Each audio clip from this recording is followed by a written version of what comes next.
Okay, it seems to be working for the moment. Let's see how this goes. Don't know who's here, who isn't here. I have to go to this other thing and see what's going on. If anybody's in the other one, let's see. Alright. So, just some warning people in the other one to come here if it isn't working. So, tell me if the connection is alright. I'm going to switch screens. Okay. Hello. It's nice that it's working right now.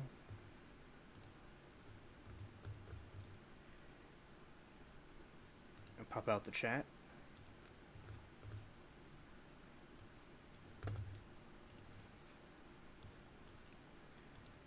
Alright, so hope everybody's having a good weekend.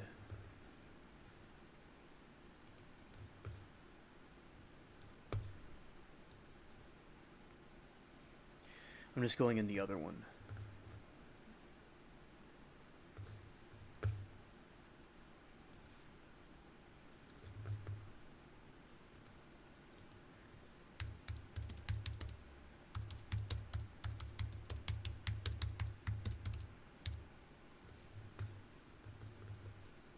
Alright.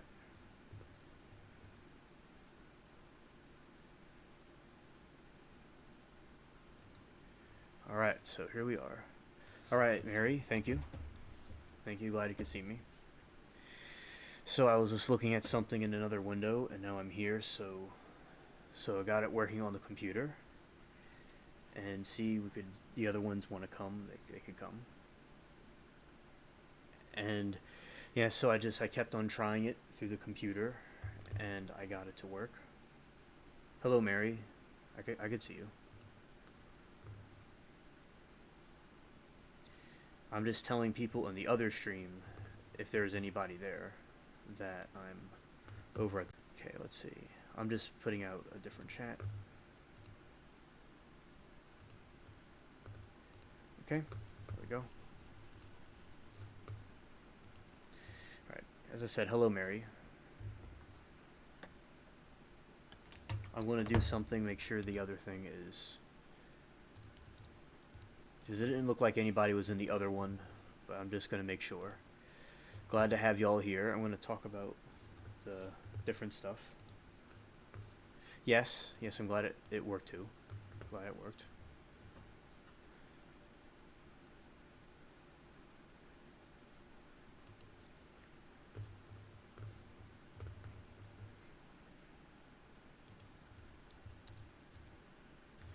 Uh-oh.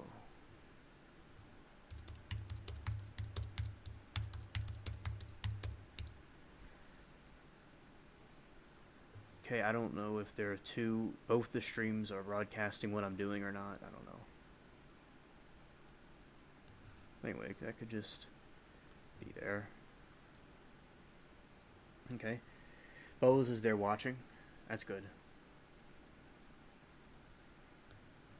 That's good. Yeah, so I think I could stream from both of them, because I could see both of the live streams and they're both projecting me on the screen. That's pretty cool. So I guess the next time something like this happens, we can just put it from both of the streams. Alright. And as I said, I want to make sure the other people are coming here.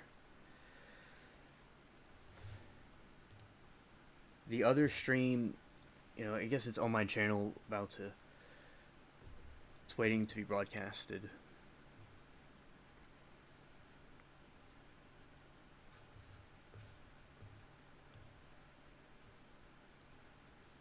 Alright.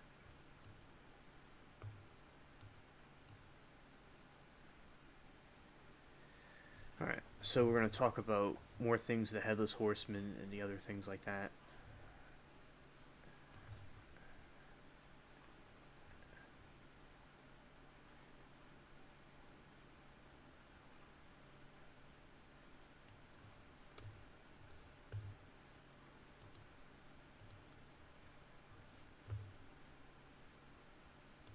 Okay, so I said so.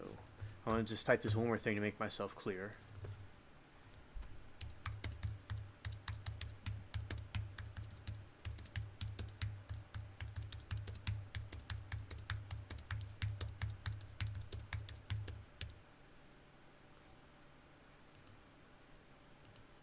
I'll pin this message.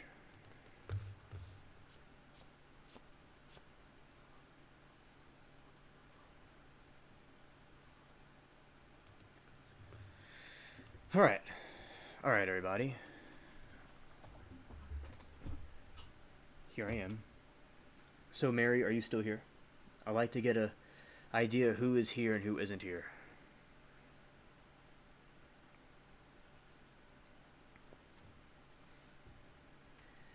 Alright, so also I'm going to talk about the Mothman and the different things like that as well.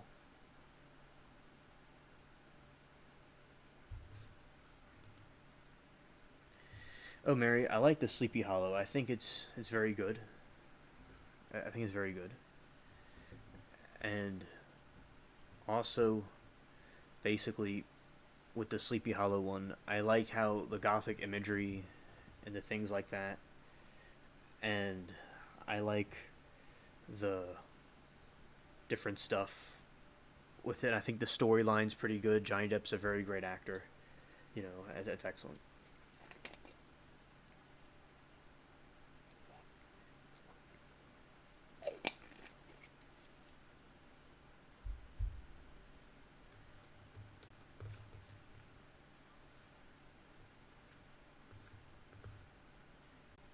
The Mothman is a cryptid. That's what the Mothman is. The Mothman is a cryptid.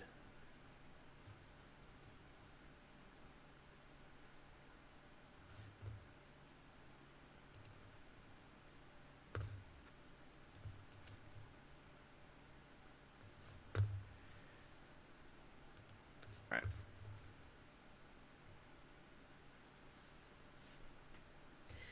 Yeah, you were busy with Baby Alien. You weren't able to see it in the theaters. You know, I understand. Good times.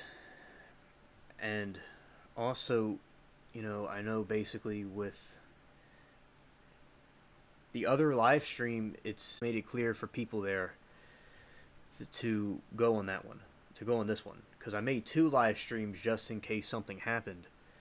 But this one, you know, is working. I don't know why it does this. I don't know what's going on here.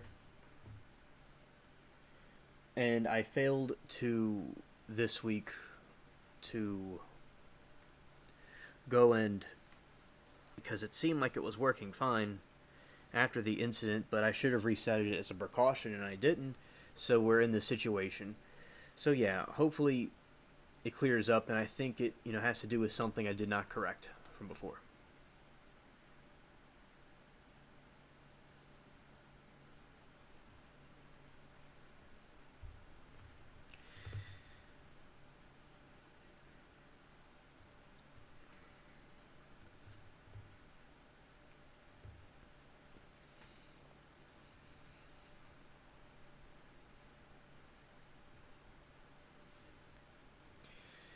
But as I said, I'm glad that we're here now, and I did have a request just now for the Wi-Fi to be reset next door. And also, I was about to do it from my phone, but I'm glad this one worked. And also, so the people that would go to the other one would know that to go to this one. Yeah, so the Mothman is this cryptid that has like red eyes, and it's like black, and it looks like a fallen angel thing, and it flies. It's a person that flies around like an angel, and it apparently goes, and it's sighted during, you know, say the 9/11 attack, during the bridge that collapsed in Ohio, and people see it in the trees and different places. So basically, that's what happened with the Mothman thing, that he was this creature. It's a cryptid, like a fallen angel, Nephilim creature. It's seen in Georgia. It's seen in all kinds of different places. And can I send out an alert? Well, as I said, I pinned in the other chat room that there is something going on, and so I have them to come over to this one if there's a situation. A cryptid is like a humanoid that they're not really too sure if it's really in existence or not. And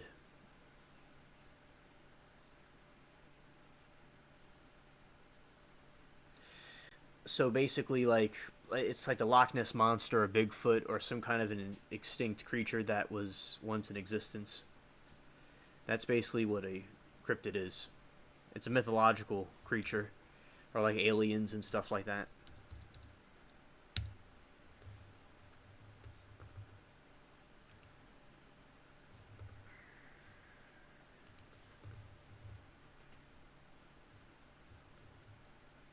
All right. And you could say the Mothman is like some type of a cryptid.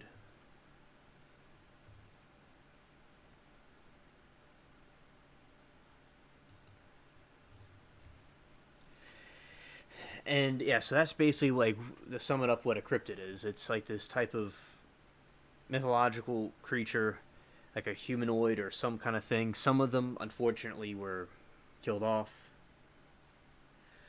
Some of them were having problems and like were not discovered. Some of them went away. You know, different things like that. So that's an explanation about what the cryptids are. All right, Mary. Hey, hello, Way of the Road. Glad you could join us. And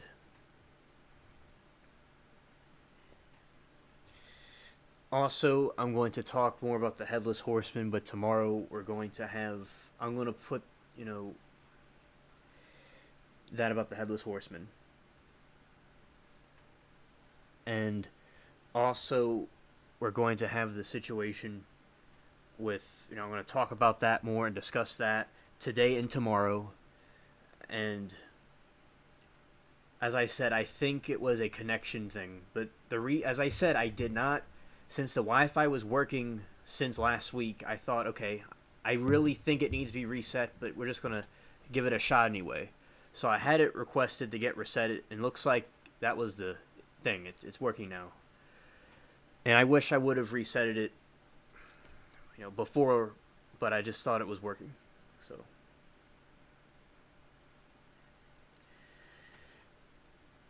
yes, the Loch Ness monster is one because it's a type of it's a like a dinosaur creature that they're not too sure if it exists or not. That's why they aren't really too sure, who it is or what it is exactly, because it's like a dinosaur type creature.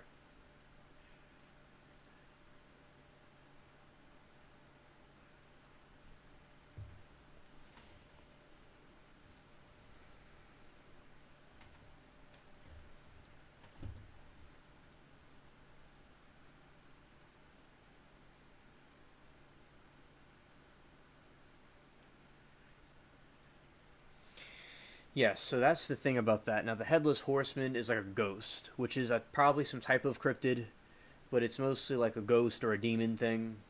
Like, definitely the Headless Horseman is. So, like, basically a cryptid could be something like a creature, some mythological creature like a dragon, to something like some kind of alien entity or something like that, or an angel, a fallen angel or something that were put here thousands of years ago, millions of years ago, probably billions of years ago. And so, yeah, that's what those things are. And we were talking about last time, and some people didn't hear me, about how Crane was out there doing his thing, and he was at the Sleepy Hollow. He was interested in the ghost stories and stuff. And then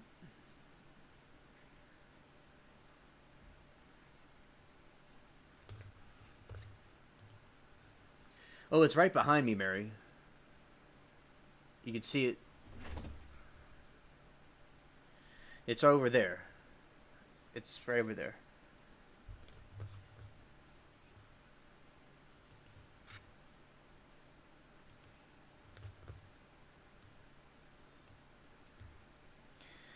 And basically, with Crane, he was trying to get Katrina's hand in marriage. And then what happened was it didn't work out because, she rejected him, and then he went out on his horse, and then he saw the Horsemen. And then he went missing, like he disappeared and he vanished. I'm going to try to see about playing the game. Like I usually do. We'll see how that goes. And then I'll go back to these other topics, because I usually do this first.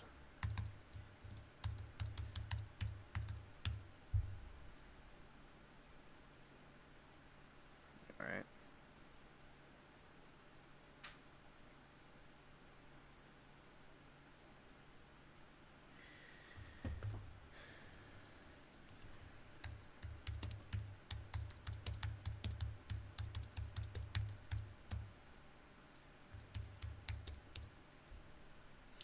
Yeah, I'm about to launch the game. Here it is.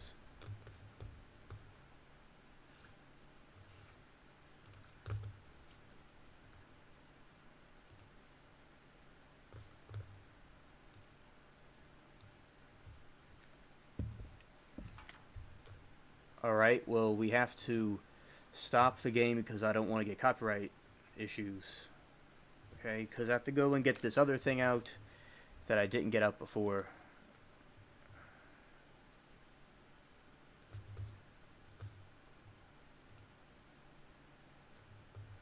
Alright, now we're going to have not the problem we had before, because now I'm going to... It's connected to something else. It's going to play. Alright. Here we go. It's about to do its thing. I'll get to you in a moment, Kitty. This game's launching.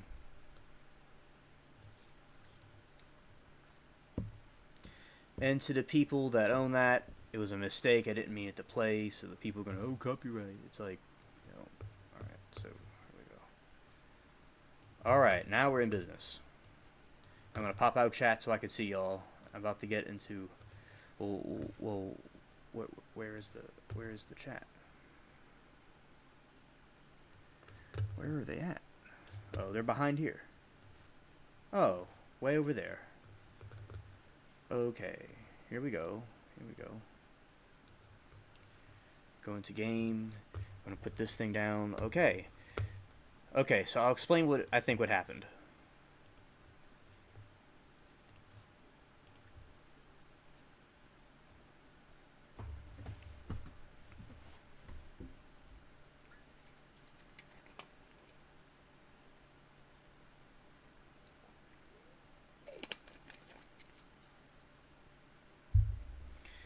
Alright, chat. Here we go. Now I'll explain what's going on, and we'll just pretend that bump in the road didn't happen. So, alright, Kitty, nerd. This is what happened, Kitty. Basically, from last time, the problem we had.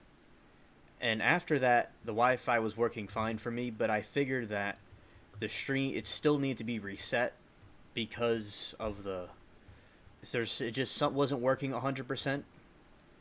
And I texted my grandpa next door where the Wi-Fi is, just while I was trying to go live, to reset it because it wasn't working. So I was having some kind of a problem where the software wasn't connecting to the YouTube. And so I figured it was the connection was still not 100%. So now, because I had it reset, it's working, but I could have had it reset like a week ago or a couple days ago, but I was gonna see how it would go. So now we have the situation resolved.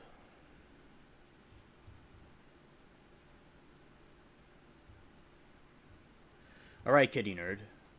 And I put a now I think I could go live from both of them. From that stream also.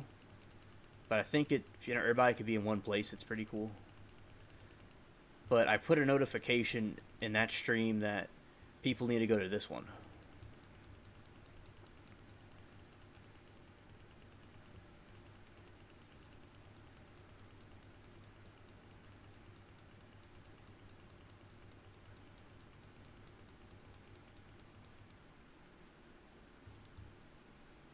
Thanks, Kitty. Yeah.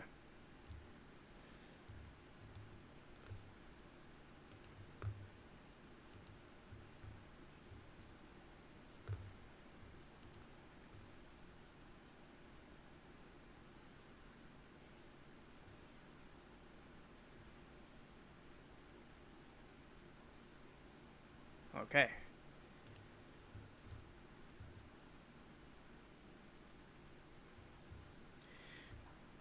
Well, as I said, I put in the comments section of the other stream that I'm over here, but I could still stream from that one. I saw that I could do that. But I think having everybody in one place is fine, but that's something I could try in the future.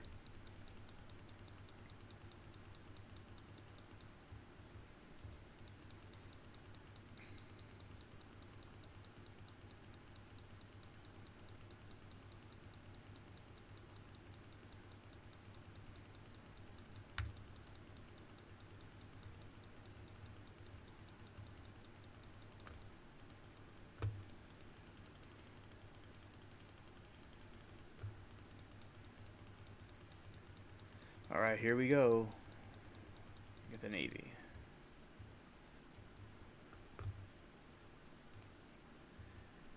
Okay, now I'm going to go in the ocean.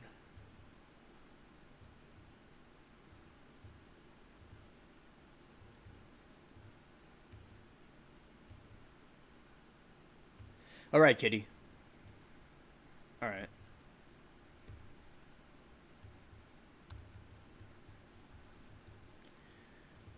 I'm going to go to Tortuga.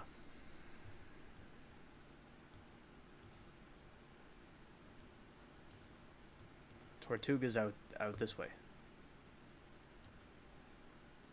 I don't know what's going on over there. Maybe I'm banned from that island.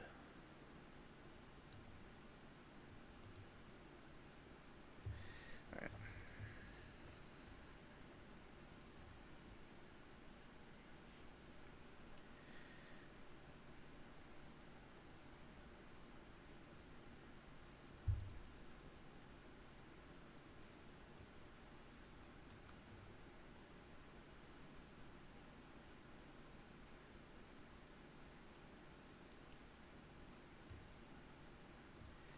Yes, Kitty, I got more rain today.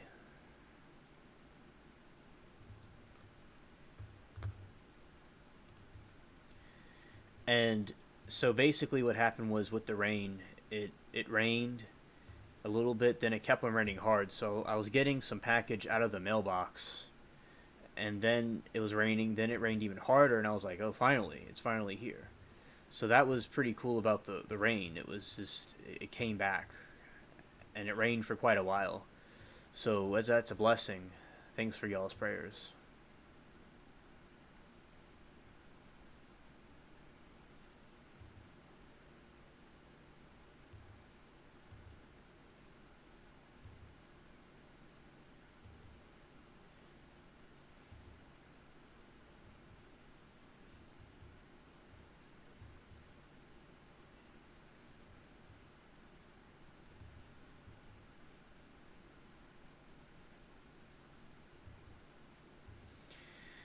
I'm going and getting some more tonic.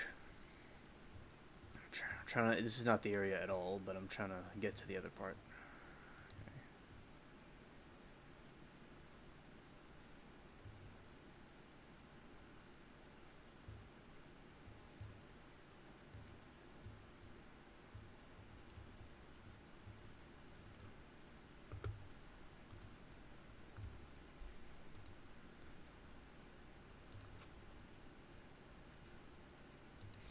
I'm buying some more tonic. There we go. There we go.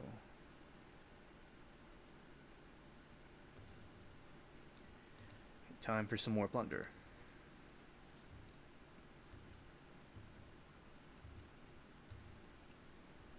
Yeah, so basically, I hope you had a good weekend, Kitty. I mean, have a good weekend. And everybody else here, I hope everybody has a good time and a good weekend. And are y'all planning anything cool for the weekend? It's curious.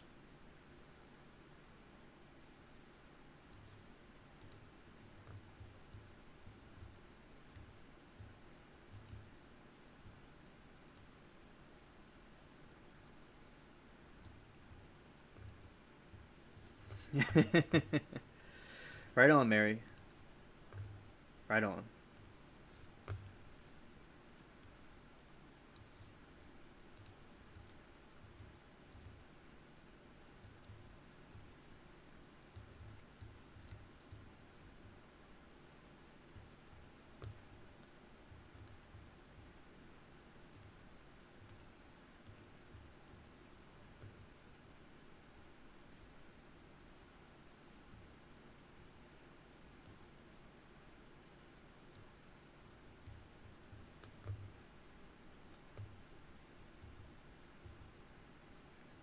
We're gonna fly right into this ship.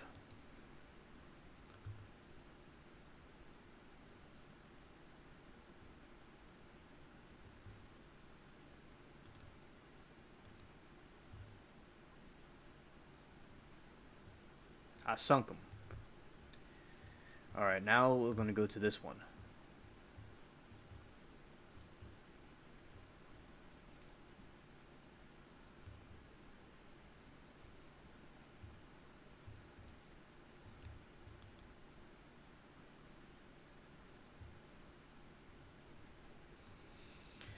Yeah, so basically, I was in my yard today and in my garden. Well, sort of. The other days I was in the garden more and my some of my flowers started blooming. It's a type of sunflower. And I'm thankful for that. Also, what I was doing was I was getting a lot of the beans. I put up the video about it.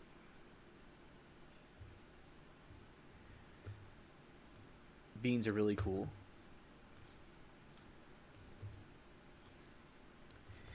And everything's doing good in the garden, and the cool weather is coming in. I'm glad for that.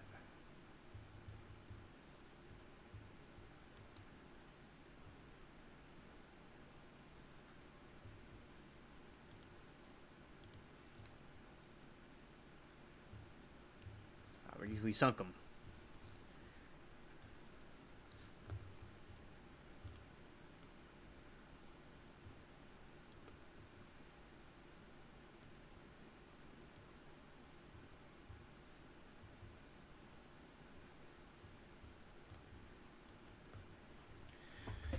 Alright, so I'm getting this ship now, and I'm going to have to be with y'all in a moment.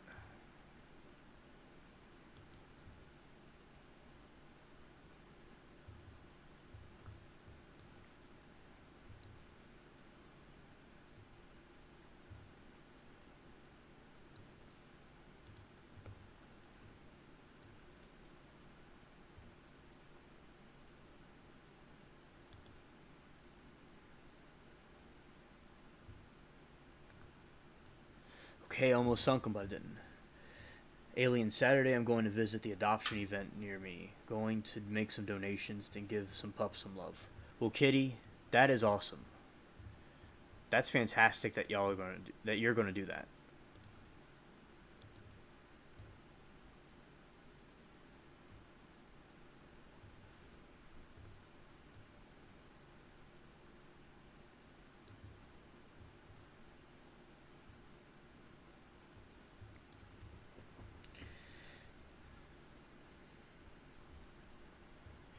and I'm going to upload a scary alien video tomorrow. It's about some of those Halloween type stories I do. Look at this thing spinning. It was spinning for a second.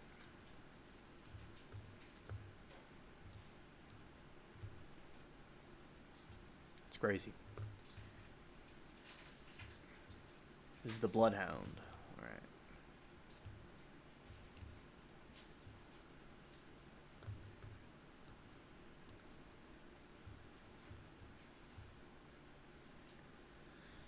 Alright.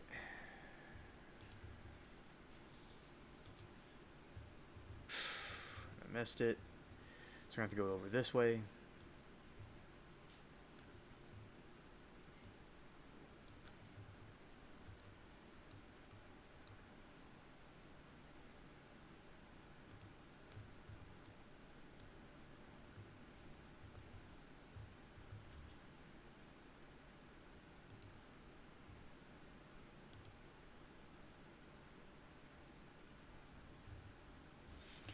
Alright, we got him.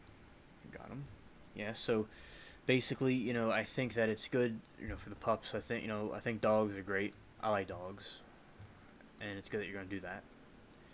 And so I'm going to upload the video tomorrow. And I'm going to go live tomorrow night as well. Okay. Go.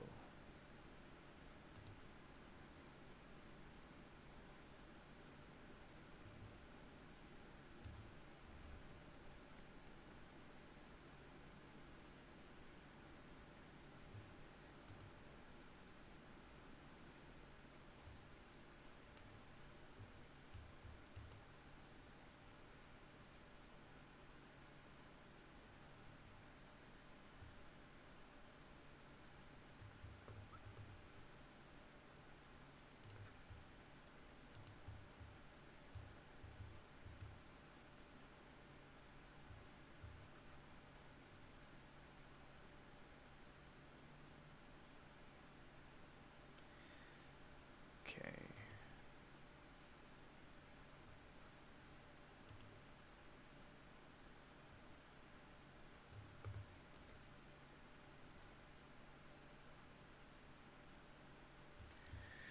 That was epic.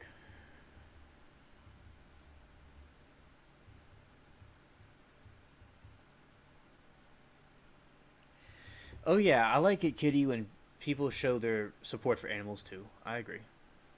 I think that's very noble and important.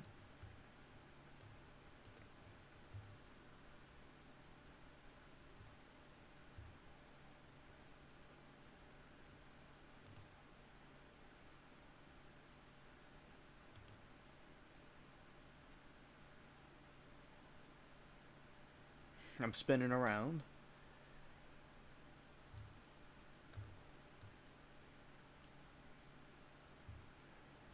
Alright.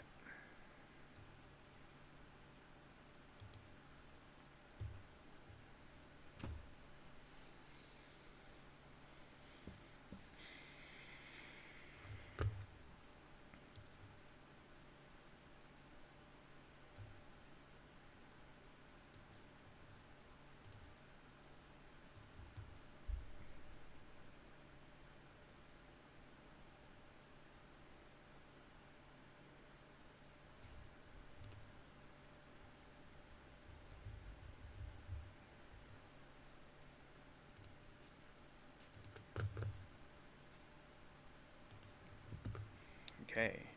Now I'm going to go back out and repair the ship.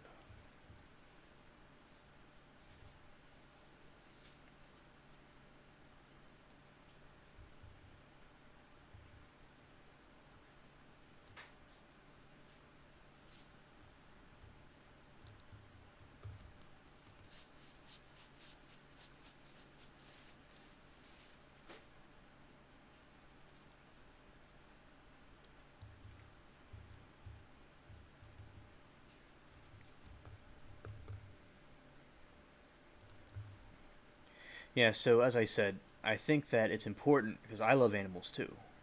And I think it's great when companies do that to show their what they feel for the animals.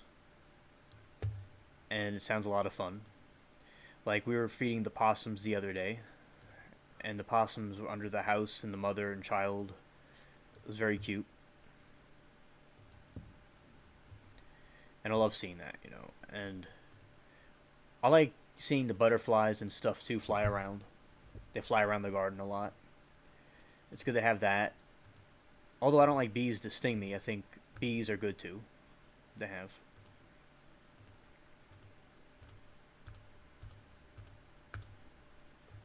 Ah.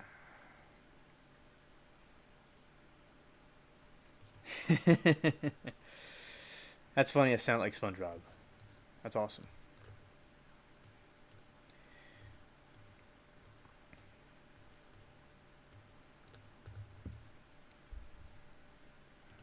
All right.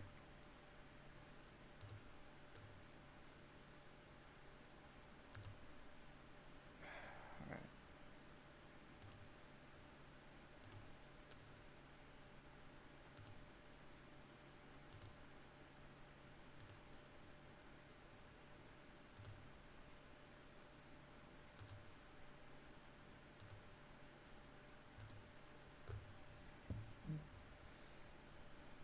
I sound like SpongeBob for a second. Yeah, I was looking at a picture, and it was a drawing of like or some art of like a ship sunken under the water, and it reminded me of my pirate game. It's like my pirates and I we went and we got sunk one time, and it's like and it showed the reefs and the different creatures and stuff, and I think that's really cool. And like that's like my ship, and like that's the way to go. You know, it's the way to go when you're with them, and like your grave is just underwater in that place. It's so cool. So I've been watching the Sleepy Hollow movie, and it's very good with Johnny Depp. You know, he was in this movie about this game. Although the movie came first.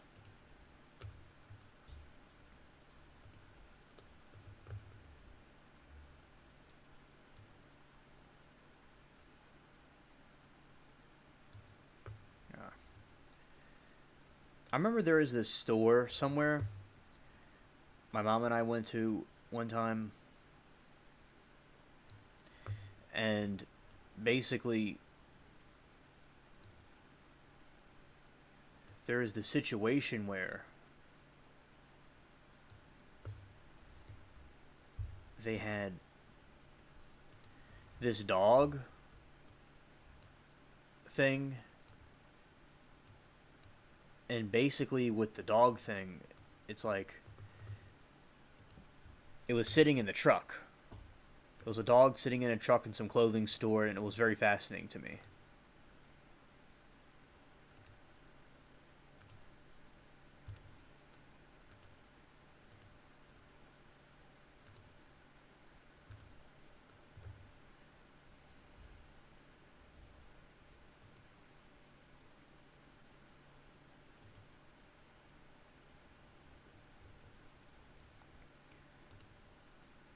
Yeah, Johnny Depp is a real life pirate, and he's so good to those people that had those problems.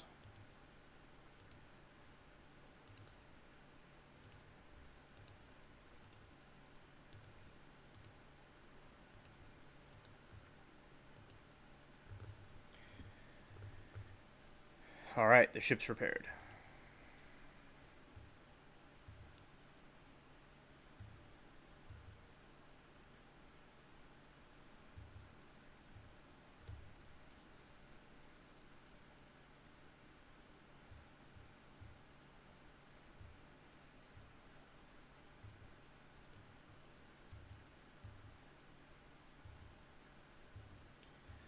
And soon we'll go into the other topics.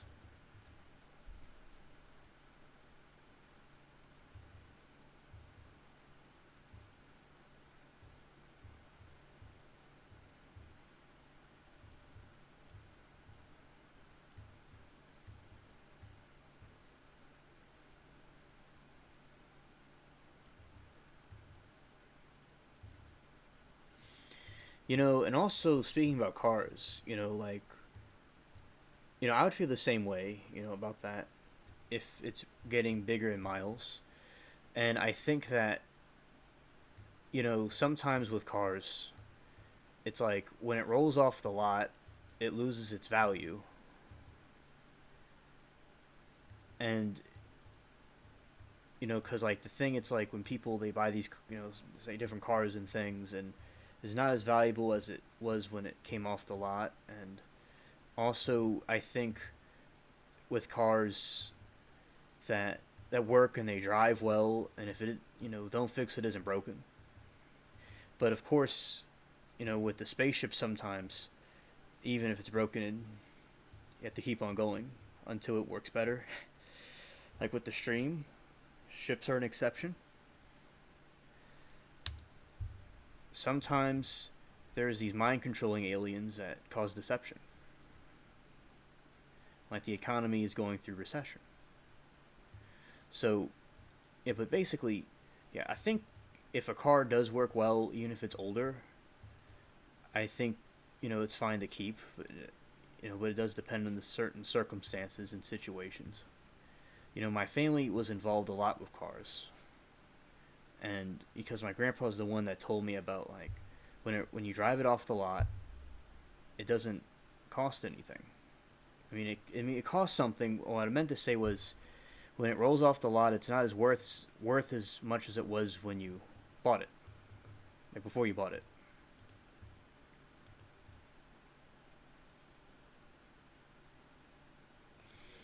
I sunk that instantaneously.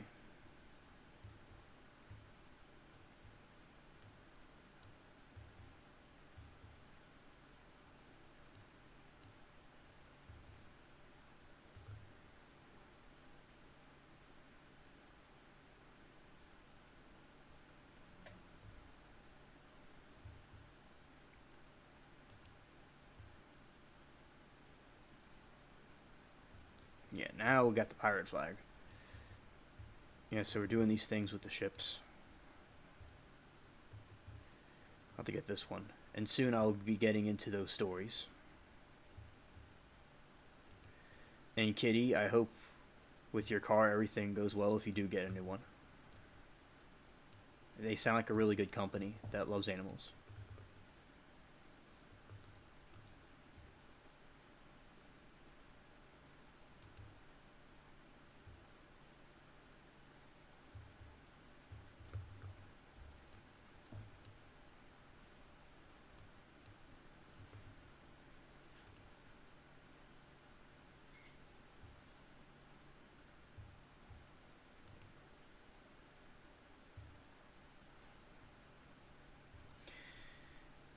Some people like were telling me about, like, in the newer cars they have these, like, with the computers and stuff, sometimes they don't work right. But I really think they're interesting, but still, I take that in consideration. Hello, Essie. Nice to see you here, man.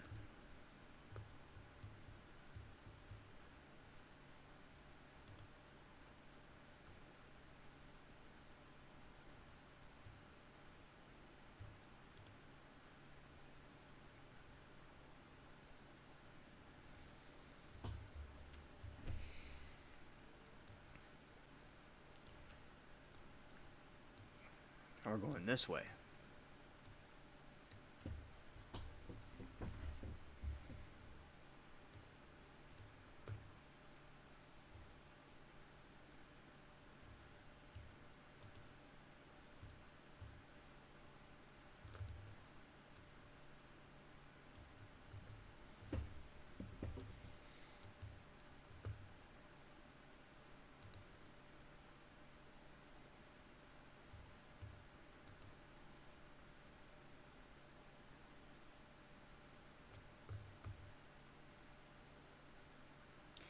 Yeah, we sunk that one.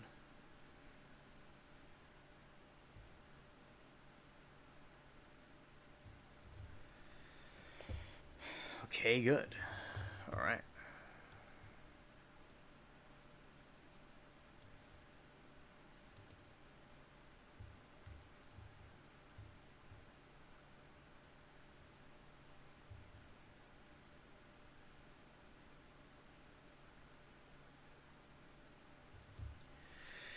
Oh yeah, SC, it is very good, and I'm going to talk more about that in this one.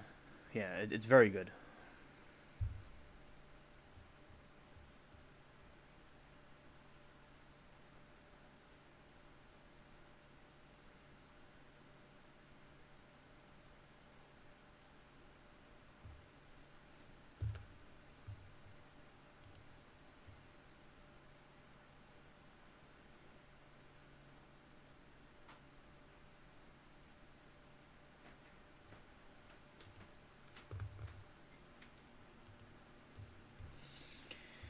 All right.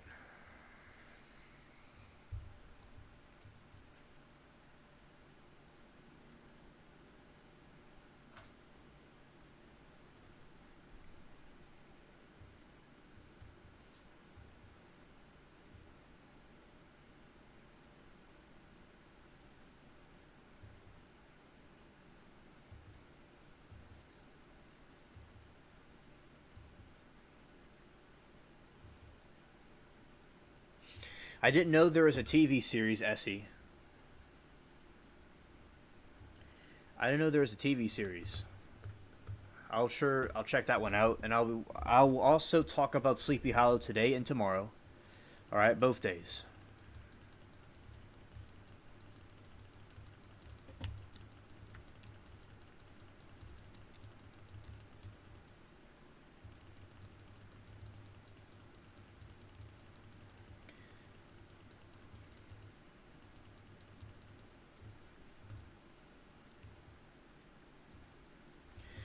Yeah, and I think yeah, because the one with Johnny Depp is very good, and I love the gothic scenery, and I like the atmosphere, and it's very good.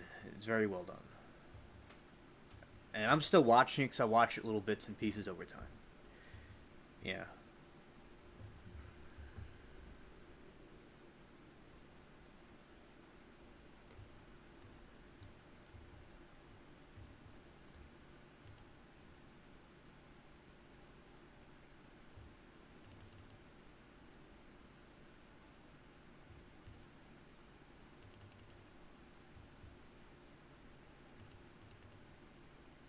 Oh, this dude got a grenade too. An undead grenader.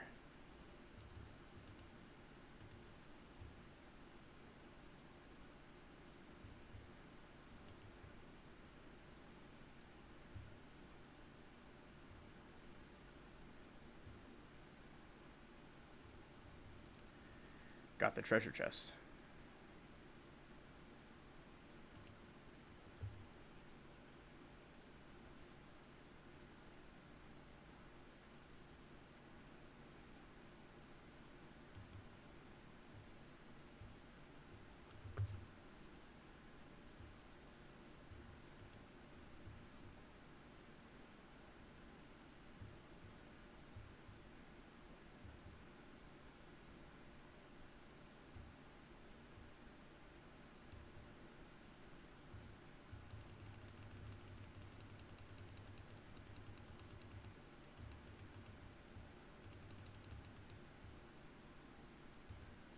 The undead slasher.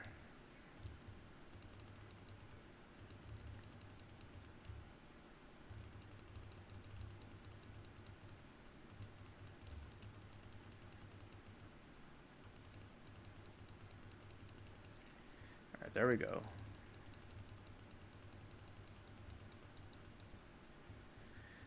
You got more zombies right here. All right.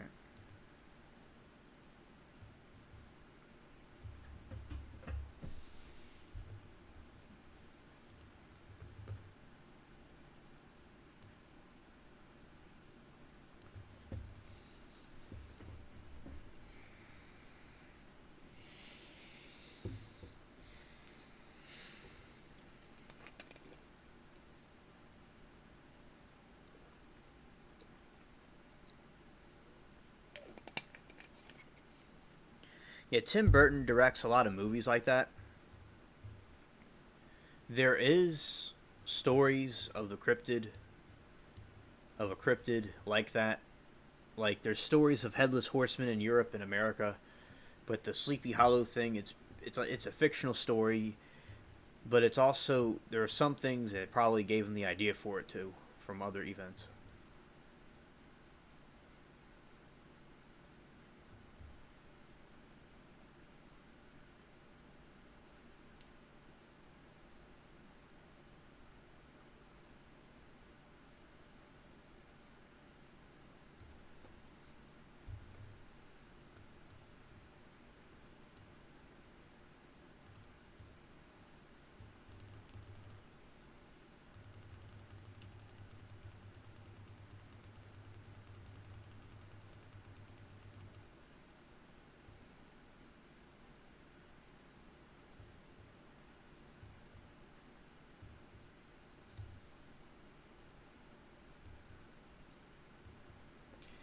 And I liked the Jack Skellington one.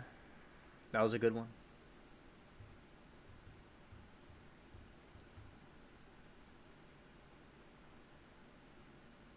I'm swimming.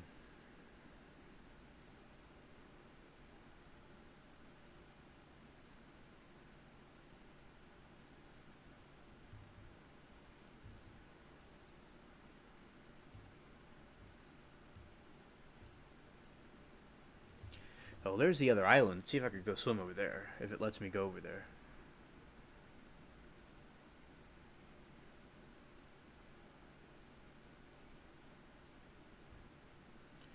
All right, so that I can't enter it without a ship. But over here, I could be swim. I could swim. I can swim around.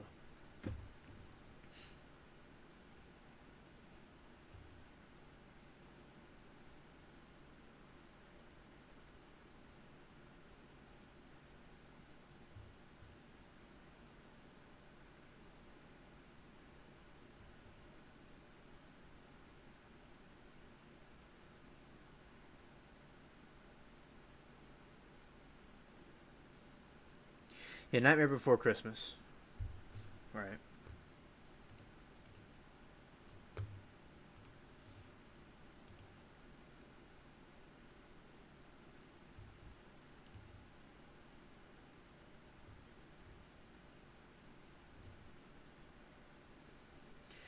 And also in the background, I have a pirate decoration. If y'all noticed, it's been watching the stream.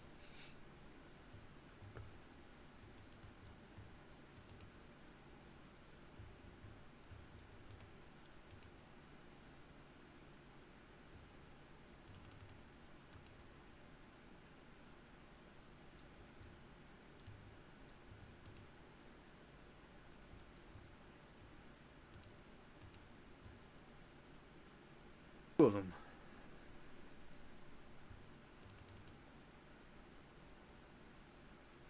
Yeah, I saw that we saw the Corpse Bride.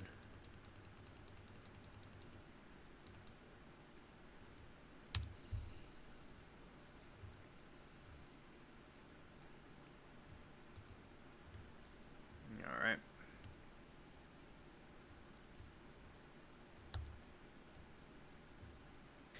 I take plunder.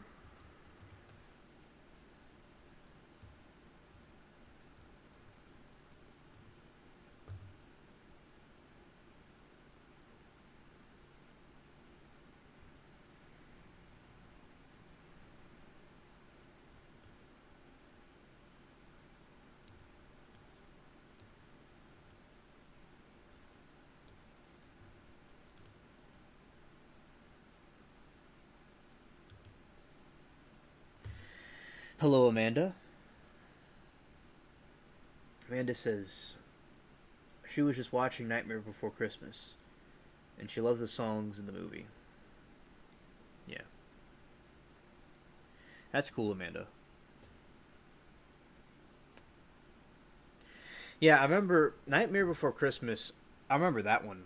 So basically, I was a very small kid, like a toddler when I saw it, and I really was impressed by it, and I love the claymation stuff. I have made claymation things.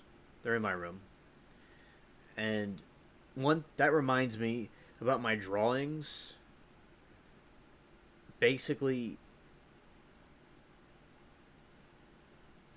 with the the drawings, I did some comics those are the ones I know where they are because I did some comic stuff. But the other drawings, I'll look for them, but I could do some more. But yeah, I have the some comic drawings I did. But yeah, I made some claymation pieces, so I like that movie. And hello, Latina. Good to see you. Howdy.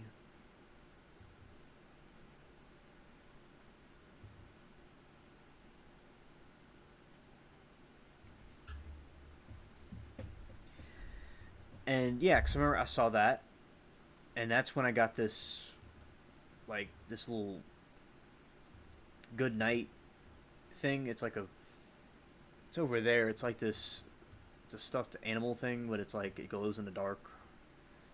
It's pretty cool.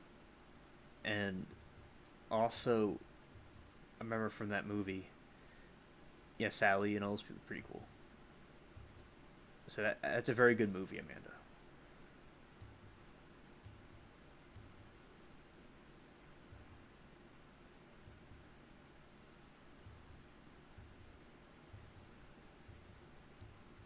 Oh yeah, thanks.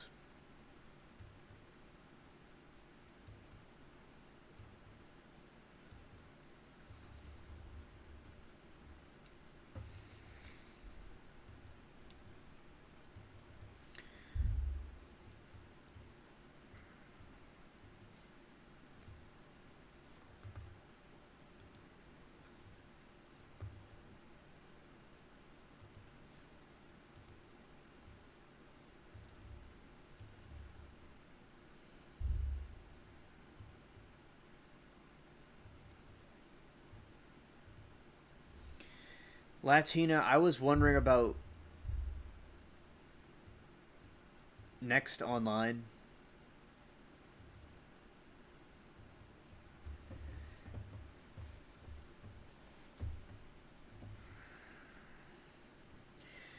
And yeah, Latina, I wonder where she is, if she's watching this or a rerun of this. Shout out to her. I don't know. She was visiting her family in America, and she'll be back eventually. She saw one of my shorts recently, in recent times, like a couple of weeks ago or so. So she's interacted with me since. She hasn't been on the streams, but she has been commenting on some of the videos and the shorts. So she's still around, but she must be really occupied with other things. But I understand Latina, but she'll be back at some point. She didn't really say when she was going to be back, but she'll come back, I think. Yeah, shout out to Next Online.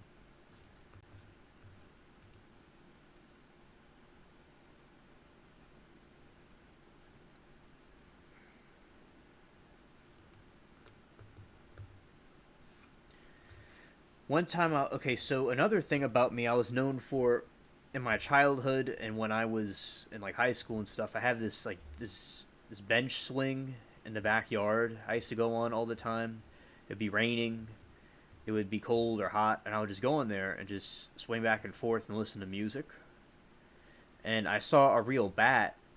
It was during exams during the summer, and I saw the bats. I thought it was the coolest thing ever when I saw the bats and the little tiny little bats flying around. I'm like, wow, this is like Halloween, Halloween land.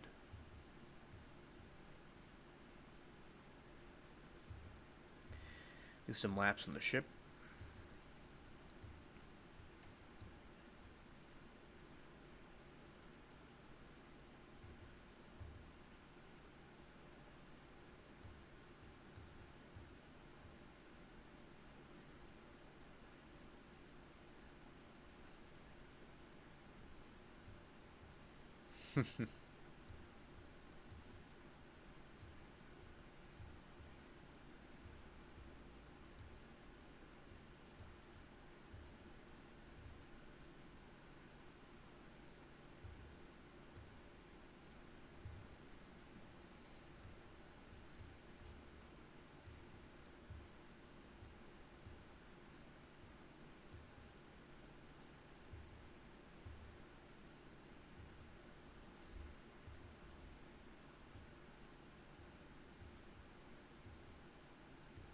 All right.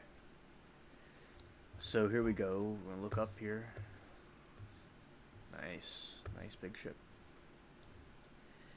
And yeah, so Tim Burton does great movies. Also, I liked Edward Scissorhands.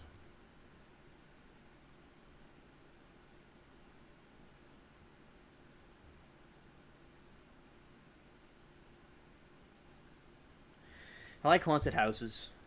I like that too.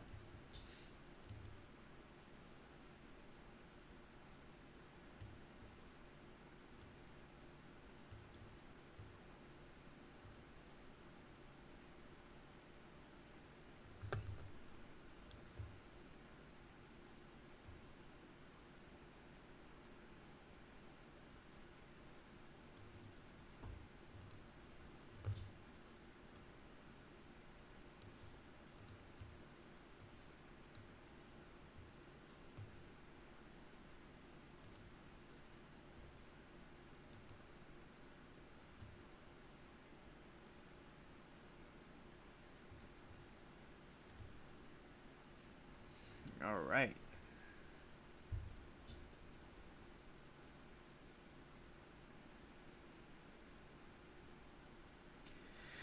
That sounds really cool, Essie.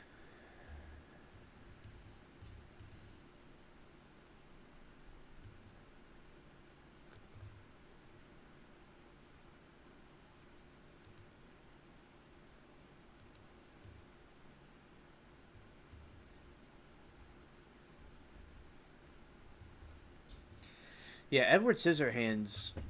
That's very creative, and I like how Vincent Price is in it. I think that was his last movie, and he was in a lot of iconic ones, like The Pit and the Pendulum, which has to do with the Inquisition. Like, the dude's father was in the Inquisition. Yeah, that's a very good one.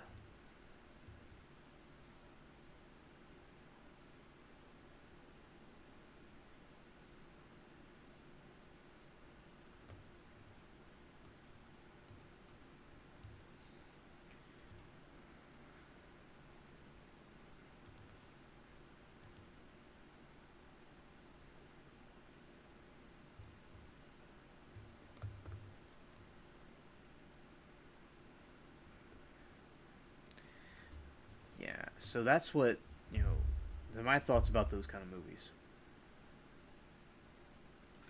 Yeah, California is a nice weather for a vacation. I agree.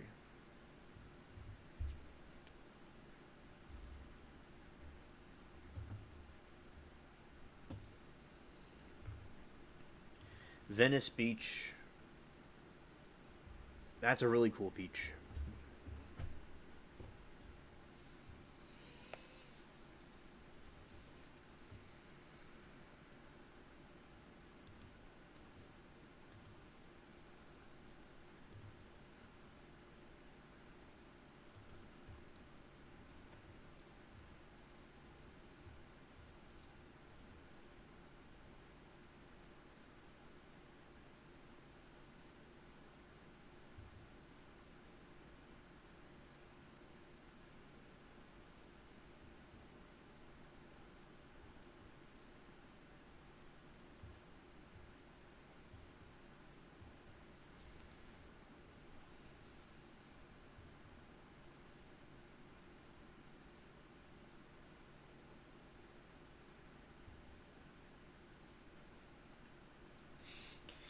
Oh yeah, yeah.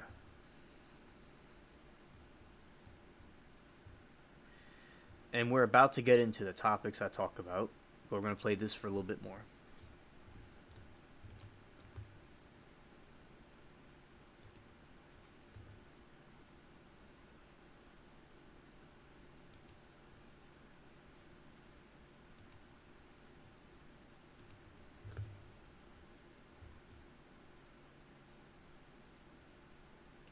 Dude standing on the water. I didn't think he'd meet me there.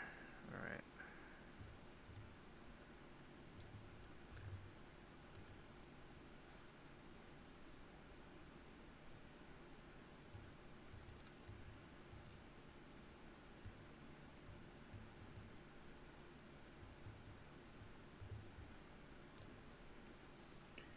There's the panther right there.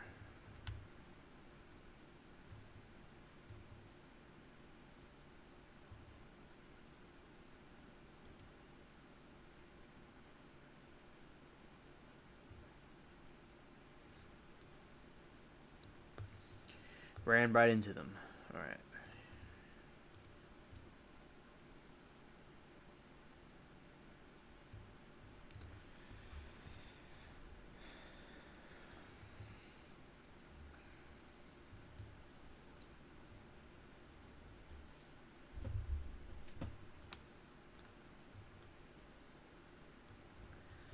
Yeah, and over here, that's Cuba right there. When it in the 1700s.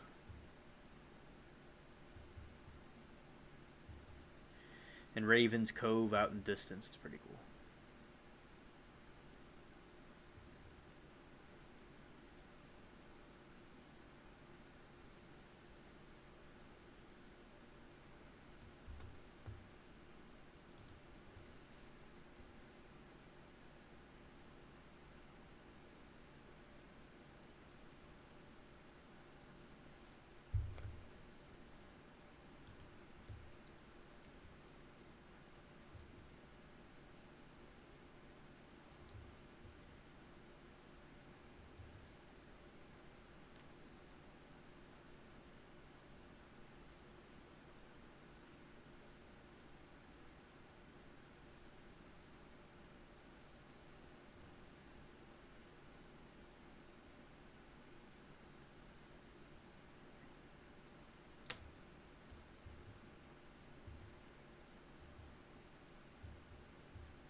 Alright, so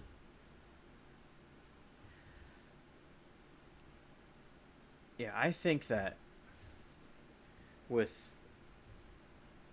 movies now, they're still good movies, but they may not make them like how they used to back then. And let's see.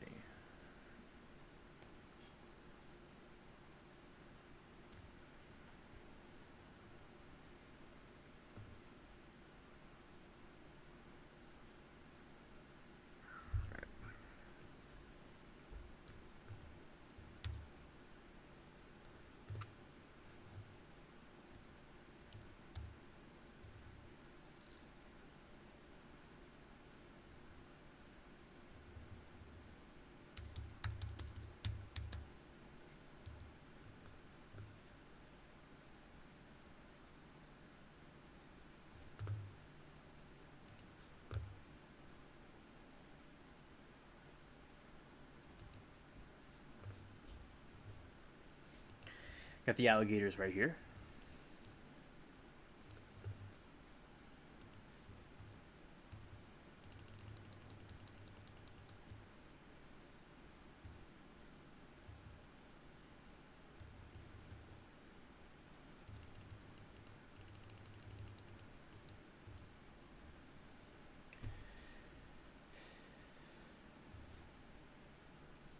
And I like how with the Sleepy Hollow, how the dude like throws his pumpkin head at people. And as I said, tomorrow and today we're gonna review it.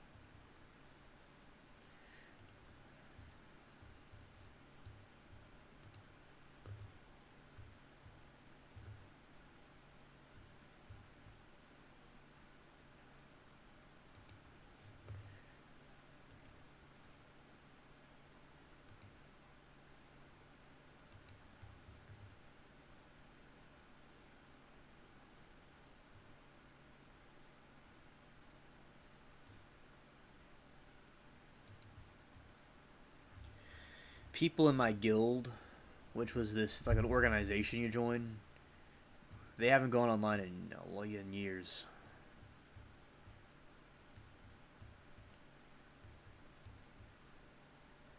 It's like the last time I saw them was around the like before the pandemic or around that time when the other computer gave out, and I wasn't there for a little while until later. And then they weren't. They just like disappeared. There's a little chicken right there.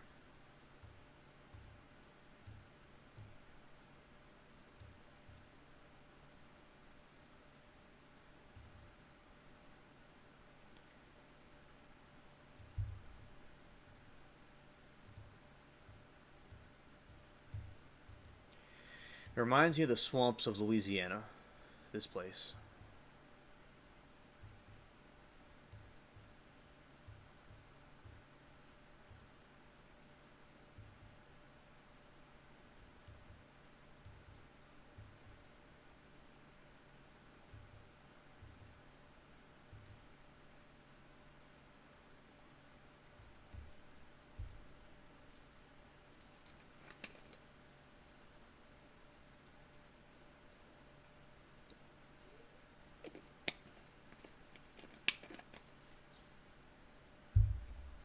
Okay.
Now that the sky looks really nice right there. Looks pretty cool. I like the cypress trees.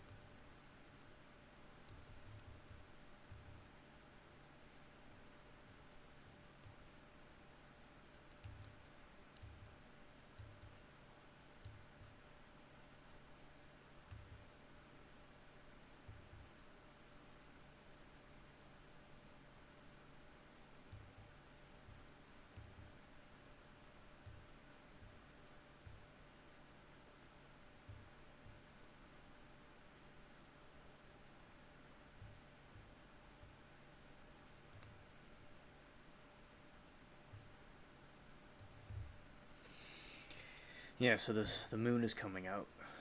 That's good. Moonrise. Looks just like a movie.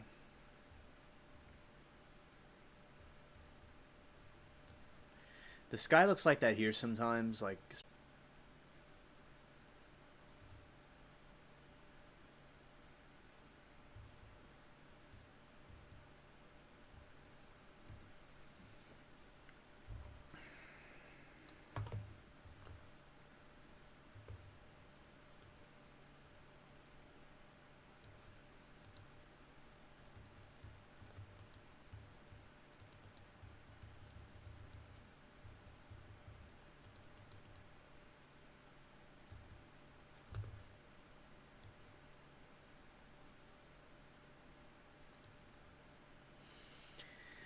Alright, now we're going to go into the topic part.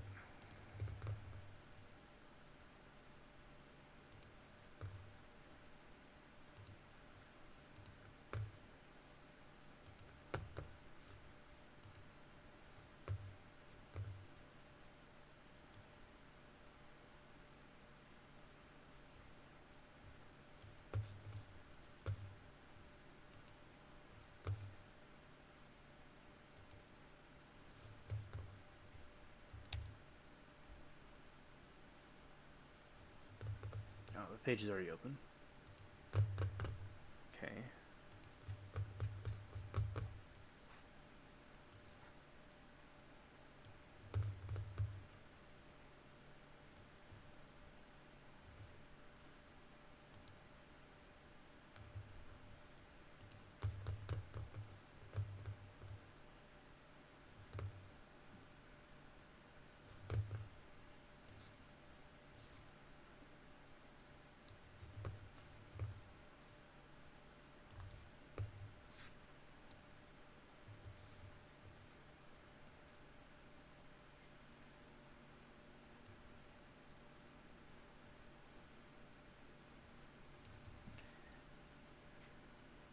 Alright, and I'm about to go into a chat. Y'all are here. Alright. Everything's good. Oh.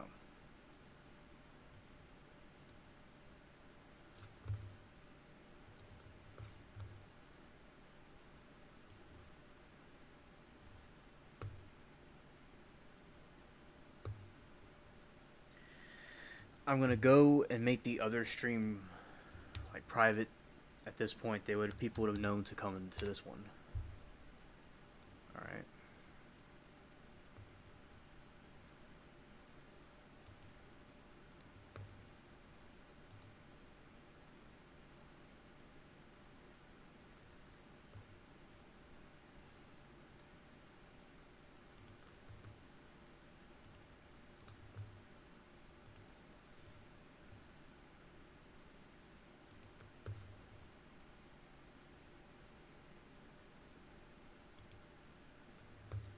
All right.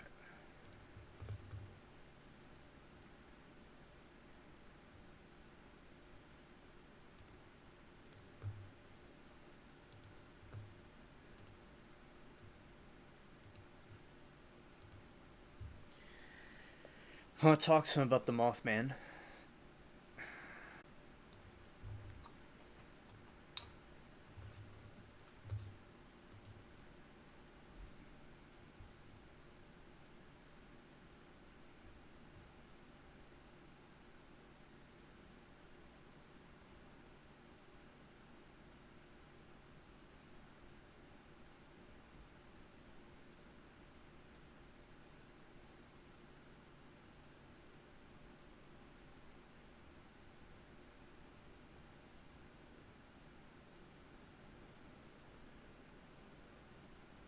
Okay. Everything's going good. All right. So anyway, in West Virginia folklore, the Mothman is a humanoid creature. So I'm going to tell you all about these things. So they are these cryptids I've talked about, and it has to do with the Bell Witch and the Headless Horsemen and stuff like that. Though this thing's like a fallen angel, some kind of alien type being, and it's visible when something bad happens, and it flies around like a fallen angel or something like that. And I've talked about it before, but I'm going to briefly talk about it again because it's a spooky Halloween type thing. So, on November 15, 1966, two young couples from Point Pleasant, Roger and Linda Scarberry, and Steve and Mary, told police they had seen large white creature whose eyes glowed red, standing in the side of the road near the TNT area. The side monument plant. I don't have not seen this word before. Min Itons plant. I don't know what that is. Slender, muscular man, about 7 feet tall, with white wings, and said that she was unable to discern its face due to the hypnotic effect of its eyes. Distressed, the witness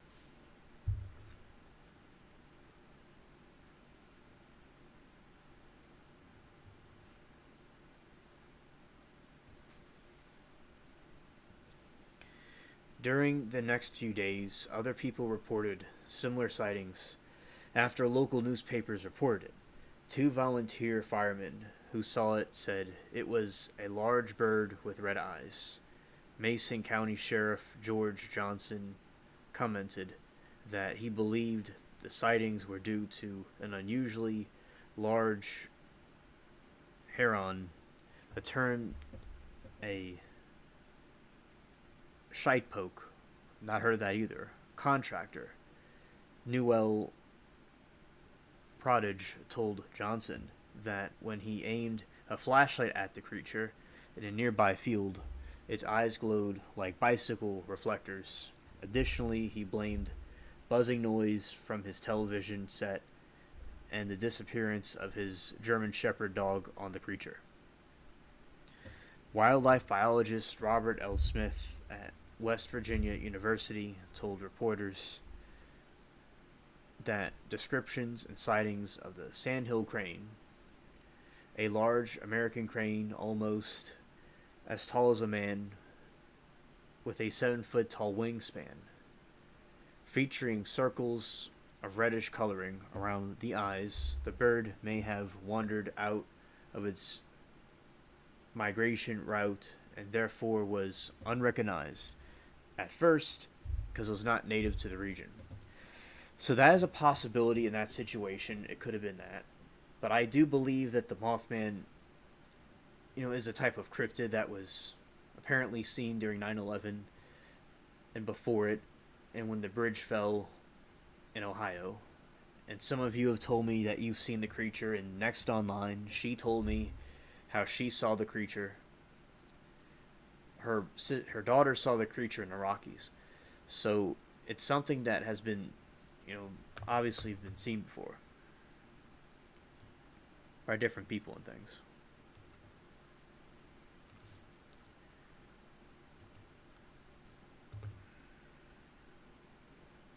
All right. I was checking, make sure that this was titled correctly. All right, good.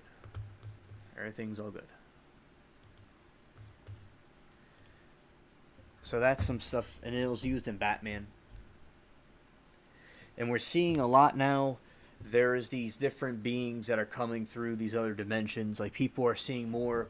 And what do I mean by that is people are seeing more alien and ghost sightings and stuff everywhere. And that is what's going on because we're getting closer to the end times and things like that. So this was one of the this is one of the creatures that people have seen and been seeing, like Peach, her friend on a tree cam saw in Georgia, that the people they saw the thing in the tree, and more things about that coming out, but I want to briefly, talk about this and my analysis about it. That it's some type of one of those UFO creatures, the interdimensional creatures that we talk about. It resembles a fallen angel. It's 7 feet tall like the Nephilims. And it appears and it seems to know when different things happen. And when we were talking about the Bell Witch, how it could go through different places to Tennessee, to England, and it knows what the Bible, these things are in some other realm that we cannot access. And other YouTubers are exploring it. And there's different, even languages these things use. Like, say if somebody, were to talk in some kind of tongue or language you don't understand, or a writing or something no one knows, the Bible says it's demonic. Like Chinese or Japanese is something we know of. Now the hieroglyphics, those things could be or influenced by the fallen ones. But basically, things that people don't understand, that's something questionable.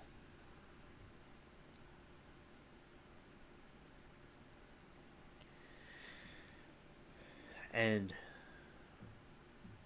Harland notes that Mothman has been widely covered in popular press, and some claiming sightings connected with UFOs. Others claim that military storage site was Mothman's home. And a lot of military people have seen UFOs or UAPs and things like that. Like the alien type stuff. A lot of people in the military have seen things like that. Written sources such as stories consisted of children's books, sensationalization, or documentation accounts that fail to quote identifiable persons. And they found that in common among many Mothman reports and much older folk tales, because in like America, especially during the colonies and before that, and when the country was new, like with the Headless Horsemen, like with things like that, there is these stories of these strange creatures that people were seeing in the woods and stuff, like the Mothman. And the Headless Horseman, as I said, that was a story based on, it was a story, but there was rumors about a Headless Horseman that was, in stories like that in Europe and things. A real encounter, it was fiction.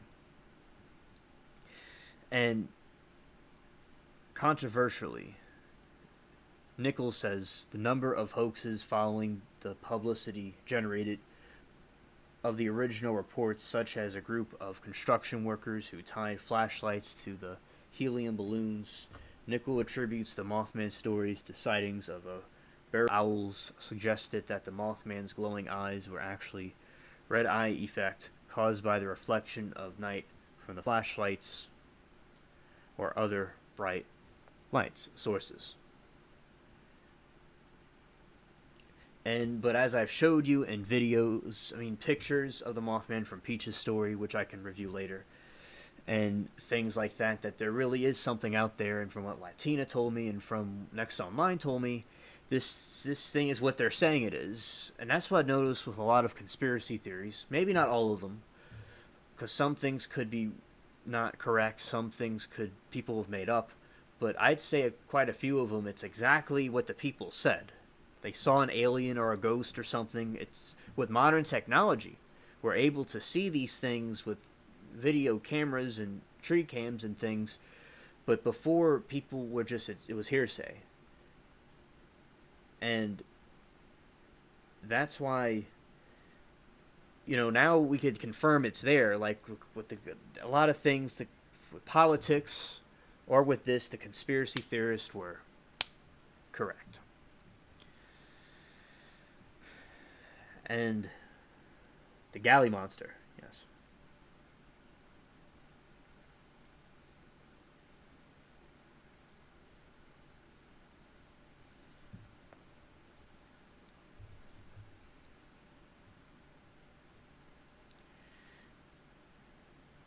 Examine the migration patterns and the historically reported sightings of sandhill cranes and things like that. Speaking of the cranes, I saw one time when I was in my backyard, when I was a kid, going through different things kind of were strange to me because I was so small.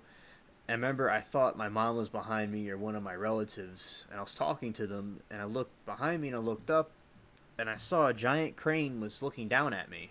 It looked very, very curious and perplexed about what I was exactly. And I kind of freaked out. I was a little uncomfortable by him because I didn't expect to see that. Hello, Sugar Bones. Good to see you.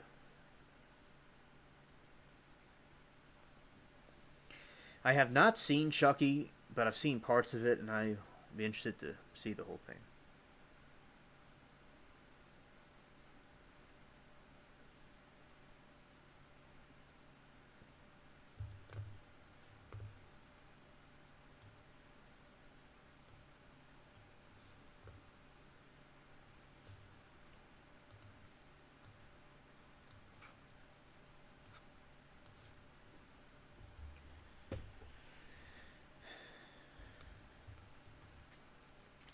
and it's in West Virginia folklore.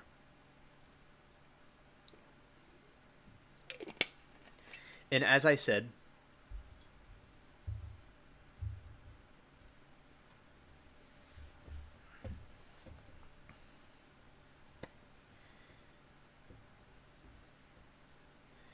people,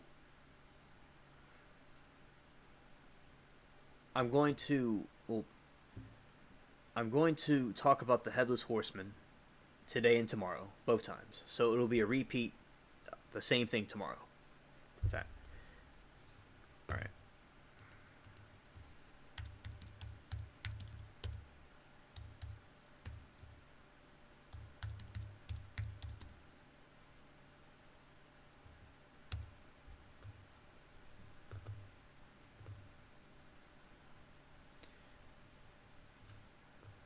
Now, this is about the Headless Horseman in general.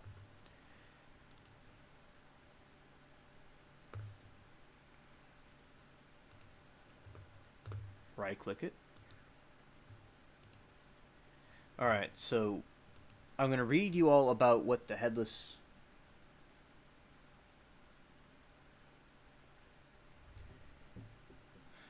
So I'm going to read you all about the Headless Horseman and what it is.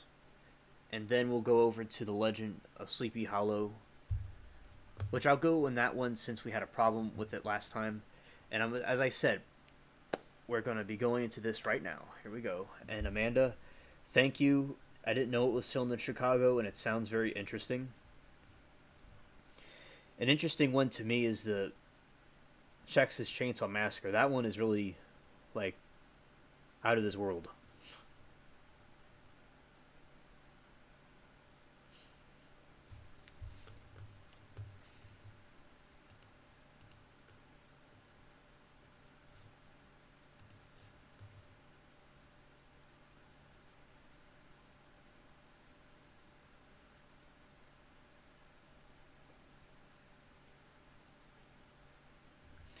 Alright, Sugar Bones. I didn't know that. Thank you for sharing. Alright. The Legend of Sleepy Hollow is an 1820 short story by American author Washington Irving, contained in his collection of 34 essays and short stories titled The Sketchbook of Gorafy Crayon. Irving wrote the story while living in Birmingham, England.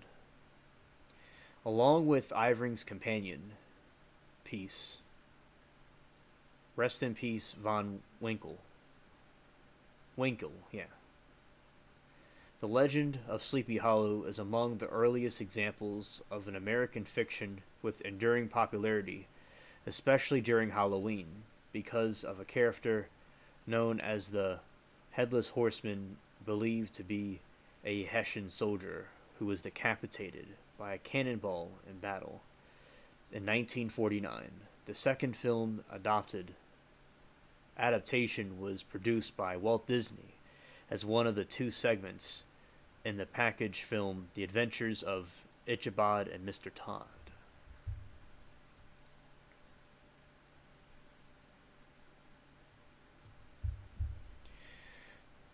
From the lists. The listless repose of the place and the peculiar character of its inhabitants, who are descendants from the original Dutch settlers.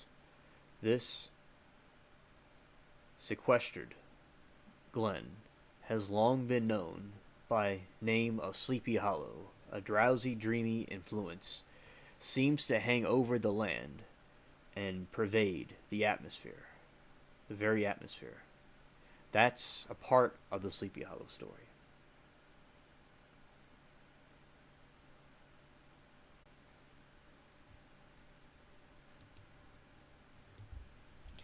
The story is set in 1790 in the countryside around the Dutch settlement of Tarrytown, historical Tarrytown, New York, in a secluded glen known as Sleepy Hollow. Sleepy Hollow is renowned for its ghosts and haunting atmosphere. that pervades the imaginations of its inhabitants and visitors. Some residents say this town was bewitched during the early days of the Dutch settlement, while others claim that the mysterious atmosphere was caused by an old Native American chief, the wizard of his tribe, before the country was discovered by Master Heinrich Hudson.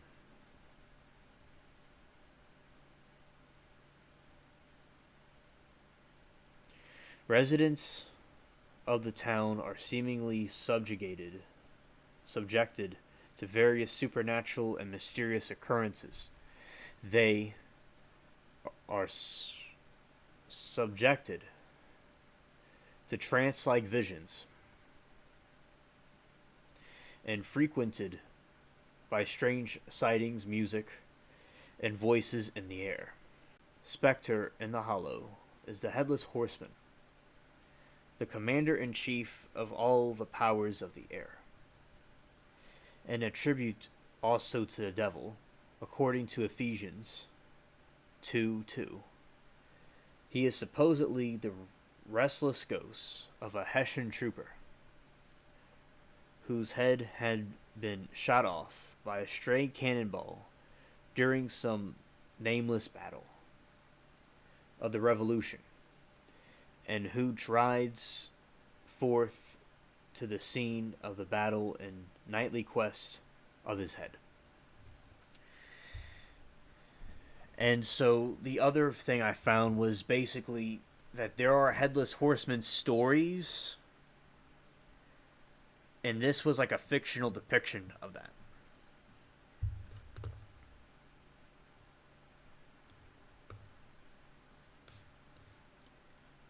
There. Okay.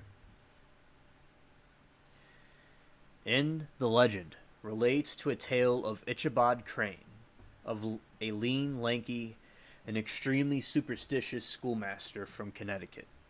Throughout his stay at Sleepy Hollow, Crane is able to make himself both useful and agreeable to the families that he lodges with.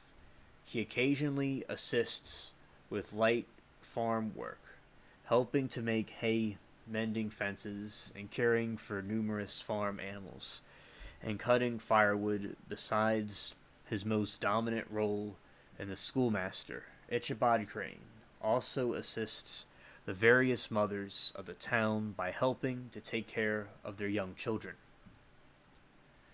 Taking on a more gentle and congratulating role, Crane is also quite popular among the women. I just read that. And local gossip, which makes him a welcomed sight within female circles. As a firm believer in witchcraft and the like, Crane has an unequaled appetite for the marvelous. So it's like the Marvel comics. Marvel, it's like a marvelous, a wow, a big thing, like an incredible thing, which is only increased by his stay in the spellbound region of Sleepy Hollow, a source of the fearful pleasure for Crane is to visit the old Dutch wives and listen to their marvelous tales of ghosts and goblins, haunted locations, and the tales of the Headless Horseman or the Galloping Hessian of the Hollow, as they sometimes called him. So you have this Crane, he's hanging out with the ladies and gossiping and taking care of the children and sweeping through everything. And he's enchanted by these stories he's hearing.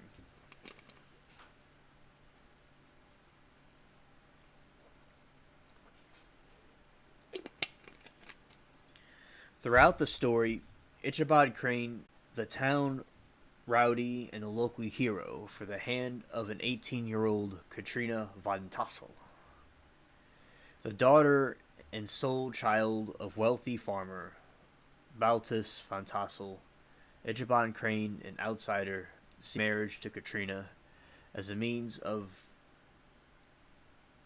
procuring Von Tassel's extravagant wealth. Brum, unable to force Ichabod into a physical showdown to settle things, plays a series of pranks on the superstitious schoolmaster. The tensions among the three continues for some time, and is soon on a placid autumn night. The ambitious Crane attends a harvest party at Von Tassel's homestead. He dances, partakes in the feast, and listens to ghostly legends. Brom and the local ill-fated as he fails to secure Katrina's hand. So he's there, and he gets rejected, and he's beefing with the guy that wants her also. And we talk about farming and stuff on this channel, and she was into, her family is a wealthy farming family. So it sounds like a very interesting story that Ichabod Crane is experiencing.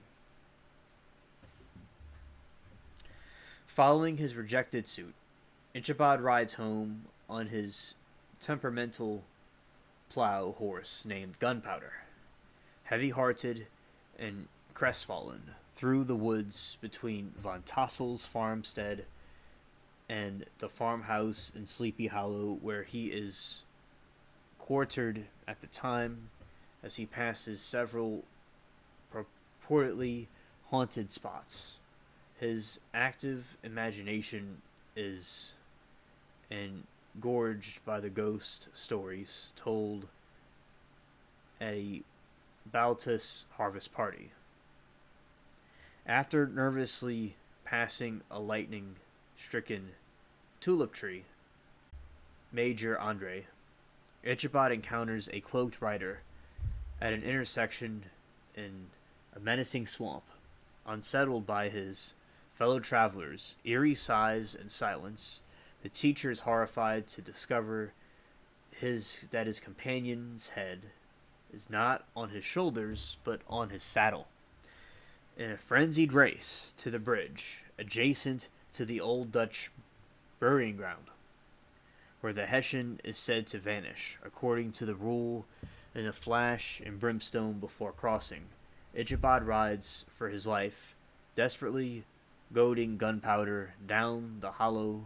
However, while Gunpowder is too late, the missile strikes his head and sends him tumbling ahead into the dust from his horse. Oh, I mean, that is really interesting. That basically he is over, he's trying to get over the lady, he's riding through the place, and then he goes and he throws like a pumpkin at him. It says Pumpkinhead, and he goes and he falls, and that's it. And he disappears, and he's not seen again, like he got abducted by a UFO or something. So I think it's very interesting, what happened. Grass at his master's gate, but Ichabod has mysteriously disappeared from the area, leaving Katrina to later marry Brumbones. That's a really cool name. Who said it took an exceedingly knowing whenever the story of Ichabod was related, indeed. The only relics of the schoolmaster's flight are discarded hat, Gunpowder's trampled saddle, and a mysterious shattered pumpkin. Although true nature, both the Headless Horseman and Ichabod's disappearance that night are left open to interpretation, the story implies that the Horseman was really Brum, an extremely angle rider in disguise, using a jack-o'-lantern as a false head. The fall from Gunpowder and immediately fled or mysteriously disappeared.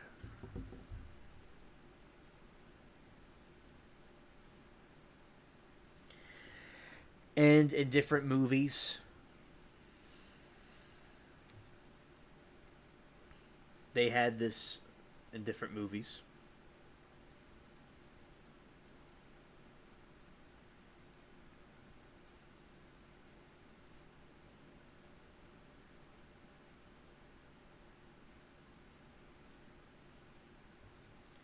And this is the scene.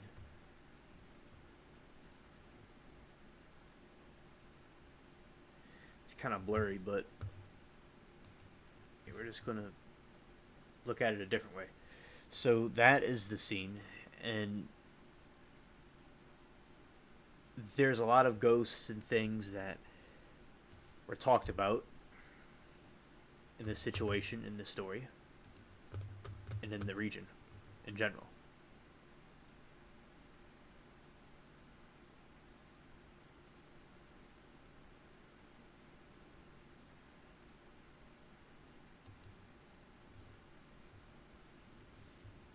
All right. In the post transcript, sometimes unused in certain editions, the narrator states the circumstances in which he heard the story from an old gentleman of a corporation meeting in the ancient city of Manhautus who didn't believe in half of himself.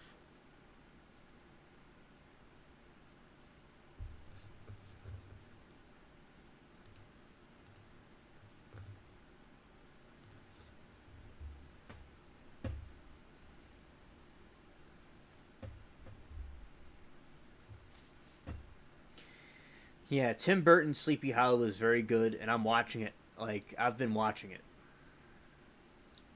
And basically, it's very good. I love the movie Sugar Bones. It's a lot like very gothic architecture, very gothic scenery. I like it. Johnny Depp was great in that. It's awesome.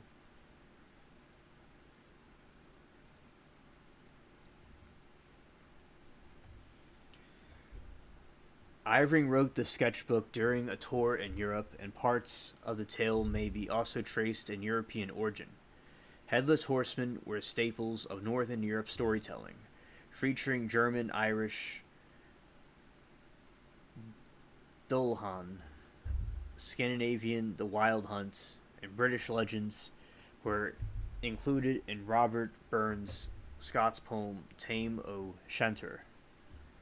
And Bugers, der Wild Jager, translated the Wild Huntsman, usually viewed as omens of ill fortune for those who choose disregard their apparitions. These specters found their victims in proud scheming persons and characters within hubris and arrogance. Yes, Amanda, it was the Johnny Depp one. Tim Burton's one.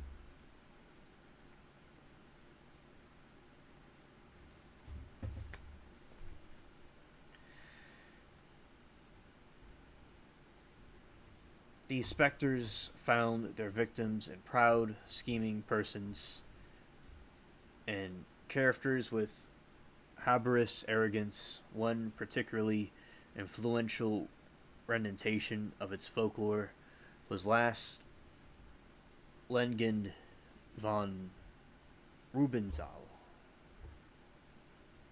literally retelling the German folk tales of Volk, Marschen der Deutschen.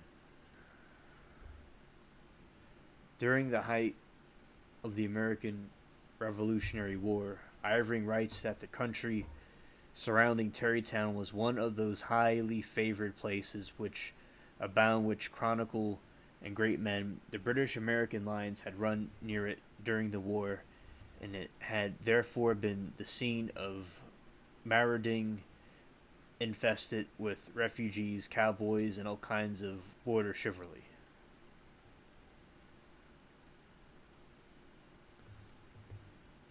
I'm glad that you enjoyed it, Amanda.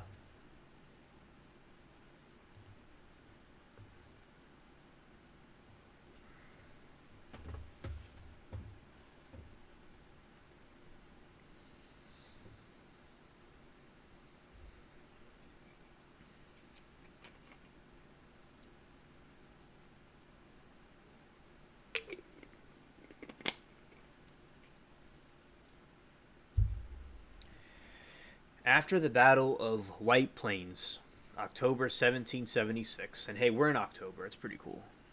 The country south of Bronx River was abandoned in continental by the Continental Army, occupied by the British.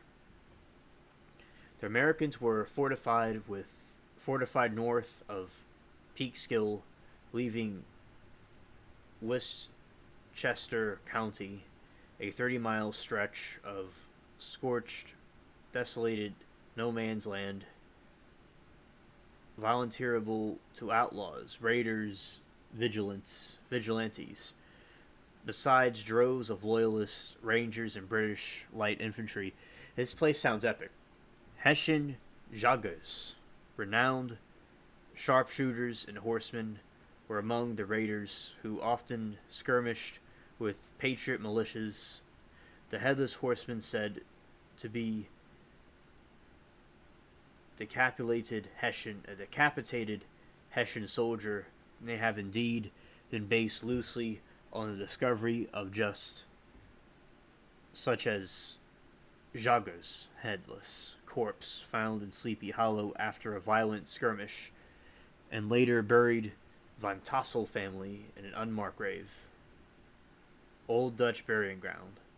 The denouncement of the fictional tale is said to be the bridge of Pocantiaco River of the Dutch church and burying ground in Sleepy Hollow.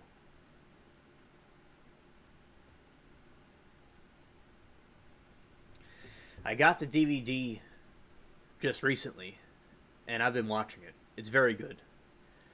And as I said, it's nice and foggy, and it's really, really good. Really good. Latina, thank you for coming. God bless you. Hun, and good night.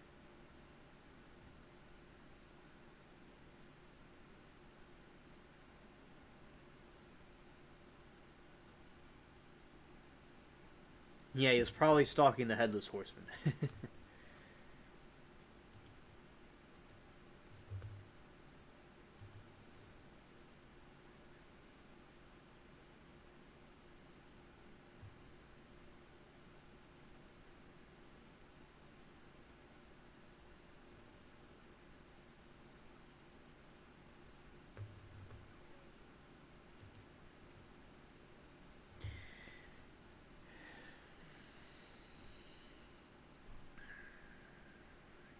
And now we're going to talk about what Headless Horsemen are exactly.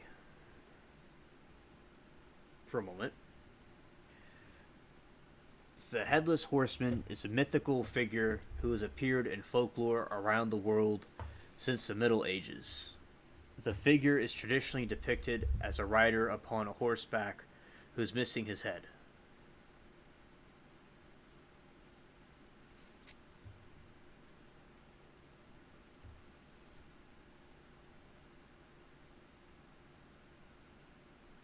Depending on the legend, the horseman is either carrying his head or is missing his head altogether and is searching for it. Examples include the Dullahan from Ireland, who's a demonic fairy usually depicted as riding a horse and carrying his head. Under his arm, the Tuller Knight from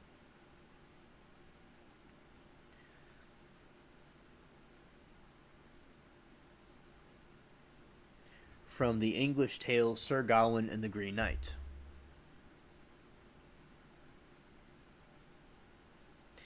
And we talk about Sir Gawain and the Green Knight on this channel. There's some synchronicity right there, chat. And the Legend of Sleepy Hollow. A short story written in 1820 by American Washington Irving, which has been adopted into several other works of literature, from including the 1949 Disney animated Adventures of Ichabod and Mr. Todd, and 1999 Tim Burton Sleepy Hollow.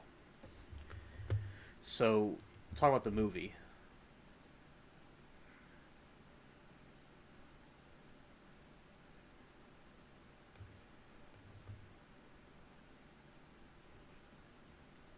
Johnny Depp movie.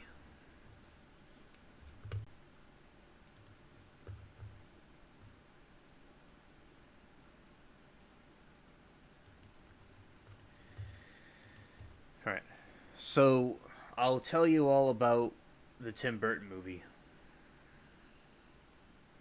Sleepy Hollow is a 1999 supernatural horror film directed by Tim Burton. It is a film adapted loosely based on Washington Irving's 1820 short story The Legend of Sleepy Hollow and stars Johnny Depp, Christina Ricci, with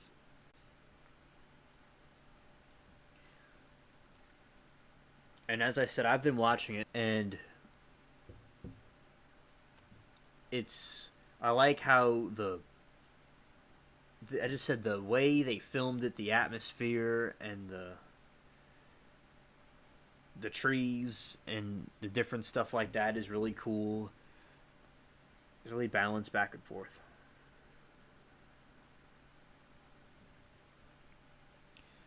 And development began in 1993 at Paramount Pictures with Kevin Yeager, originally set to direct Andrew Kevins Walker's script as a low-budget slasher film. Disagreements with Paramount resulted in Yeager being demoted to prosthetic makeup designer, and Burton was hired to direct in June 1998. Filming took place in November 1998. This is when I was a baby. To May 1999. The film was an international co-produced between Germany and the United States. A co-production.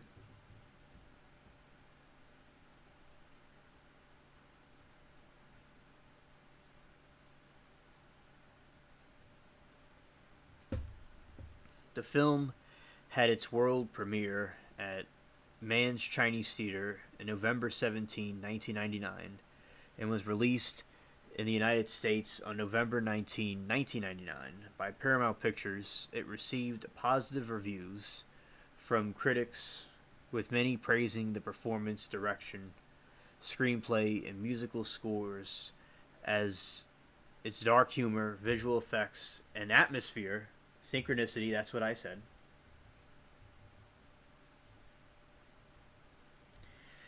and also the musical scores, the award for Best Art Direction.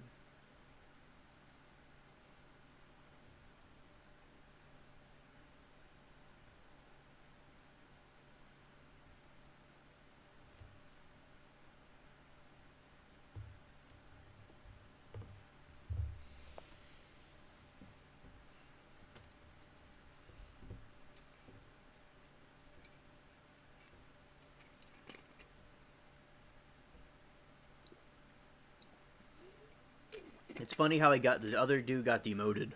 Yeah, Tim Burton does great with movies.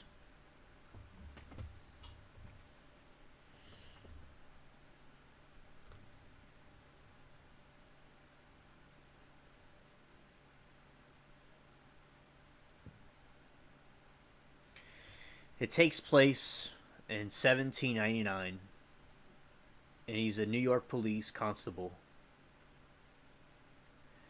criticized for his prediction for scientific methods, and they put him in upstate Dutch, in the Sleepy Hollow area.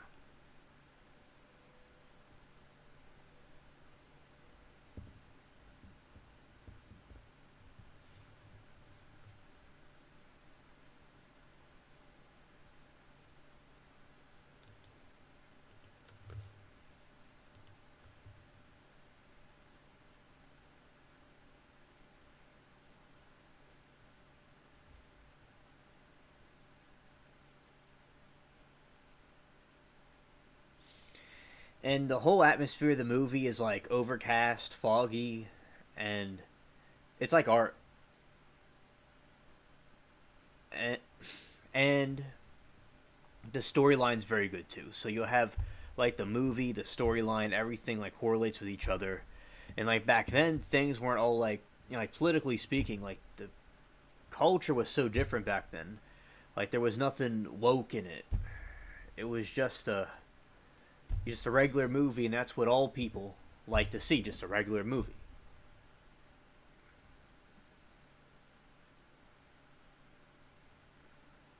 Yes, I believe he made Caroline. Also, yes.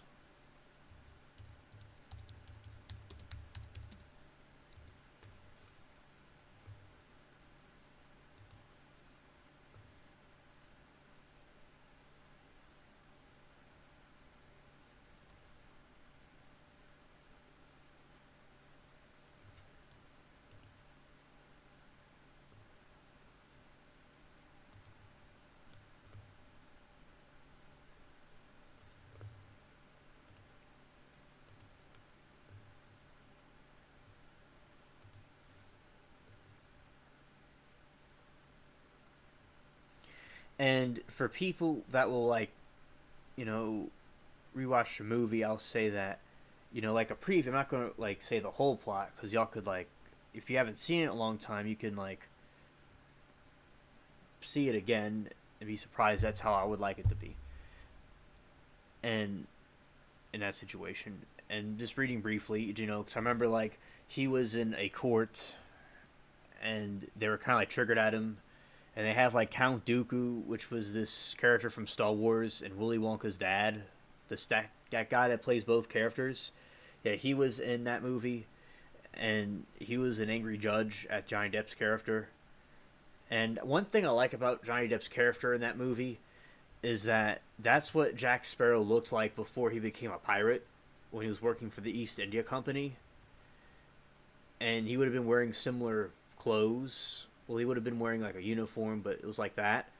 And then like, so I think that would have been like what he would have looked like before he was a pirate. As Jack Sparrow has a lot of different stuff on him.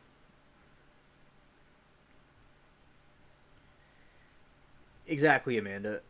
They do ruin the movies. Another thing, the nostalgia of the time period. And I'll show you like y'all what I mean by this. Like,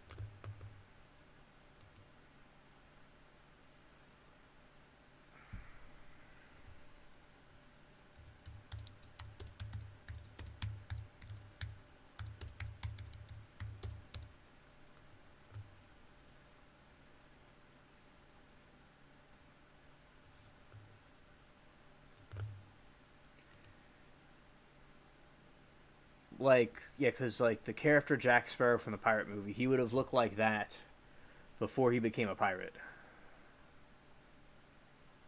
which is pretty cool. Which this is scenes from the Sleepy Hollow movie. As I was talking about the atmosphere of it and like how they did the fog and stuff. It's pretty cool. Like that's what I was talking about. Which we've all seen the movie. I'm just like showing you all some pictures from it. Also, like the black fence is pretty cool. Not the black fence, the black wood, the black trees up north. And sometimes it looks like that down here during winter at some points, like around January and stuff. January is when the British invaded this place in the 1800s, and it's very foggy and cool and cold down here, and it's a lot like that kind of weather in this scene in the movie.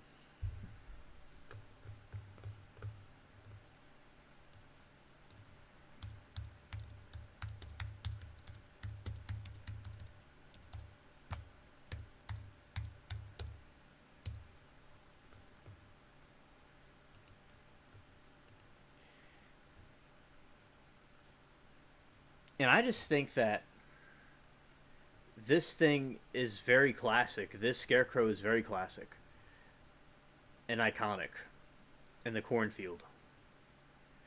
And one thing about corn, which has to do with this topic, is like I think there's different types of corn that grows very big, and that's something I'm looking into. That's just very interesting because there's different sizes of plants. So yeah, that's as I said, it's a classic. My review of it, it's a classic. The jack o' lantern, the the dead cornfield. It's all very cool.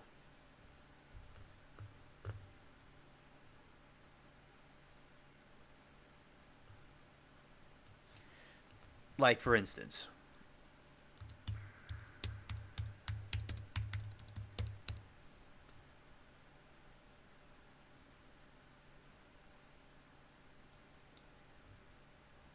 there was these like giant corn stalks that I thought was pretty cool.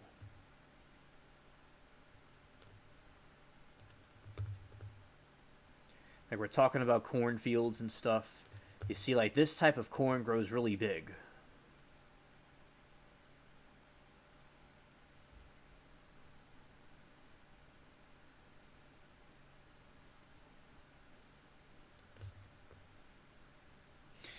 Okay, Amanda.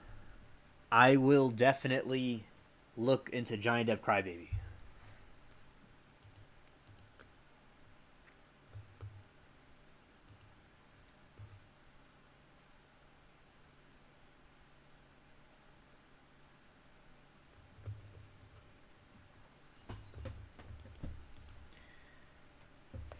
Because like the corn, I'm not saying the corn I get is small naturally, but I do think that there's different types of corn. So I remember when I grew the giant tomato plant, there's different types of tomato hybrids and stuff.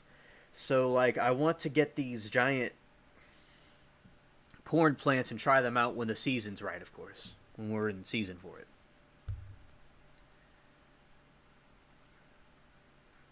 Yeah, SC, shout out to corn in the chat.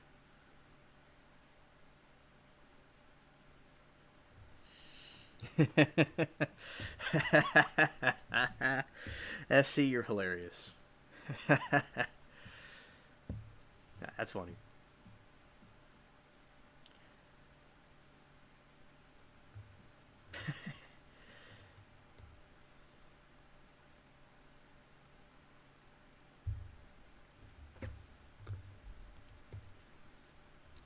So these are the kind of corn plants that they're having up there, upstate in New York and stuff during this incident. And one thing that I will say, which would be a good idea for a Tim Burton movie, which I was thinking of with the Sleepy Hollow, is that if you had a movie about like when the Pilgrims came here, up there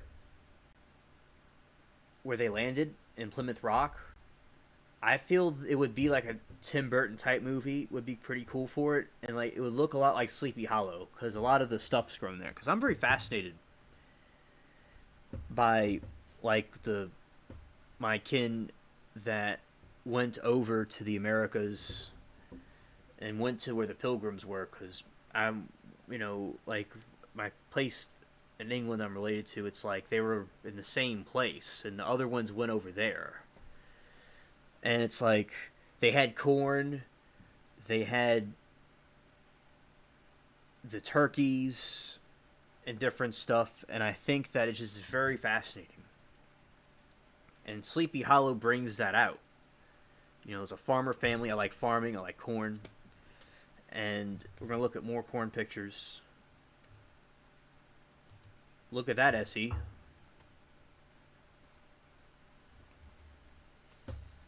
Because I have giant stalks of ragweed, not weed, but ragweed. It's a type of giant plant that's related to sunflowers, and it's edible. It's in the yard. It's just something that grows wild here. And people could have, like, allergies to it, but it's a cool plant. And I like growing it, and I like using it for its wood for different things, like for steaks and stuff. And I like using it for cutting with my sword. So it has stalks like that. But it's not like that, but it has stalks.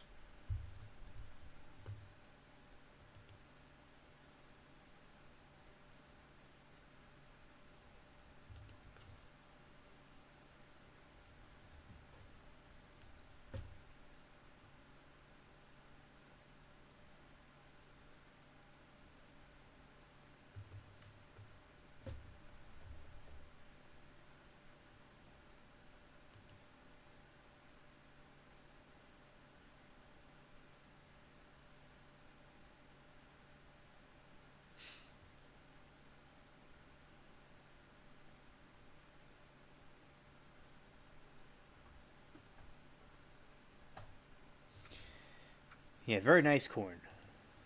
But I said there's certain types of them. There could be different breeds and things like that.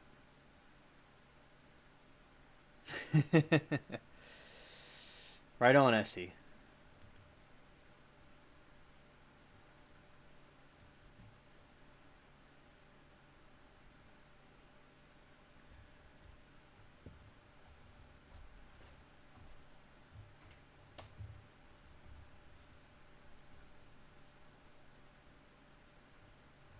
Yeah, so we got that, and let's see a headless scarecrow.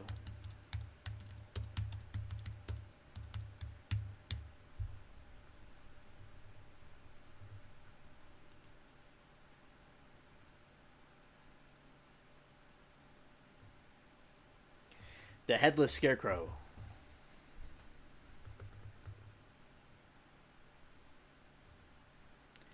Pumpkin scarecrow.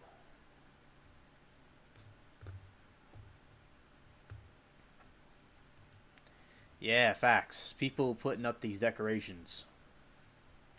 That's the kind of scarecrow I need to get for my garden.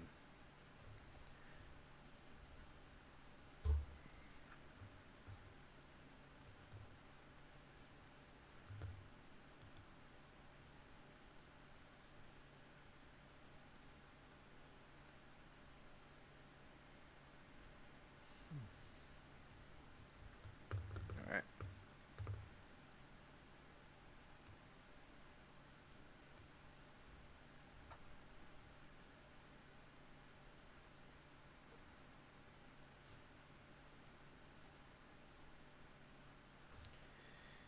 Let's see about Crybaby.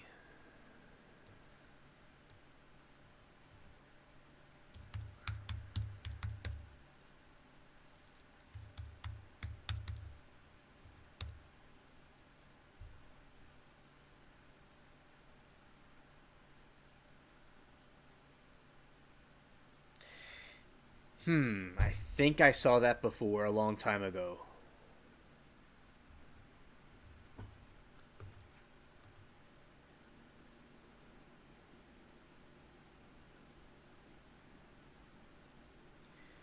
Yeah, Amanda, I think I'll see it. It's been a long time since I've seen this movie, and it's an amazing movie. This one's an amazing one he did, and I think that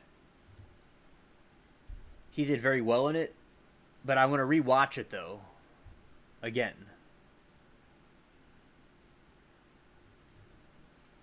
But yeah, the next scene was this.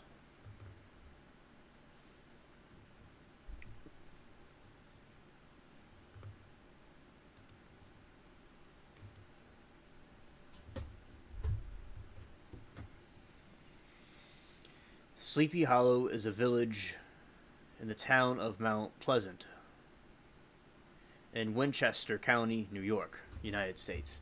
The village, located on the east bank of the Hudson River, about 30 miles north of New York City, and is served by the Philippus Manor stop on the Metro North Hudson line. To the east are unincorporated parts of Mount Pleasant. The population village of the 2020 census was 9,986.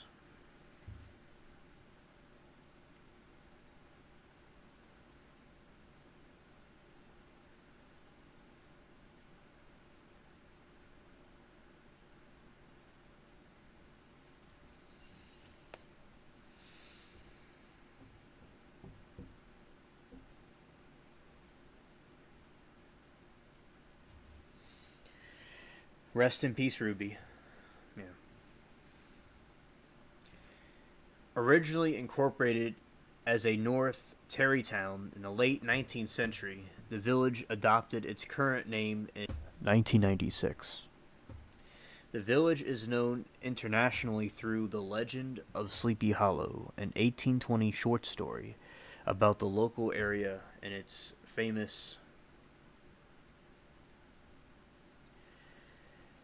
Spectre, the Headless Horseman, written by Washington Irving, who lived in Terrytown and is buried in Sleepy Hollow Cemetery.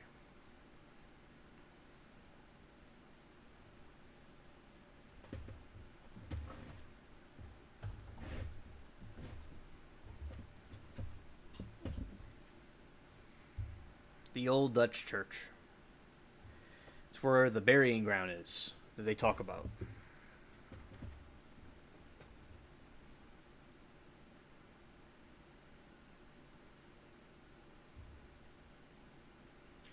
An 1820 short story about the local area and its infamous specter, the Headless Horseman, written by Washington Irving, who lived in Tarrytown and is buried in Sleepy Hollow Cemetery, owning to this story as well as the village's roots and early American folklore.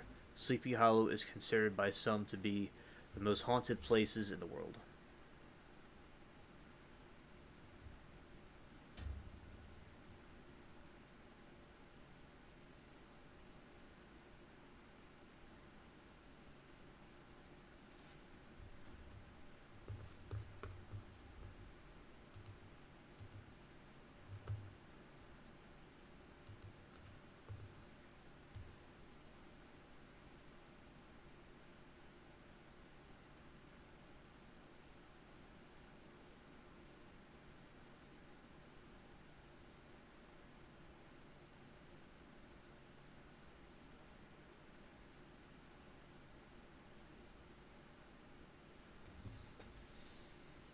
And also the Sleepy Hollow Cemetery,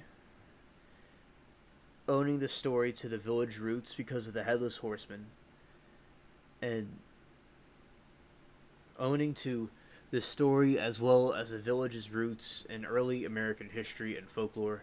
Sleepy Hollow is considered by some to be one of the most haunted places in the world. Despite this designation, Sleepy Hollow has also been called the safest small city under 100,000 residents in America.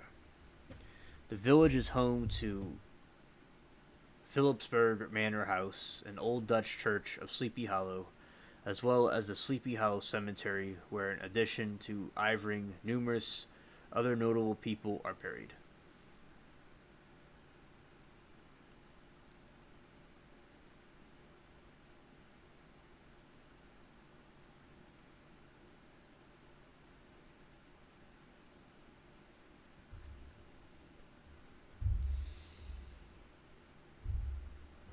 The land that would become Sleepy Hollow was first brought from Adrian van der Dunk, a patron in New Netherland, before English takeover in 1664. Starting in 1672, Frederick Phillips began acquiring large parcels of land, mainly in today's southern Winchester County.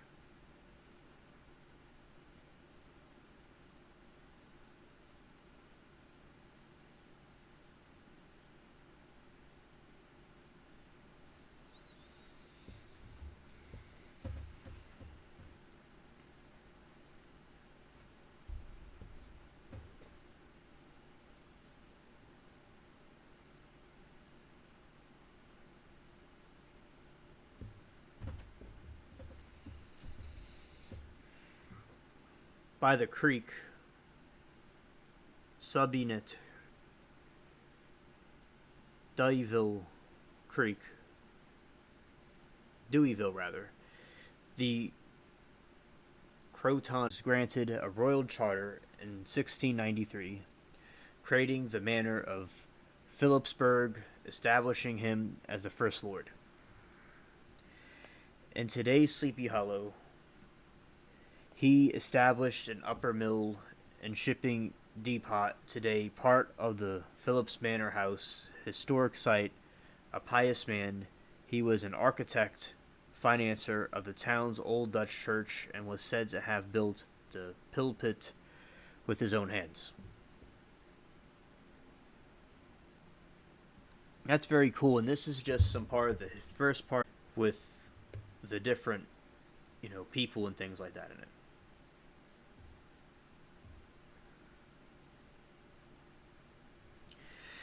The Edward Harding Mansion, now serving as the administration building for the public schools of Tarrytown, Patriots Park, Phillips Manor, Railroad Station, Sleepy Hollow Cemetery, and the Tarrytown Light are listed in the National Register of Historic Places.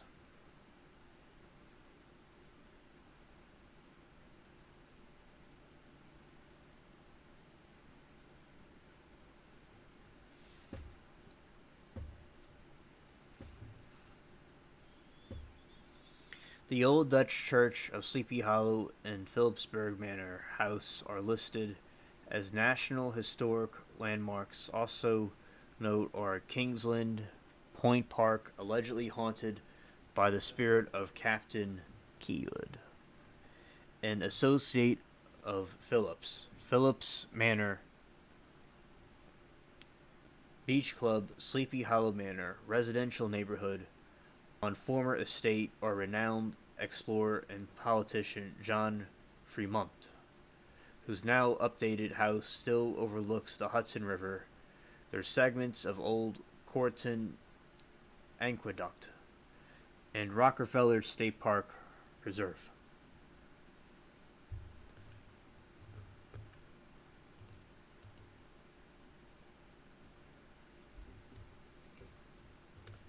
That's the manor.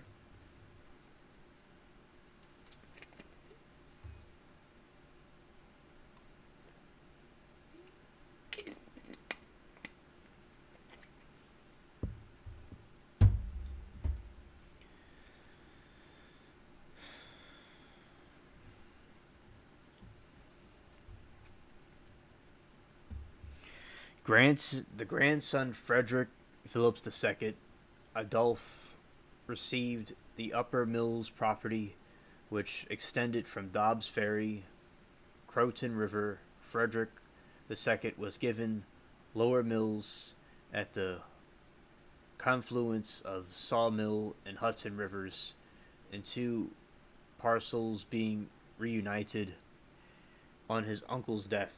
His son Frederick III became the third lord of the manor in 1751.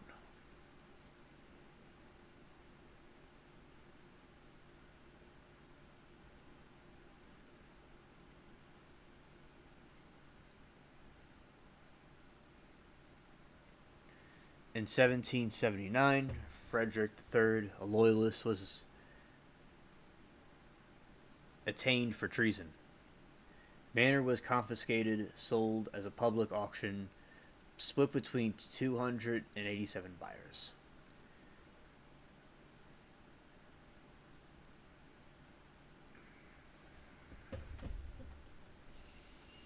So we have a strong history with the Sleepy Hollow, and that's the cemetery.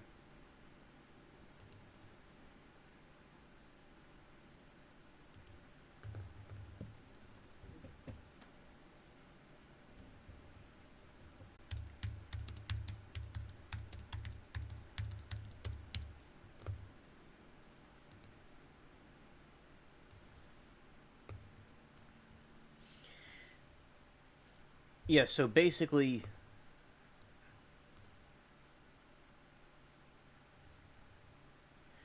this is the thing with that, with the different things with Sleepy Hollow, talking about the story, some of the legends surrounding it, and the American literature stuff, and the corn, the farming. So it's like a farming community. So there's a lot of interesting things that were going on from what we were seeing with this.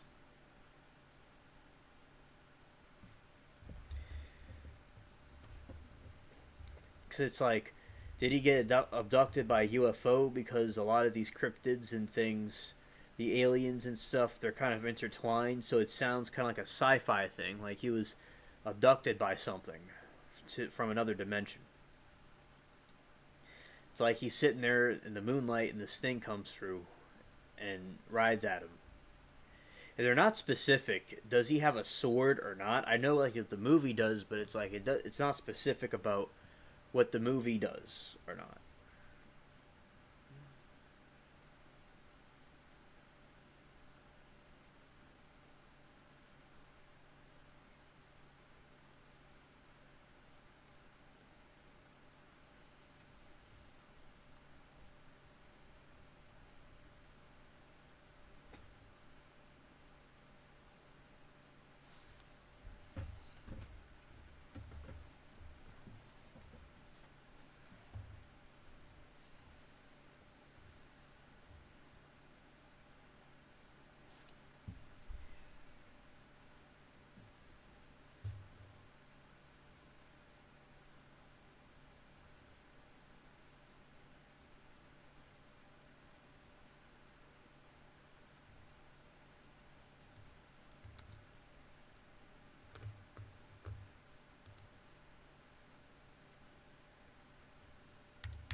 I'm still here, thinking. So,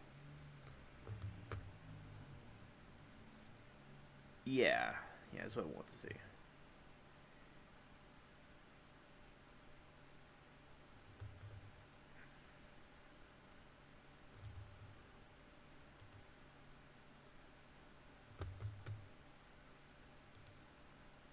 Now, these are different depictions of it in pop culture and art and stuff.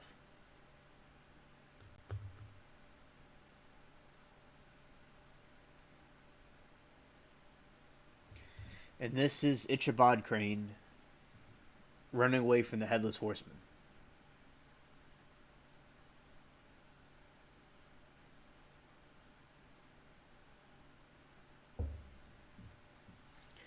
And that's when he was throwing his pumpkin head at him.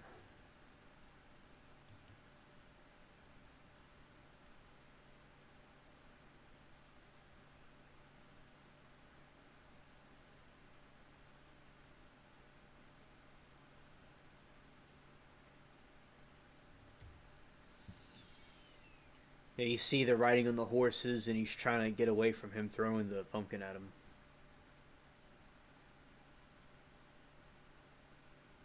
That's a really iconic scene.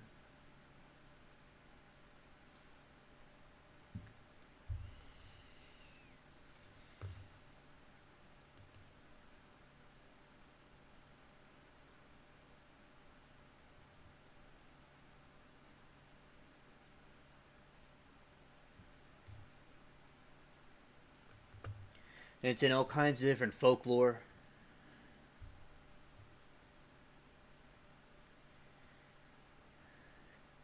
All over the place. Let's see what the name of the Headless Horseman was. Abraham von Brunt, also known as the Horseman of Death, is the Horseman is an undead creature and one of the four horsemen of the apocalypse, a wealthy man, and he was betrothed to Katrina Tassel, who left him for his best friend Ichabod Crane. That's just some a fandom.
Also in this situation, I think it's interesting how they point out how there is this a wizard, a Native American wizard that did something, that the atmosphere comes from that wizard,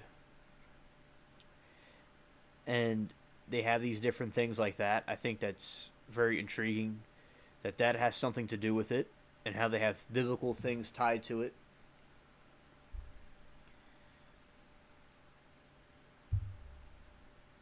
It's very cool. Very cool.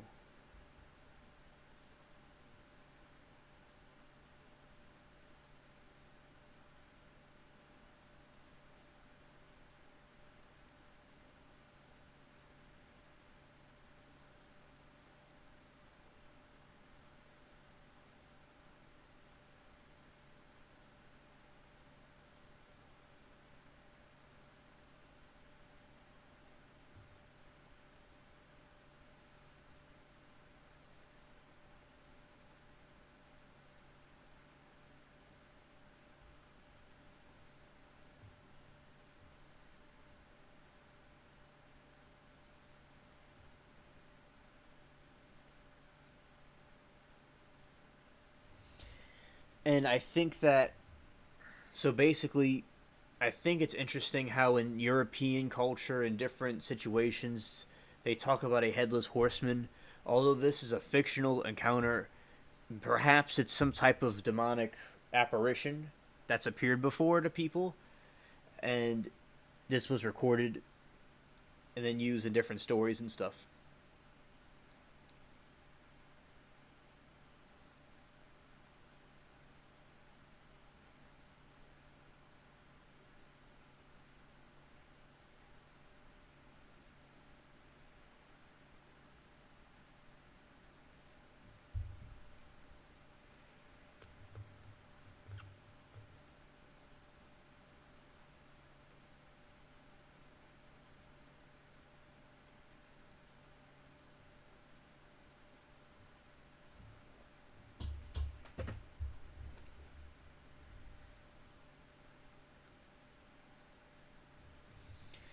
And Ichabod Crane was an army captain,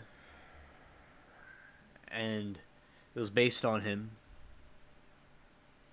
And he was never seen again, as I said. He was never seen again by anybody. He just vanished. And it's very nefarious.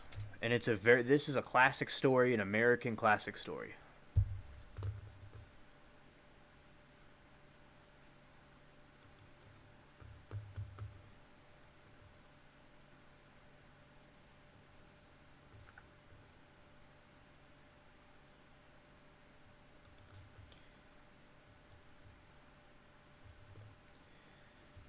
And along with Ivering's companion, he wrote this thing about Sleepy Hollow. And it was popular on Halloween around that time, back then. So you have the Hessian soldier who had his head blown off, and he's searching for his head, and he's using a pumpkin as a substitute head in Sleepy Hollow again. And the town renamed their place Sleepy Hollow after what he did, after the story was written, because it was so iconic with their area. So a lot of these fictional tales are based off of events that could have occurred. Like there's Headless Horseman stories in Europe and stuff, and they make something new out of it. It's kind of like a legend. Legend is the word, because it's like it's not certain if it's real or not, but this is a fictional story. Could be based on something from a long time ago. And I think it's very interesting that it happened during the Revolutionary War. That's very cool.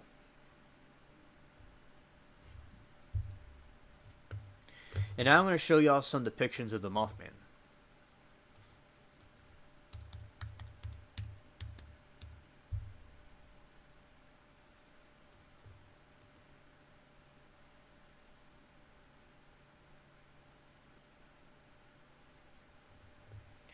So that's what it looks like.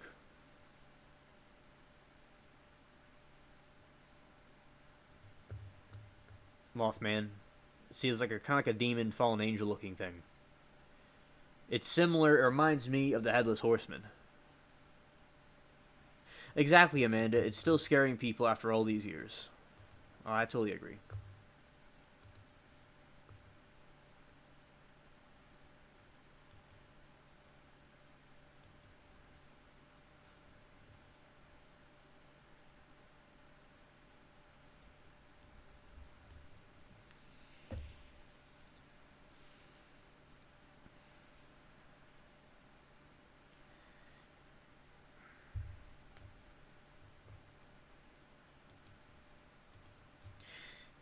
And Stranded will be here tomorrow or tonight. How not this show, but on the next show we do tomorrow.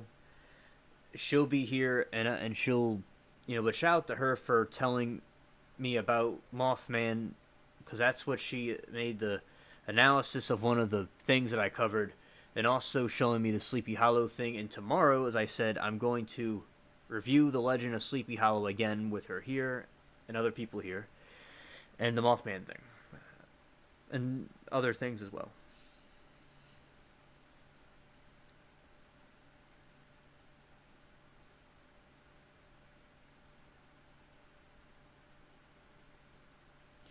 Oh yeah, Amanda, it would be funny. It would be.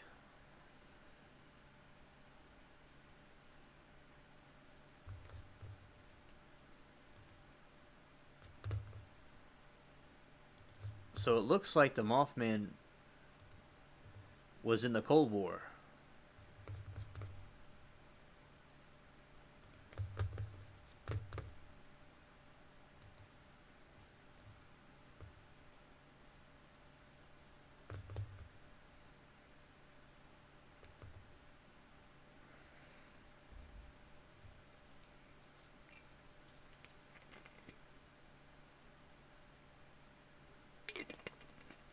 This is a college study.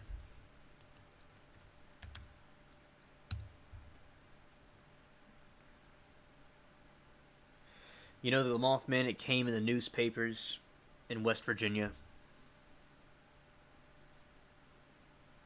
Cryptids, mythological creatures. Hello, Peach. Glad you came.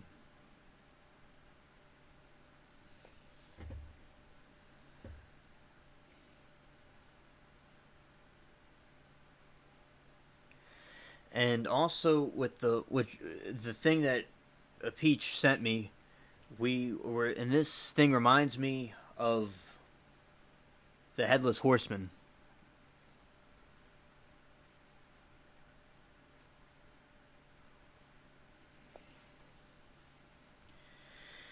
And basically, they're saying about, so in 1966, the Mothman was first spotted in West Virginia. It has red eyes. Some people say it had like white wings, and it's kind of like a fallen angel, demonic creature thing. And basically, it flies around, and like Peach's friend took the thing from the college studies. So this college letters in science in Milwaukee.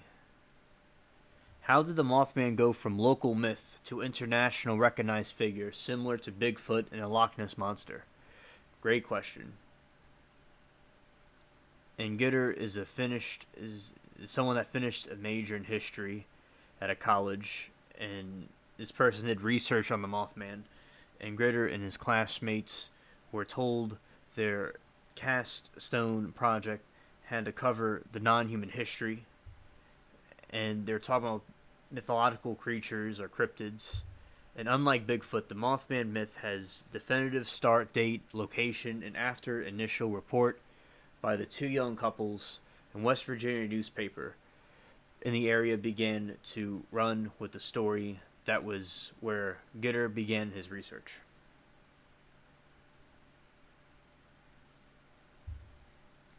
So other people like me and you, like us, are researching the Mothman. And the person looked at it in a newspaper article, looked in books, written topic. He said there was an UFOologist, John Keel's book, The Mothman Prophecies. And then I looked into it more recently, and the media that's constructed around the myth of the Mothman varies. Through his research, Gitter uncovered far more than cryptids' origins. He found snapshots of small-town American built in the fabric of the myth.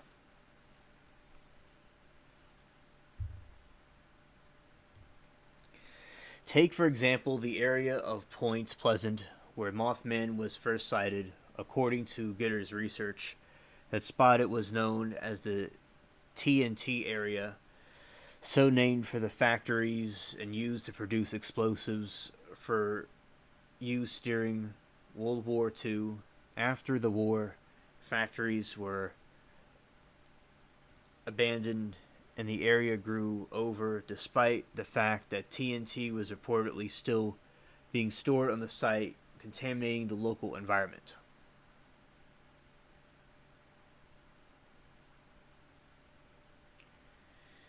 Once the news came out about a possible, Gitter said it would be more radioactive assignment initial sightings.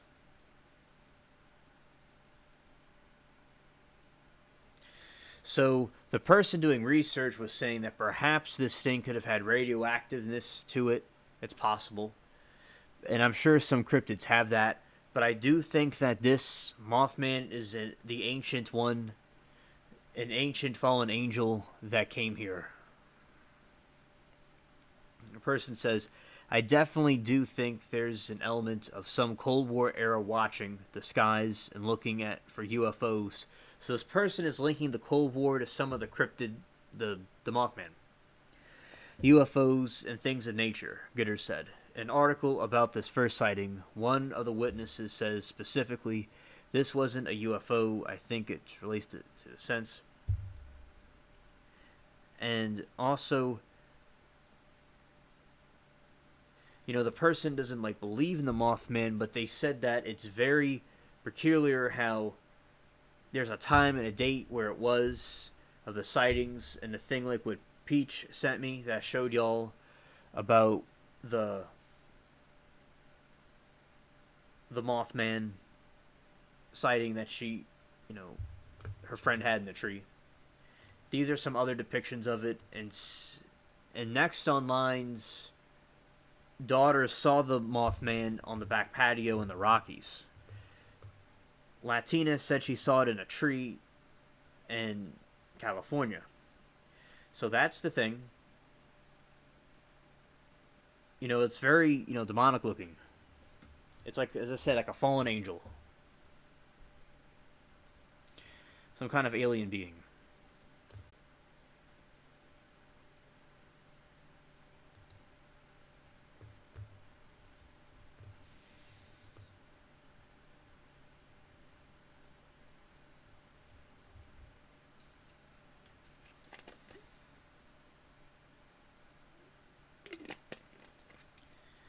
And as I said, this reminds me of the Headless Horseman. And here is a butterfly.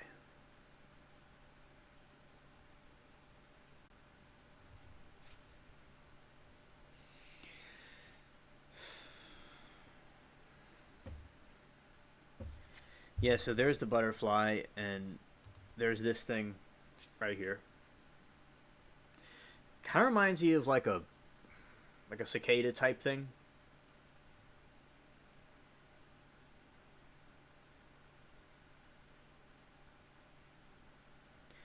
In Peach has an excellent point.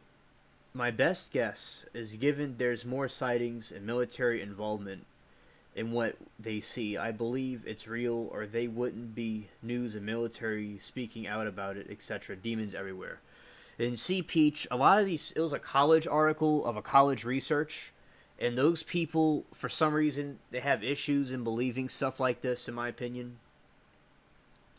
So with Peach, there's demonic entities everywhere being seen, demonic apparitions, alien apparitions, appearing all over the place, just as the Bible says in the end times.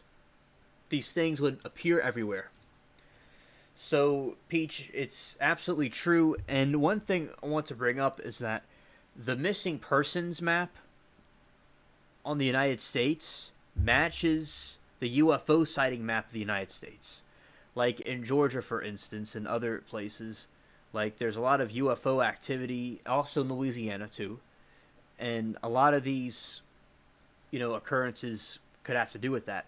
So, Mothman reminds me of the Headless Horseman. That's beautiful artwork, by the way.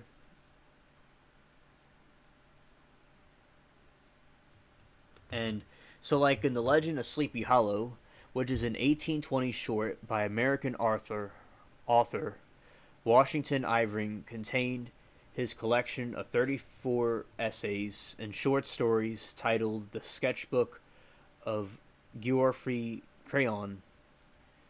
Irving wrote the story while living in Birmingham, England. So, basically, it was popular with people that were in Halloween in the 1800s and stuff. And the Sleepy Hollow, it takes place of a headless horseman that where Ichabod Crane, who is enchanted by the people that talk about crazy things that happens in their place. And the story is set in 1790 in the countryside around the Dutch settlement in Tarrytown, historical Tarrytown, New York, in a secluded glen known as Sleepy Hollow. Sleepy Hollow is renowned for its ghosts and haunting atmosphere that pervades the imaginations of its inhabitants and visitors. Some residents say this town was bewitched by a wizard, a Native American wizard, and it has a haunting atmosphere. And Johnny Depp did an excellent movie, and I'm watching it right now from the 1999, where Sleepy Hollow, the movie we were talking about earlier, Peach, and how I like the gothic type atmosphere, the dark atmosphere, kind of like a haunted house with the fog and stuff. And it's a historical American thing. And Ichabod Crane in this story was enchanted by the marvelous tales these people would tell. And I think the Native American wizards very interesting because they were into different practices and stuff. Residents of the town are seemingly subjugated to various supernatural and mysterious encounters and occurrences. They are subjected to trance-like visions and frequented by strange sightings, music, and voices in the air. The inhabitants of Sleepy Hollow are fascinated by the local tales, haunted spots, and twilight superstitions. On account of the mysterious occurrences and haunting atmosphere, the most infamous specter of the Hollow is the Headless Horseman, the commander-in-chief of the powers of the air, or also known as the Devil, Ephesians 2:2. He is supposedly the restless ghost of a Hessian trooper. So, Peach and chat, just a reminder, a Hessian soldier were German soldiers that were sent here from the British, that were their allies, to fight the Americans during the Revolution. So the story goes that this Hessian trooper was existing, and then his head got blown off by a cannon, and he's trying to find his head. By some nameless battle of the Revolution, and who rides for...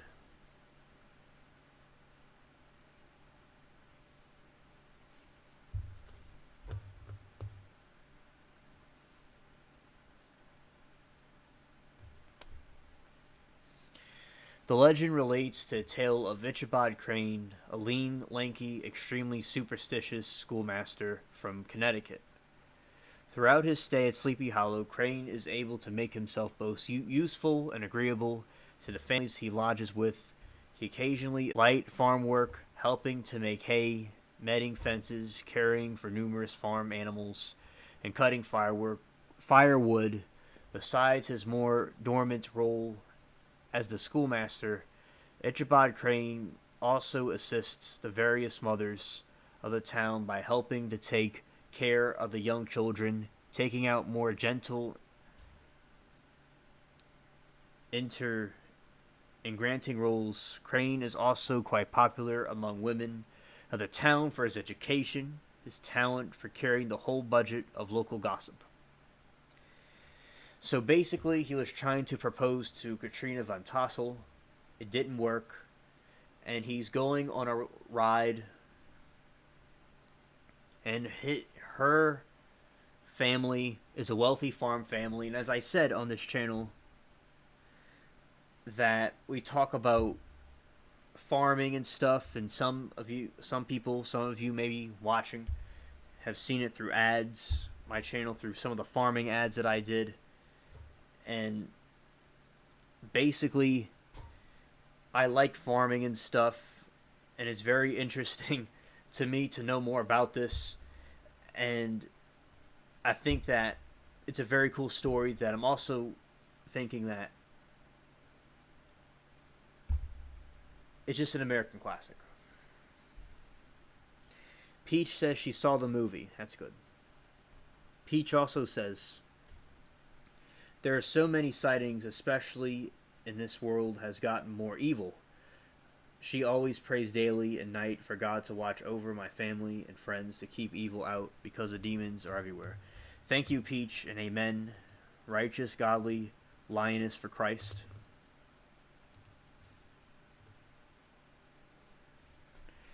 And the Headless Horseman, there are Headless Horseman stories from Europe. In my opinion, it's a type of cryptid, demonic alien creature thing, which is a demon, or an evil apparition that people see, and the guy based his story off of things that were being told. Like, people have asked me, but it's probably based on tales and stuff that were there. Like, Pirates of the Caribbean is a perfect example. Another Johnny Depp movie. Is that perhaps that there were pirates in the Caribbean. There was a Blackbeard. There might have even been a Jack Sparrow, but the Pirates of the Caribbean movie was based off of some real event, but it's fictional.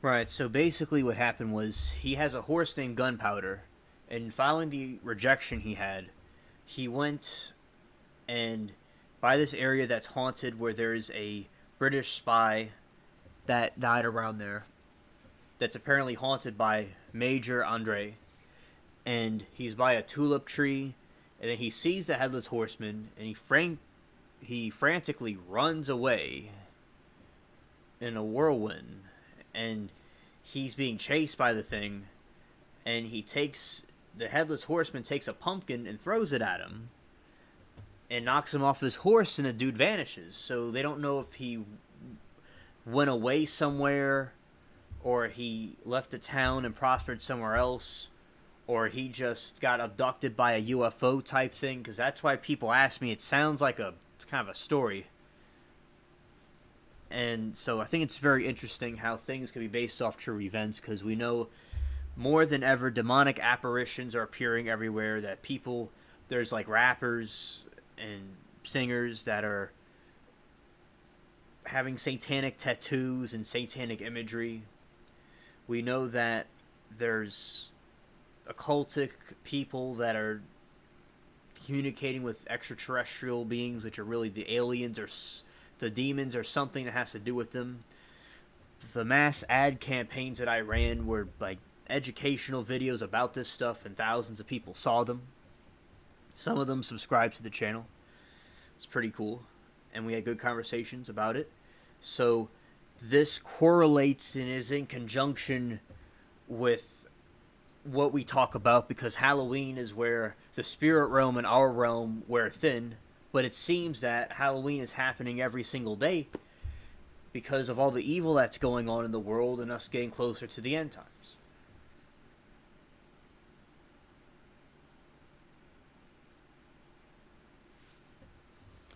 Always wear your tinfoil hat, chat.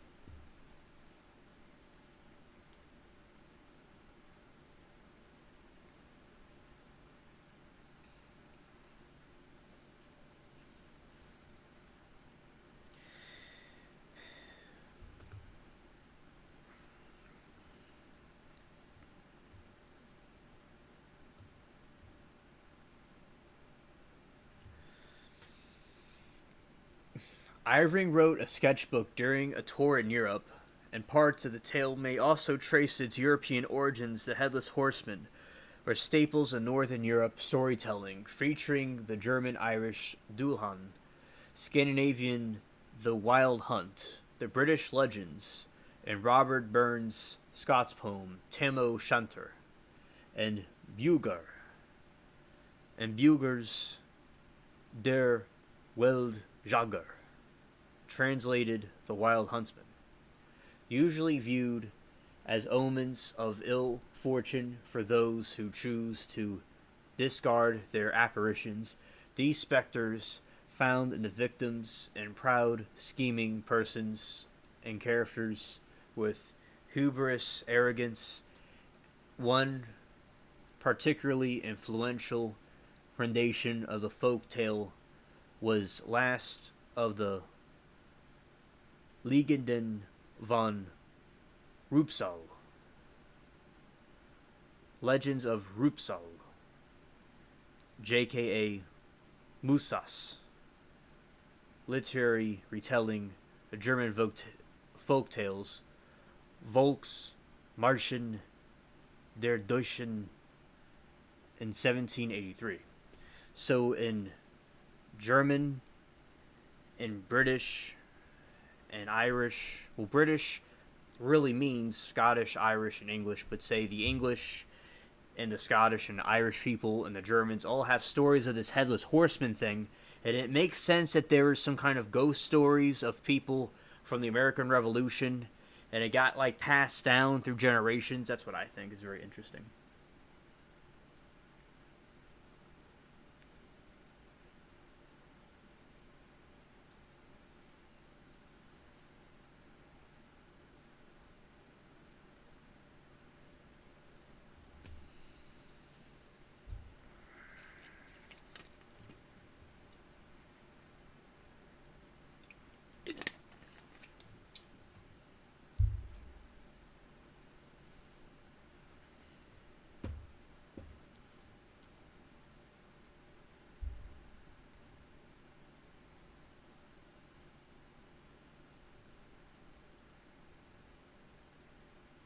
And after the Battle of White Plains in October 1776, the country south of Bronx River was abandoned by the Continental Army and occupied British. The Americans were fortified north Peekskill, leaving Woodchester County, 30 miles stretch of scorched, desolated no man's land. And besides the droves of Loyalist Rangers and British light infantry, the Hessian Jagas, renowned sharpshooters, and horsemen were among the raiders who often skirmished the patrol militias.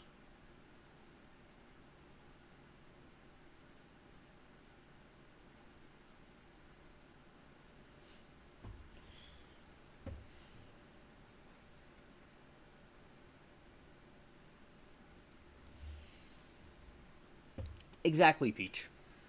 Exactly. Peach says, people think we are nuts when speaking about aliens, demons. It's the battle of our minds and soul will get worse for non-believers. You know, and we're doing the work of the Lord by exposing them and the aliens, the Mothman, the demonic angels and stuff.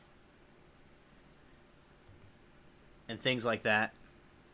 And also, you know, because that's basically what the Headless Horseman and how it's a type of cryptid type creature, most likely. And tinfoil hat lives matter. Alien lives matter. And also, we know about that. It's all good. Let's see. Right, so there's different battles and skirmishes, and it explains that the person was buried by Katrina's family in the old Dutch church in the burying ground of Sleepy Hollow.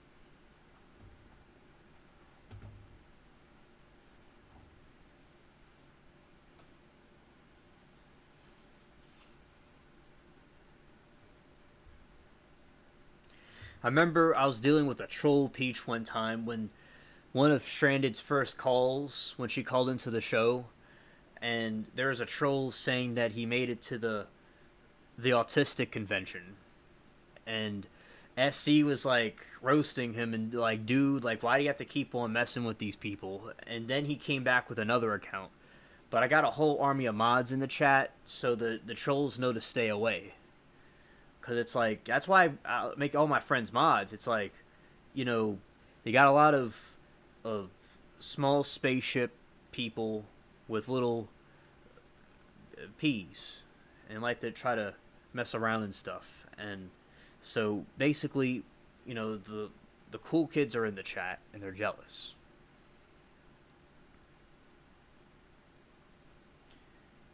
And Peach, do you notice the pirate right there?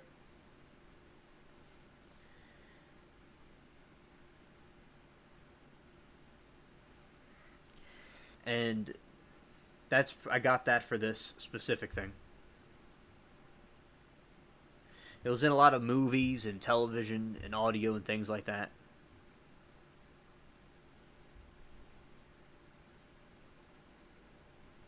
A lot of narrations in theme parks. And they renamed the area Sleepy Hollow, New York because of the story. Yeah, SC, I do think that's a good idea about the TV show. It sounds good.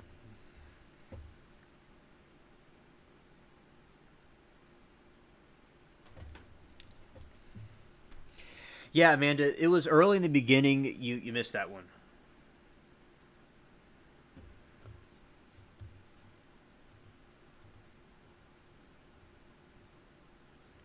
Shout out to SC for the great slogan. That was a great slogan.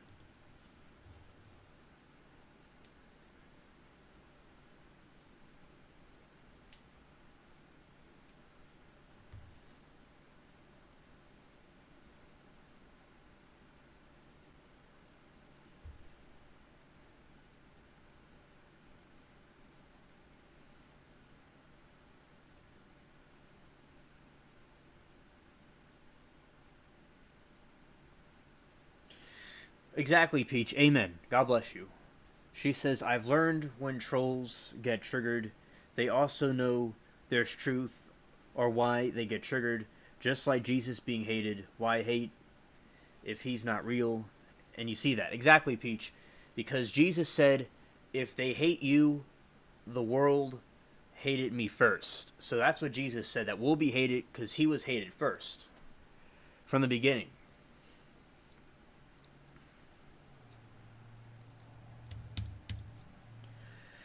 And also, basically, like when I was running the ads for the different videos and stuff, trolls like were telling me bad things, they're telling the video bad things, but it's just how it is. It's like, you know, they're haters, they're called, we call them like demons manifesting. Those demonic entities, the aliens and stuff, they don't want people exposing them.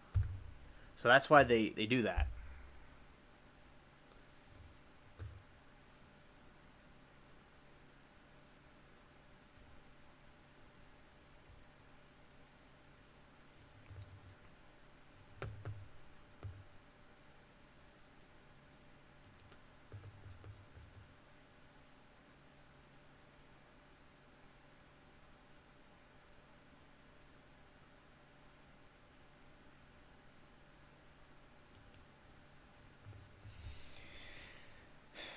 Right. So basically, like, that's the stuff that's like going on here. And like, let's see what's going on here. So like aliens, for instance.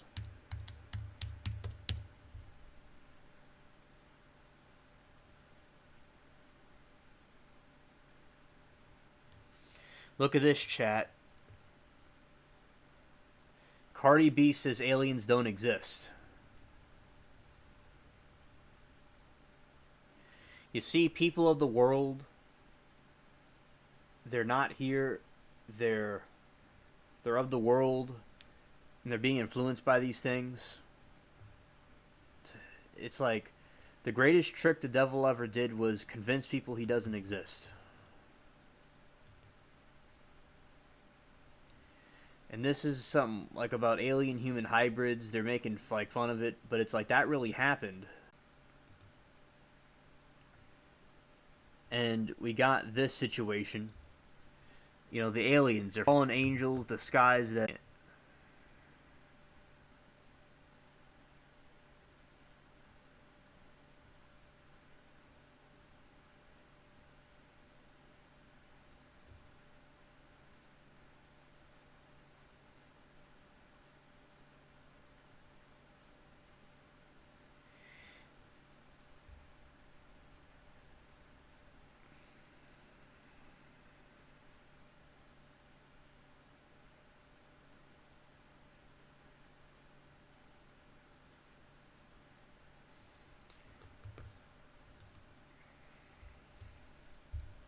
And people that were abducted by aliens or had encounters with them didn't have good experiences.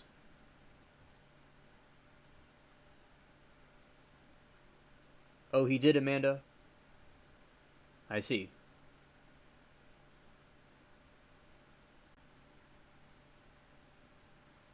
Exactly, SC. That's what I'm saying here. Like these morons, these fools, they'll say, exactly.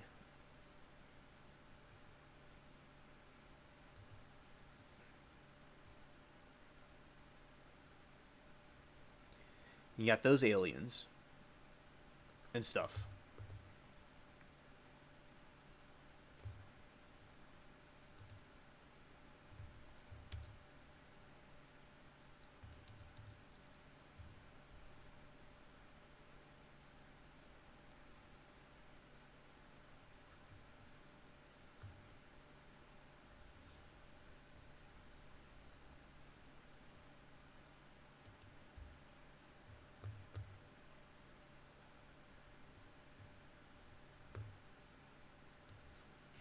And also, I'm going to review about the thing that Peach sent me, the Mothman encounter that Peach sent me.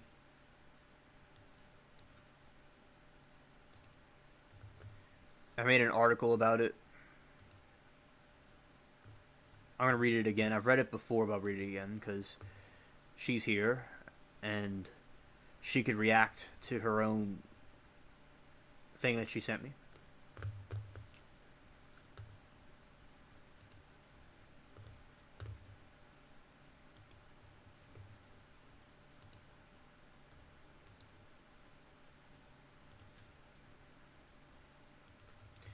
Alright, here we go.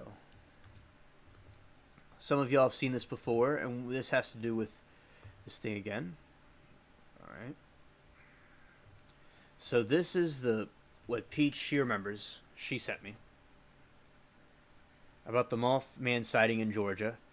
And like people were saying in like the article I was reading before that some people think the Mothman sighting is just like a person, like not a person, but like an egret or a crane or something, and it has red eyes, or an owl, but that thing's not an owl. It has like a cloak over its head. You know, it's very, very spooky.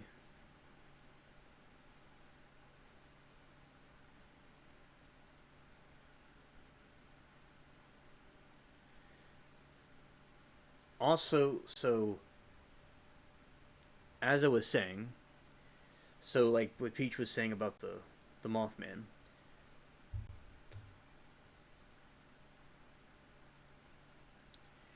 And basically, like with the channel, and we talk about like alien research, about sound, like I do some alien sound effects, like the like techno kind of sound effects, so like soundscapes, things like that. And also I talk about alien conspiracy theories and things like with the Bible and stuff like that, and also news topics, and I do like little stories and stuff and react to things.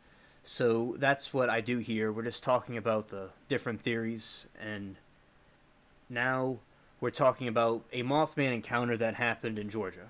And welcome, Anne, to the channel.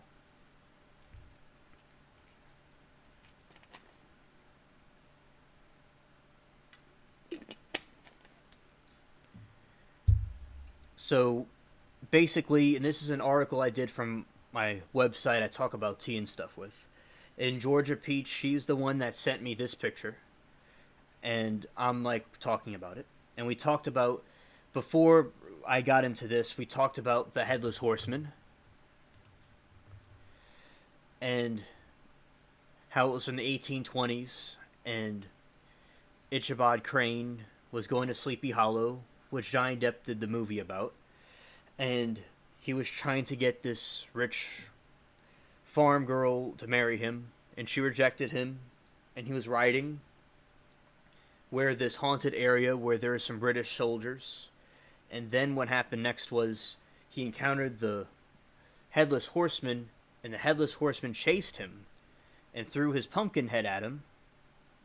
You see in this depiction of it, and Ichabod Crane disappeared, And although it's a fictional story, it's not real.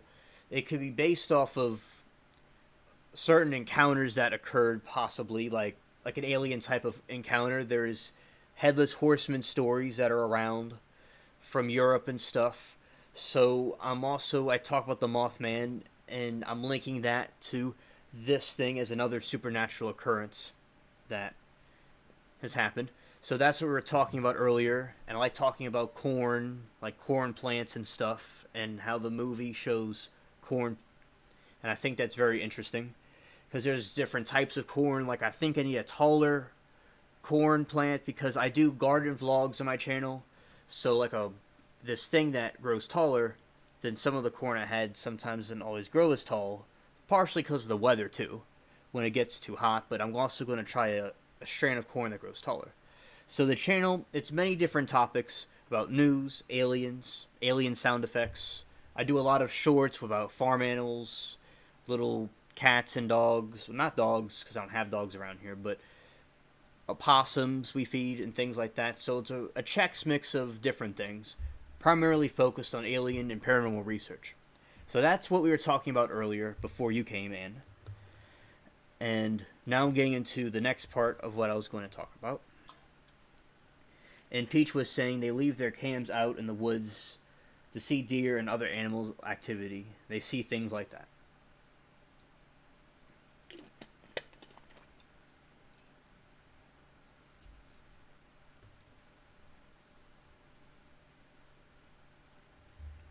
So like the vlogging stuff is the different things I do with my garden stuff. An alien spaceship, like we'll say on the channel, we're like in the spaceship, we're aliens in the spaceship. So yes, we are aliens on the spaceship, and things like that.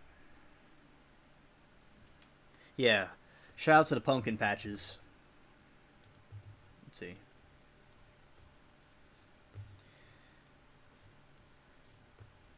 All right, so here we go. The Mothman is from West Virginia folklore and is a cryptid, which is a creature that may exist, but its existence is unproven, are either from extinct or supernatural origin. On November 15, 1966 to December 15, 1967, newspapers in West Virginia reported the sightings that a couple, Roger and Linda, were driving one night and they saw red eyes and a gargantuan flying creature, and it was flying and following them. So I also compare this thing to a Nephilim, which in the Bible they talk about these like giants, and this thing is 7 feet tall, and this one she was telling me is over 7 feet tall, and people they saw these things flying around that time. And there's sightings that I have different subscribers that have told me they've seen this sighting around the country. On YouTube, there's a lot of paranormal videos of aliens and ghosts and stuff to confirm possible suspicions of these things. And as said in this article, is from June 28. All right. Recently in Georgia, there was a sighting above and a debate. So way earlier, a couple of streams, a couple of months ago, when Peach wasn't here, I believed it was real, but some people were uncertain about it, so there was a debate about it on my YouTube channel. So at that time, the debate started about what this thing is, and I received a picture above while watching a cat. It was late evening on it was cloudy, getting ready for supper, when my good friend sent me this, telling me their friend posted this. And usually I think to be always skeptical about things, but of course I have an open mind. I manually have an open mind about paranormal things. And I discussed in this article where I became into paranormal and alien research. But I think it's real and not CGI or edited. Because sometimes things can be fake, but this one is not fake. It's real. You know, this was taken by a tree cam by my friend's friend, Peach's friend. And Georgia's known for alien and paranormal sightings and Mothman sightings, so this one is real, and I will explain in the article. I know a lot about paranormal images. I have seen real ones and fake ones. I am confident it's real, and explained some to my subscribers that were skeptical about how it was real. At the time, I had not much info. I had little info. And I will now say here in the article what I revealed to my subscribers. The photo above is from a hunting tree cam in the deep woods, 20 feet up in a tree late at night, and other hunters saw it and were paralyzed in fear. The creature was over 10 feet tall and had glowing eyes. Multiple tree cams picked up on it. In my opinion, this is a new sighting of Mothman. So this is an example of a tree cam. It's not the tree cam that was used to capture the real one, but this is a tree cam that was used in a picture, but it's not the one that was used in the real sighting. I highly recommend them. You never know what could be lurking outside right now. I mean, I don't know what's lurking outside out there. You know, it could be anything. So I think they're very good for people to have. And Mothman can fly. It's a question, can Mothman fly? Yes. The Mothman has wings and can fly around. In the story above, the original people to see the Mothman saw him flying in the sky. The creature in Georgia flies into a tree. It was flying around the Silver Memorial Bridge before it collapsed. It was apparently spotted at the 9/11 terrorist attack. It's unknown if there are multiple moths or just one moth. So, like, we're talking about the Bell Witch recently and how it's able to teleport from here to England, and it knew the Bible. It was very creepy and weird. It also acted like an angel of light, so it was an invisible thing. These demonic apparitions that, you know, occur. So, I say later in the article, the next paragraph, it has strong resemblance to a fallen angel, and the offspring of fallen angels and humans are called Nephilim. The Mothman is known to be like a Grim Reaper type figure that appears when something catastrophic happens. My experience with the paranormal. So I tell you, chat and Anne and everybody else that's watching, how I got into all this stuff. Since 3rd to 4th grade, my classmate and I studied aliens, and his dad told us many things as well about Planet 10 and about these aliens and stuff. And many years later, on my YouTube channel, I started my channel. Well, quoting the article literally, many years later on YouTube, I started my channel, and I have received many testimonies from people that have seen paranormal sightings, like the monkey demons, and they all have glowing eyes.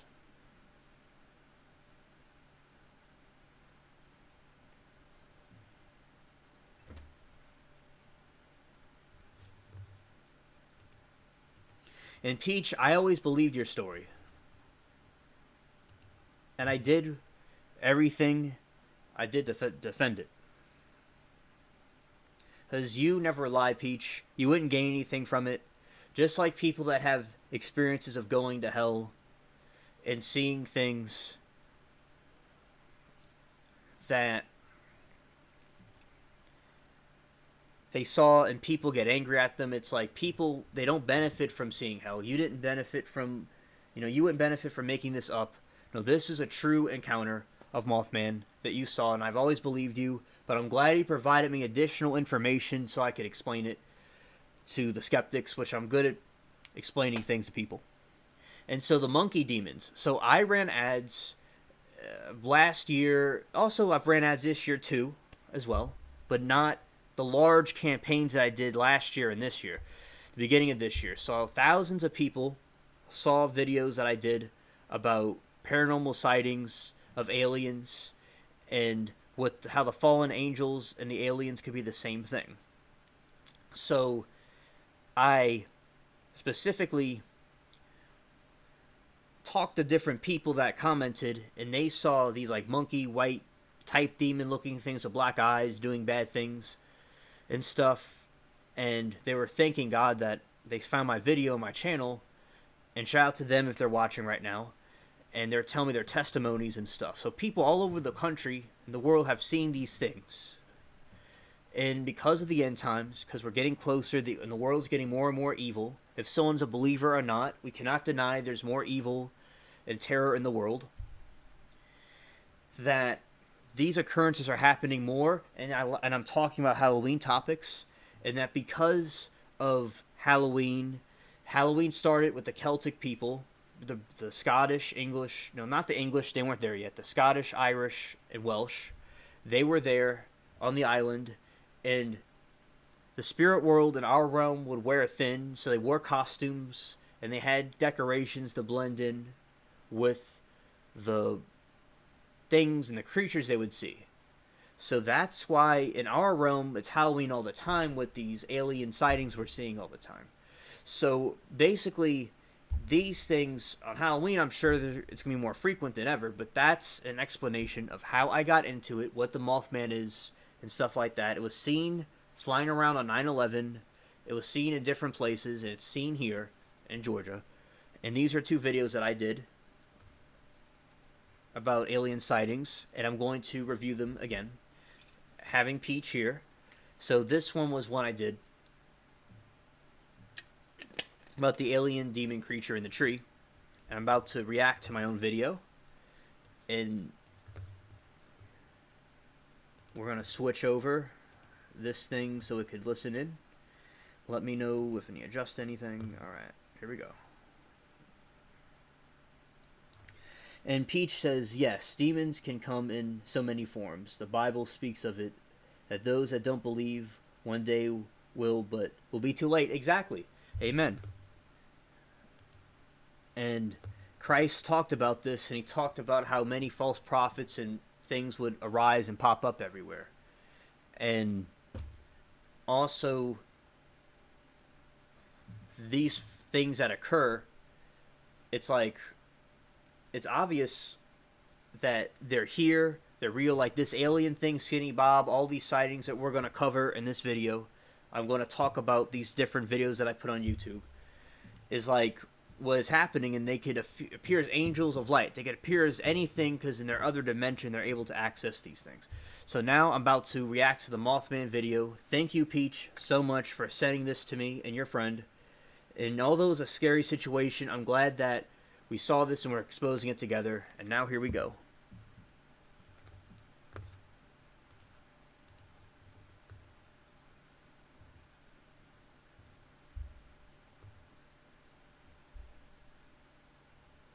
Georgia demon alien sighting.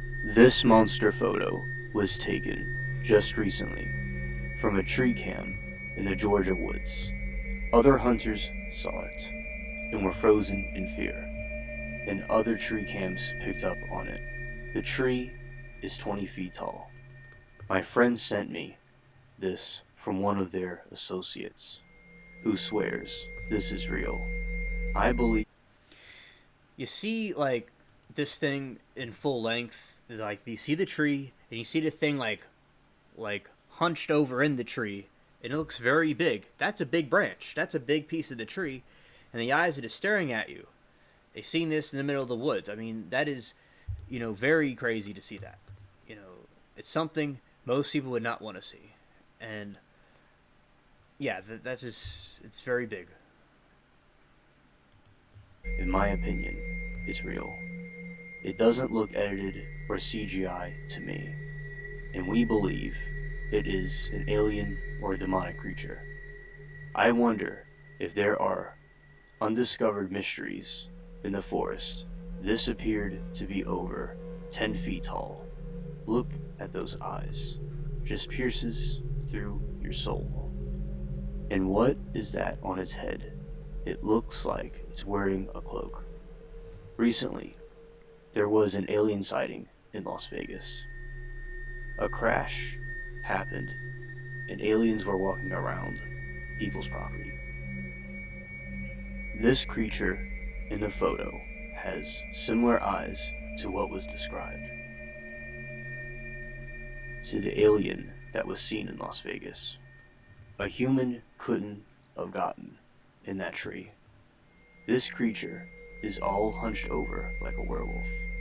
I think it's alien. Comment your thoughts. My friend's associate. Yeah, so basically, and sightings all around the country, UFO sightings in general, they see the same type of creature, and the Bible describes these creatures, and also in other religions, the pagan heathen religions worshipped gods like these things. So it's all connected through a scientific analysis and study of this religious literature and what people are saying and seeing. It all makes sense and correlates with each other. Was very frightened by this creature.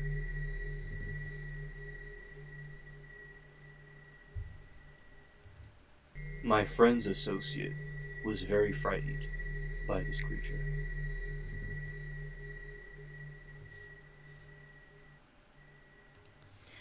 Oh yeah, Peach, exactly. It's a shame that's happened to historical things. We're talking about earlier how the Johnny Depp movie, it was very good, and how it wasn't like how the woke stuff in it, and how basically with the historical things they took down a bunch of statues and things. It just totally cringe what's going on in the country, absolutely, in general.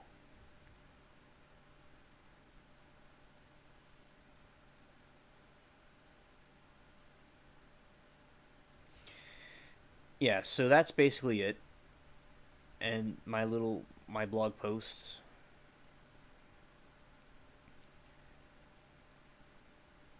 And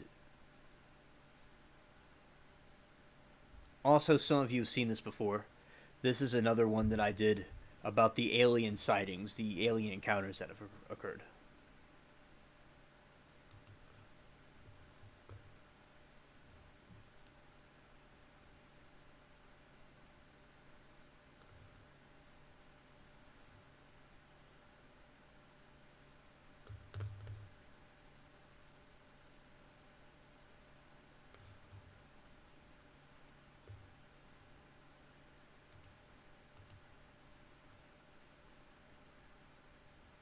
In this video, we are going to cover alien sightings that could give you nightmares and PTSD.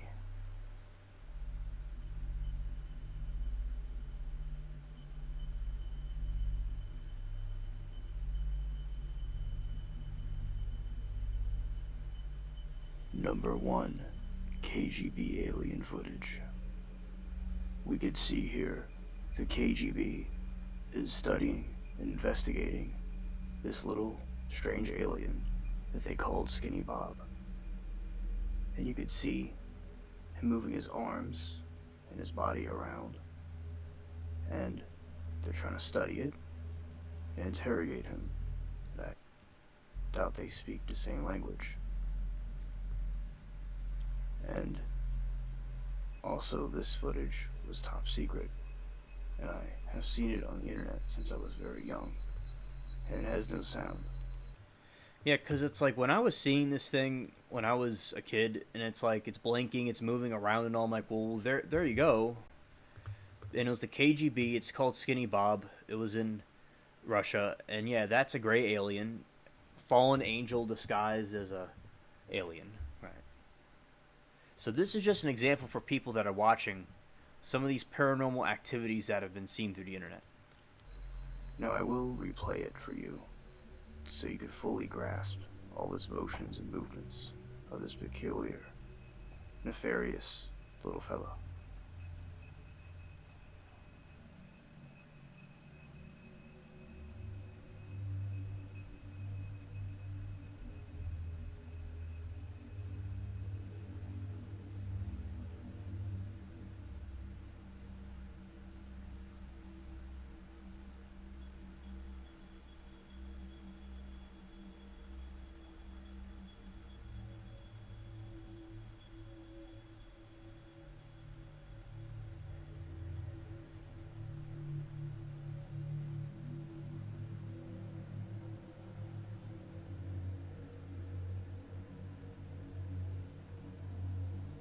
Number 2. Chinese Night Sky.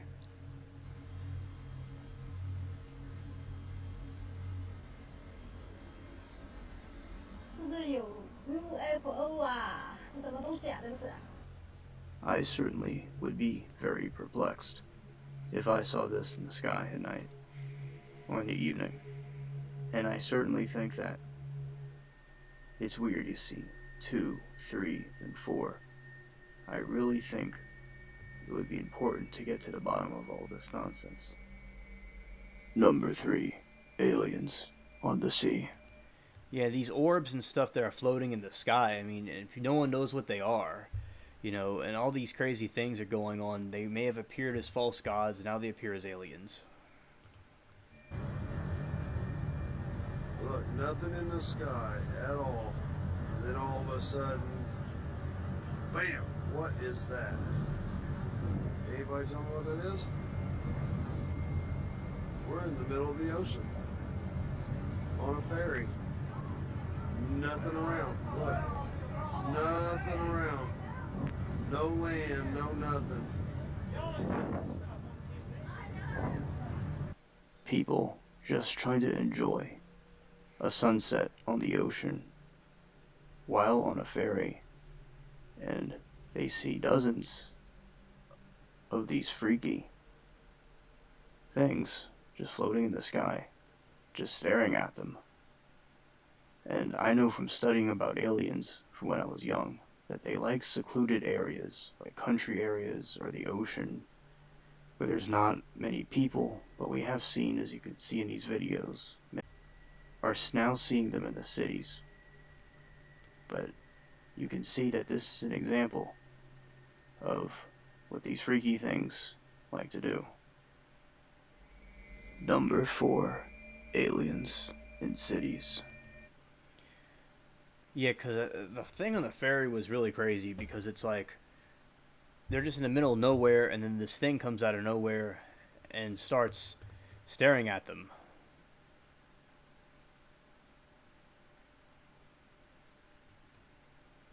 It's absolutely crazy. And those are the UFOs. So those that are skeptical would be kind of like, what is that exactly?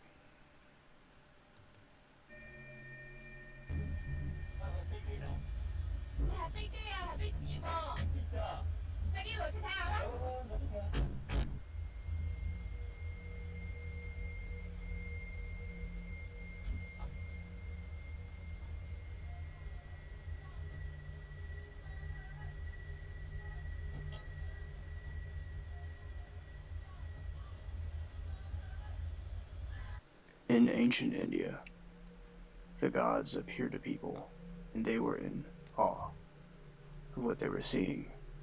And these aliens definitely parallel, and I feel, or in conjunction to those events. They just have taken a different... You see, this UFO in the sky, and the whole people of the world are freaking out over it. It's and if it was just a normal thing, why would all these people be tripping out over it? And also, they're there, they're seeing what's going on, and they're just taking all their cameras and they're staring at it. Signs and wonders in the sky. Form, because the aliens are interdimensional. And see how people are freaked out and scared. Like in the Bible, the angels say don't be afraid, but all these angels do is make people more afraid. Number 5. And also, I want to say, shout out to Elena Han for subscribing to the channel. Welcome to the spaceship. And it's not letting me play. Brazil UFO invasion.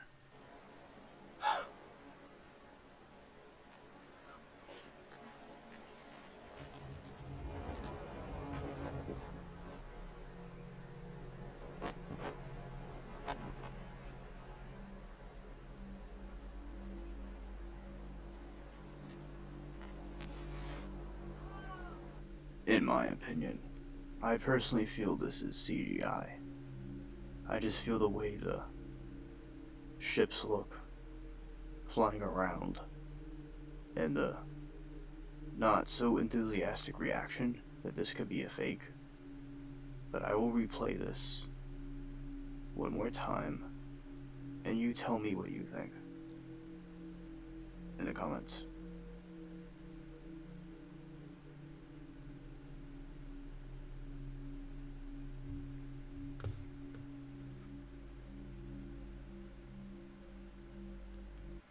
Yeah, this was totally CGI. Like, this is an example of a fake thing.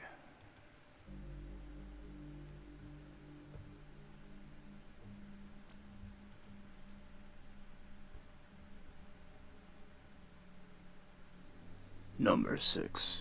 Evening Visitors.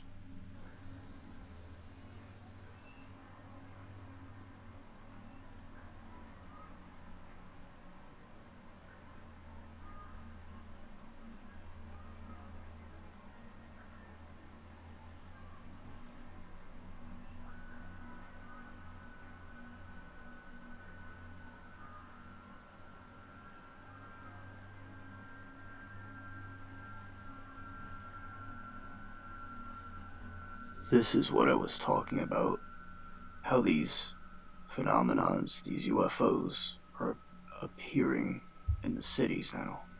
You see some lights blinking in the sky, 1 and 2. And there will be some more quite interesting things of that in this video. And if anybody speaks these foreign languages, post what they're saying in the comments section below. Number 7. Russian ice alien. In this video, 2 Russian gentlemen are hanging out in the snow, and they're just having an interesting conversation. Yeah, this one was really weird. Along with the other ones, like the orbs and stuff, this one is just like sitting out there in the snow, and they were saying that this one was probably fake, so the History Channel said, but I don't know for sure. I don't know. Then they come across something marvelous. Вот его там нашли, короче, ну, мою. Пойдем смотреть. Вон ее вышли. Сейчас сюда проходим, смотри. Вон она, сука, безобразие лежит. Сейчас погоди, подожди. Да вот, ебать, часа 2 назад хули, ебаный, ну. Собака хули унюхалась. И все, хули, думаю, что за нахуй лежит? Смотри. Да я хуй знаю, погоди. Вообще, ебать, что за нахуй? Ну, да, понятно, что дохлый. Да хлеб, короче, лежит. Полнейший дохлеть.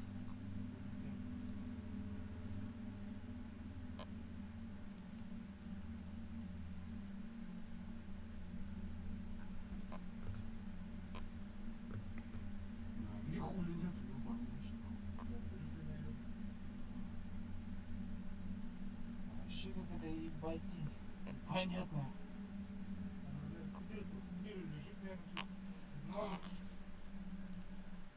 Good night, SC. Have a good night, bro. Thanks for coming, man. And you see this alien thing as like a gray alien? I definitely think it's real, or it's like very well done if it's fake. I mean, that thing's certainly like some UFO, because there's other UFO videos of these aliens just kind of there from some kind of crash or something. Alright, SC. Alright. God bless you, SC, and good night. Really? Really, YouTube?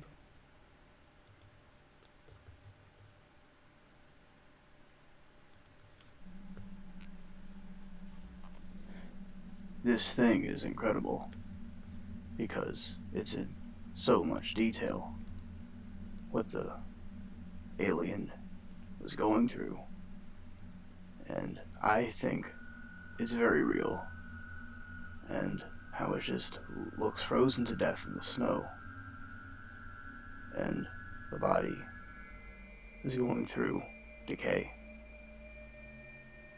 and rigor mortis. To me, I don't think it's a prop. It's definitely something real, but You all could tell me in the comments if you think it is or it isn't.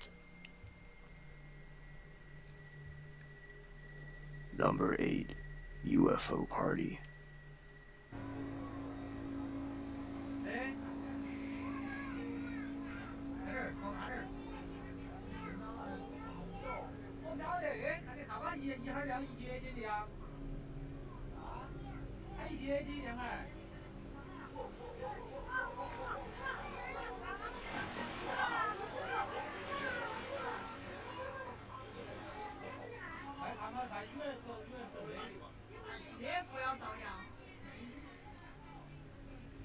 What a way to crash a party, right? This, I feel, is from the same UFO sighting as the previous video before this in this list. And you could see the UFOs blinking on and off in the distance, and creeped out by these things. And you'll see some more in this. A lot of things you'll see is like the reactions people have to these things. And, you know, the reactions are always like freaked out. It's not like, you know, these things aren't made up clearly and are CGI. Some of them are, like one of them was we showed, but most of them, all of them, you know, are real. And there's encounters of hauntings, of poltergeists, of people having encounters of poltergeists appearing and throwing stuff around and things like that. So there's a lot of paranormal activity that goes on in these waters that we have. And once again, I hit the wrong button. Like that. And I cannot understand what they're saying. If you do, put what they're saying in the comments below. But all I can understand is UFO. Number 9, Chinese UFO pandemonium.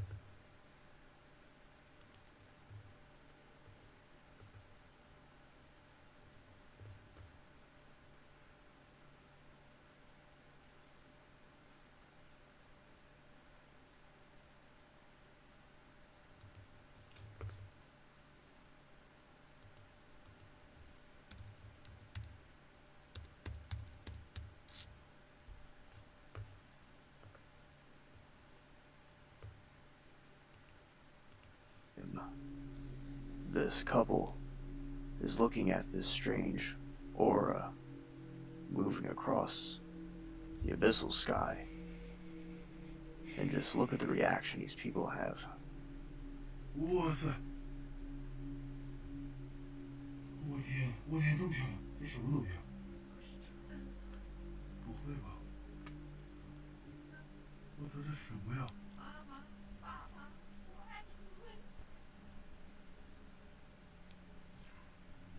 我去啊！我天！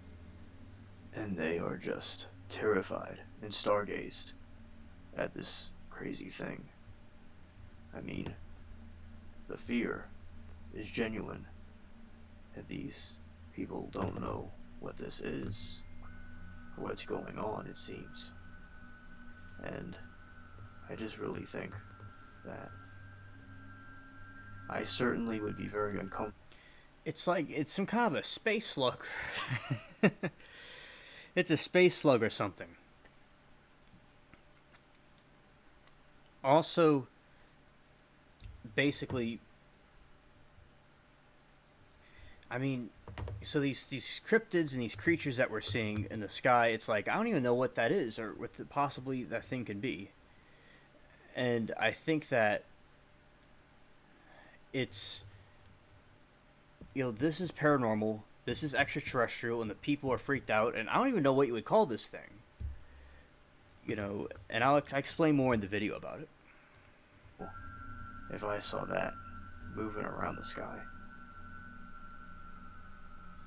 Number 10, Chinese Aura Part 2.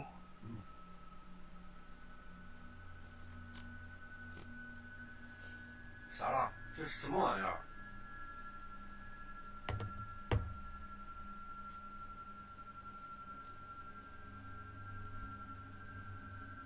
少块钱再上来。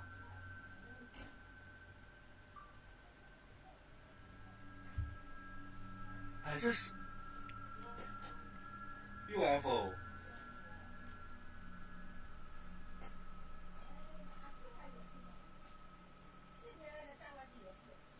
And they are very perplexed and confused about what this is exactly. And what I can understand, like with the other video in this list, is they know it's a UFO. Looking at this, like, you see, like, with this thing, it's like it's clearly has these organs and guts and tissues and things. And there's been other UFO channels that have made an analysis of this, of videos like this, like, and once again, it's being goofy. All right. 你后人家这个玩意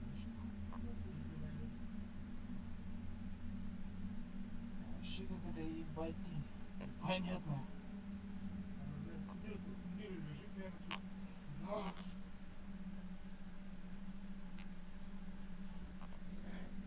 This thing is incredible because it's in so much detail what the alien was going through, and I think it's very real, and how it's just, Yeah, and it's like out of, it's out of this world.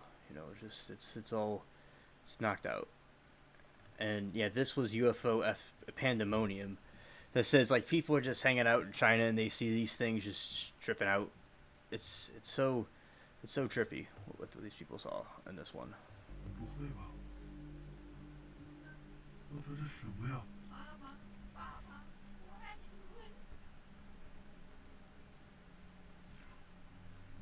我去啊！我天！ and they are just terrified and stargazed at this crazy thing. I mean, the fear is genuine that these people don't know what this is or what's going on, it seems. And I just really think that I certainly would be very uncomfortable if I saw that moving around the sky. Number 10, Chinese Aura Part 2.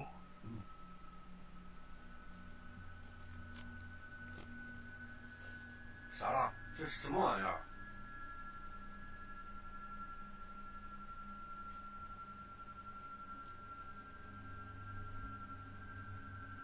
少块钱再上来。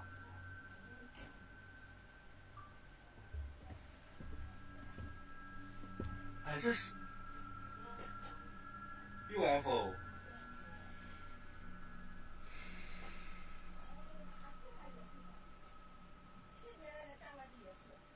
And they are very perplexed and confused about what this is exactly.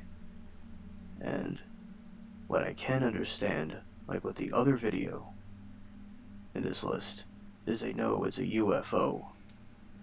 And this must be the same incident that we saw before. But wait, there is more. 它好像就是那种火箭推向器，火箭推向器，然后逃落了以后就是这种东西。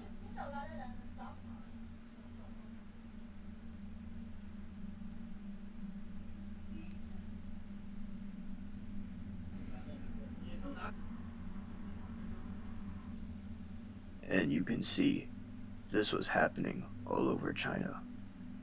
And many people took out their phones and found. It's like it's gliding. It's like a spaceship type thing. It's like gliding and like levitating. It's really impressive. And you remember the pause button isn't a thing. It's this. Of UFOs. And I also have heard the theory of a projection, false UFO invasion, and perhaps that could be going on. Now I still believe this is from the interdimensional beings.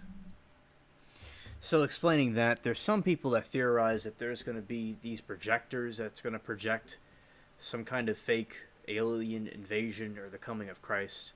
and that's possible. But I do think that how it works is that the people, the elites and stuff, are in conjunction with the fallen angels, the aliens and stuff, and they would manually do it themselves, and that could also be a factor as well. Or to do the invasion, and also they could simply influence people to do their bidding for them. But that was just some different theories that I was speaking of.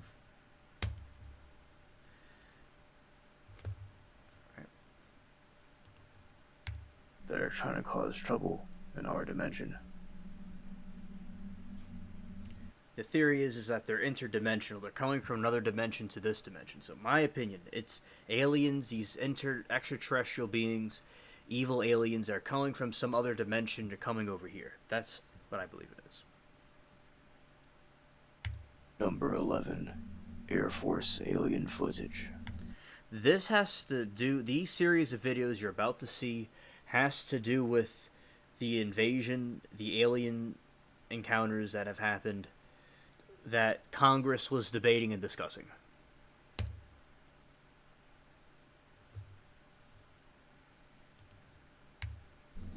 This is what the U.S. Air Force took of a unidentified flying object gliding across the sky and getting close to the ground.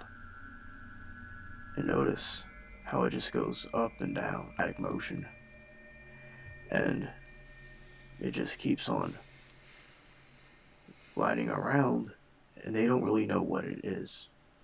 And I was talking on a show called ABL Live about is because they don't really want people to focus on the UFO stuff and be distracted.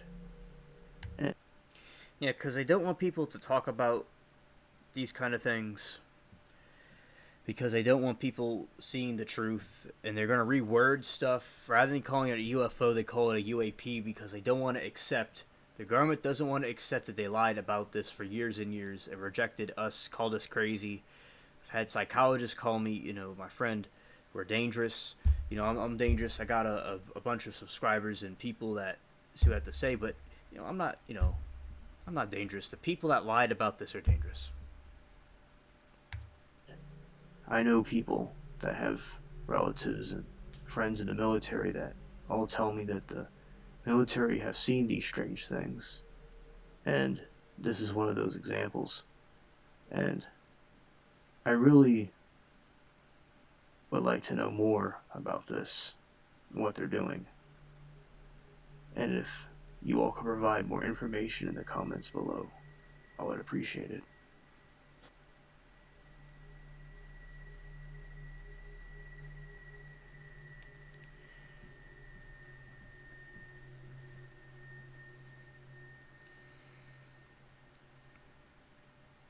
Number 12. Navy pilots see UFO. Yeah, but look on the ASA. My gosh.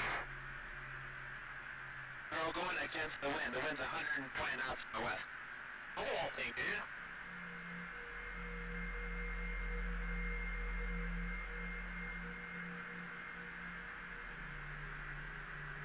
That's not your LNS though, is it? It's not. That is an LNS, dude. Well, if there's another thing, it's rotated. This was debated in Congress. This was debated in Congress about this, incident. This is what the man was talking about specifically, and how, these people that are in the Navy pilots, they would know how aircraft work. Peach, her relatives and friends are in the military. Latina's friend was in the military, and I all agree that they've seen these things. And here you go. It's right there in your face. It's like people go, oh, well, they don't exist. I mean, look, do your eyes exist? Do you trust what you see? People don't always want to believe things. They, sometimes, like we, with our tinfoil hats, believe in it, but other people don't want to believe in it. And exactly, Amanda, the government is dangerous. Yeah, the government is dangerous. There you go. Exactly. Totally.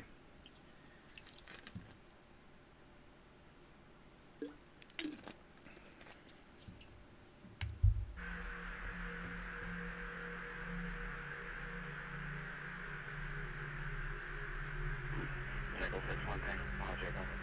Oh, got it! Woohoo! Roger. There's troubleshooting machines back there. Did you not smoke a target? No, I took an auto charge. Oh, okay. Oh my gosh, dude. Wow, look at that fly!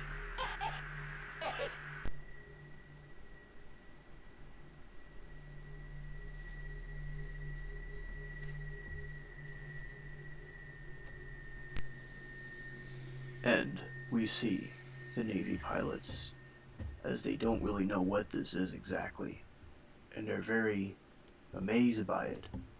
And these things are called by the media and Army now is not unidentified phenomenon, but unidentified aerial phenomenon that I said previously in this video. But you can see that they don't even know what it is, and there is more to these things than meets the eye. And thank you for staying this long in the video, and like, comment if you have anything to say. Thank you.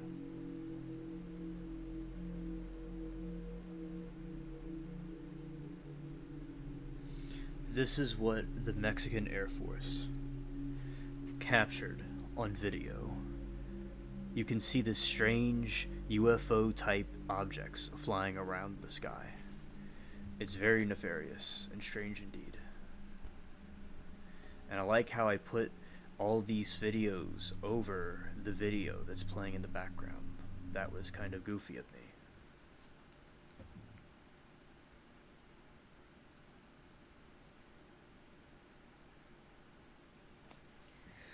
Yeah, man, it is crazy. Exactly. Oh, yeah.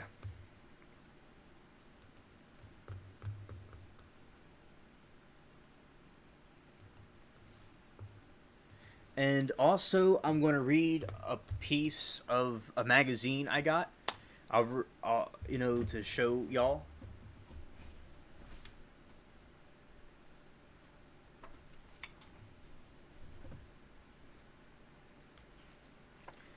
It's Terrifying Haunted Stories.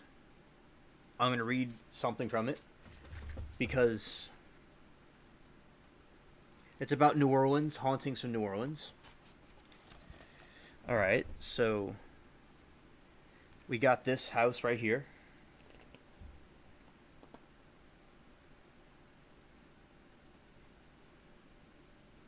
Alright. And it's the Axe Murder House. Almost like a dollhouse in its simplest layout. This 3-bedroom home at East End 2nd Street in Villisca, Iowa, has the boquitious look of countless of other cozy farmhouses across the country. But it has a deep, dark history. Thank you, Amanda. Glad you enjoyed it. Over a century ago, one of the terrible evening in 1912, 8 people, the home's occupants, Joshua B. Moore, 43, and his wife, Sarah Moore, 39, their 4 children, and also, for everybody, trigger warning, viewer discretion advised, Herman, 11.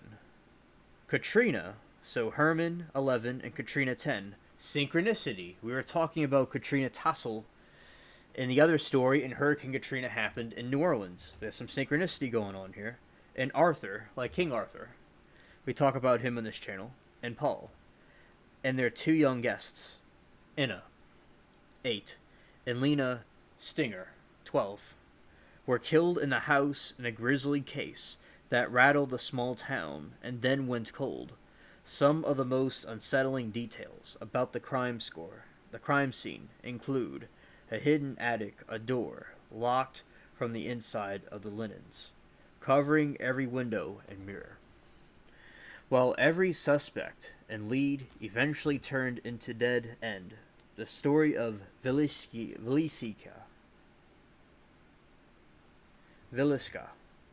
house didn't stop there. The house changed hands for a few times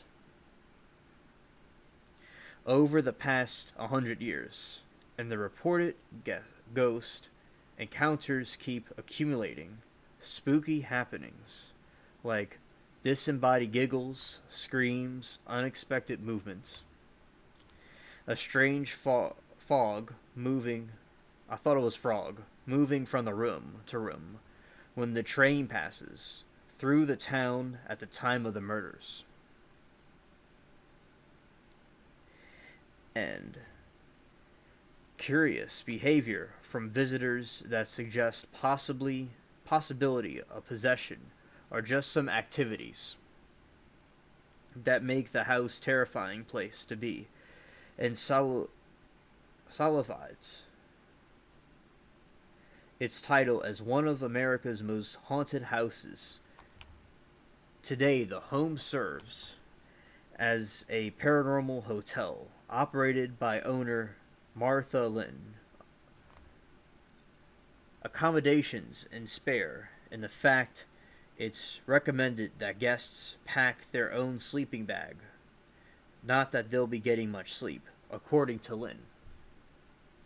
She simply hands the guests keys when they arrive and then leaves them alone for the night. But that's the real kicker. They probably won't be alone in reality, as haunted as it's rumored to be. As for Lynn, she doesn't like to talk about her own ghost sightings in the house, so as not the color experience of the guests. She did, however, share two she thinks the ghosts are. I feel like there's something there. If indeed there is something there, there are spirits. You have to realize that the 6 of them are children. I don't know if the murders are still exists there, but there has been a few things that have happened that aren't exactly calming, but I don't like to dwell on it. So this story, the Viliskia murders, and that's the house. This is a haunting house, a house that's haunted. And I thought that was very, very interesting to share with you all.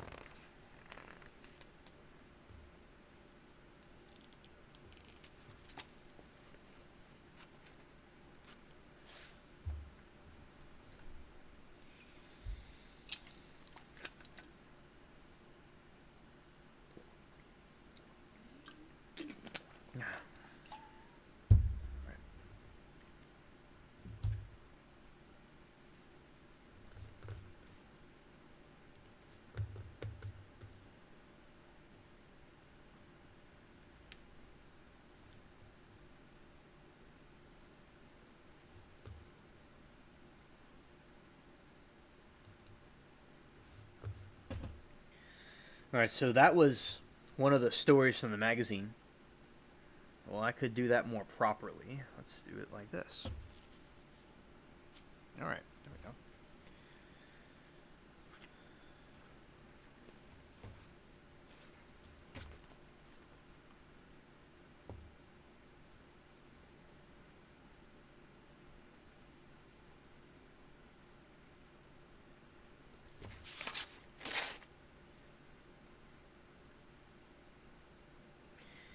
It was in Iowa, Amanda. This story takes place in... The house is in Iowa.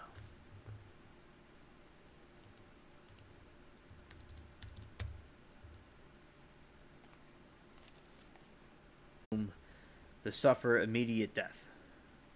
Untimely death. In 1963, the house was sold to celebrity hairstylist Jay Sebring, who a year later began dating aspiring actress Sharon Tate. The couple eventually split but they remained friends until they were brutally murdered on August 9, 1969 by members of the Manson family. Wow. I know about this. There's a movie called Once Upon a Time in Hollywood it was based on this. Springberg, along with the coffee heiress Abigail Forager and her boyfriend, screenwriter Wojciech Frowinski, had been staying with Tate, who was 8 months pregnant, at the 150 Celio Drive home she is a husband, Roman Polanski, were renting, and while horrific events of the night did not take place at Harlow Burn House.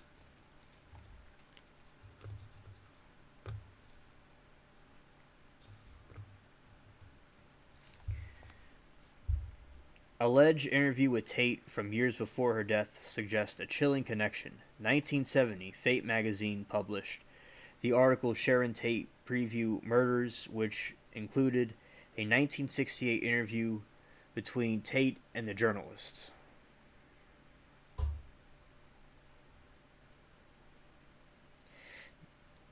Dick Cleaner.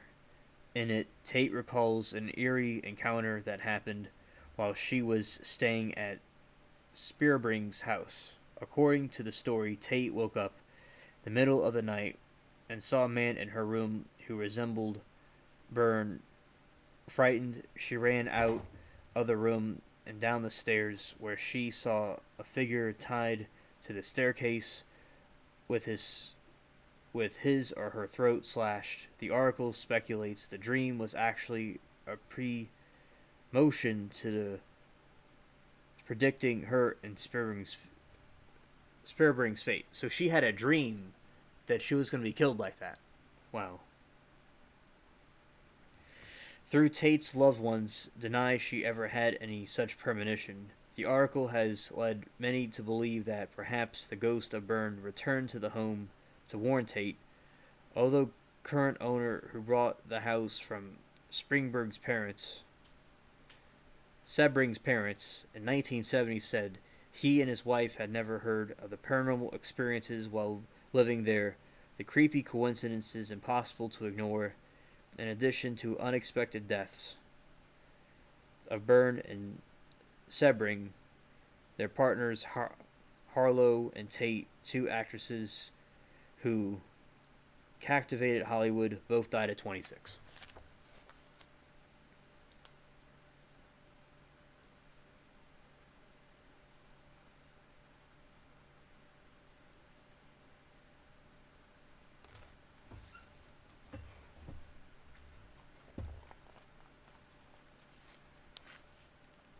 So this is the house.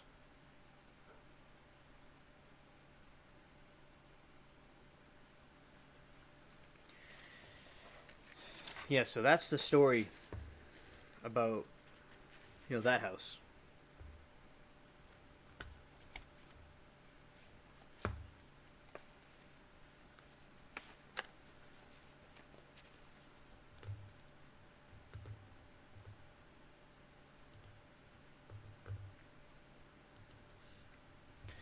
All the viewers and people watching, you see these paranormal activities are all over. I got a whole magazine book right here of it.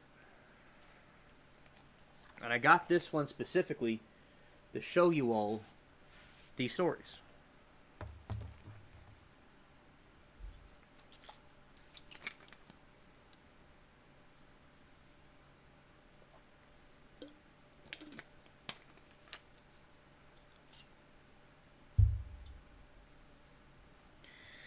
Alright, so this next one I'm going to read is about the Queen Mary. We love ships, we love talking about Titanic and stuff. We got this ship.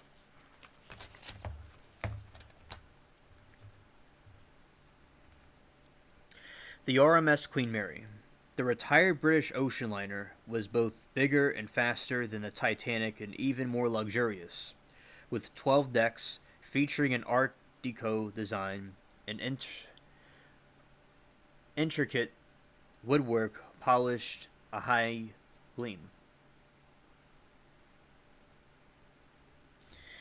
Amanda, this is a magazine.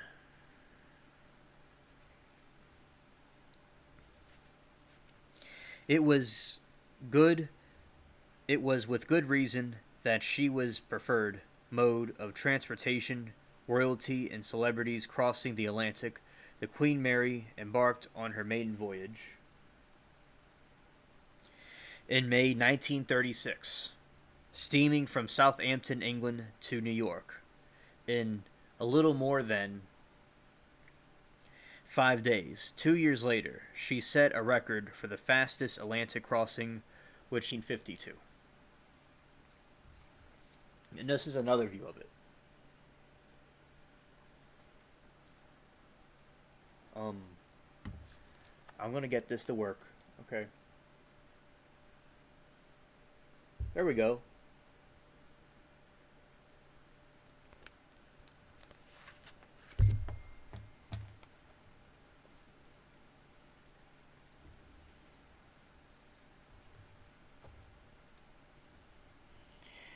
But in early 1940, the Queen Mary was repurposed as a troop ship to the aid of the Allies. You see, like, sometimes ships were converted into battleships to aid Allies in war and stuff. Thank you, Amanda. I'm glad that you like this, and I'm glad that, yes, I do find the coolest stuff. That's absolutely true. Bingo. The Allies' efforts in World War II. Painted camouflage gray, nicknamed the Gray Ghost, the ship accommodations were increased from 2,140 to 5,500 capacity, would eventually rise nearly 10,000, and she began making trips all over the globe from Southampton to Sydney. It was during this time the ship was part of the maritime tragedy. In 1942, she collided with a British light cruiser, HMS Curacoa,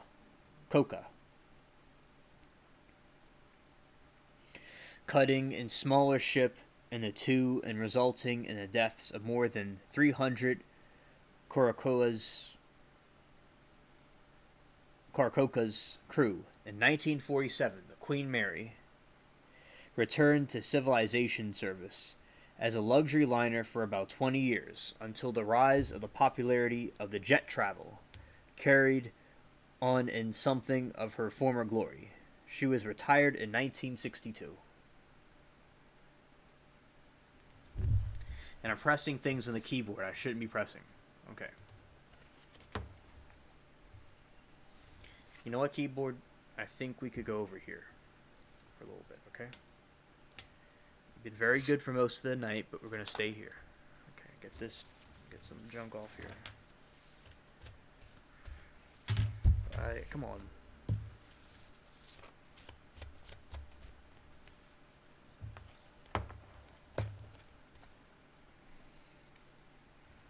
I'm continuing now.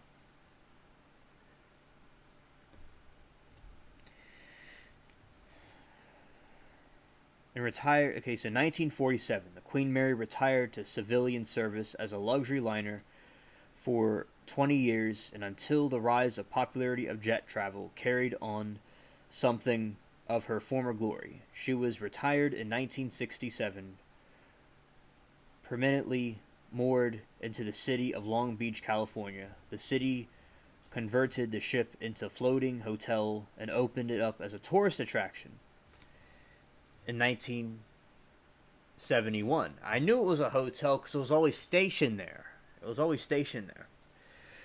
The Queen Mary ceased operation in 2020 due to the 2019 pandemic. Stories of strange sightings and sounds soon grew at the point that the ship became known as one of the most haunted hotels in America. During the ship's sea-going years, at least dozens of crew members, more than 3 dozen passengers died on board. The ghost of an 18-year-old crewman has been seen near the watertight door that crushed him during a drill in 1966. And the spirit of a senior Second Officer W.E. Stark, who died one night in 1949 after accidentally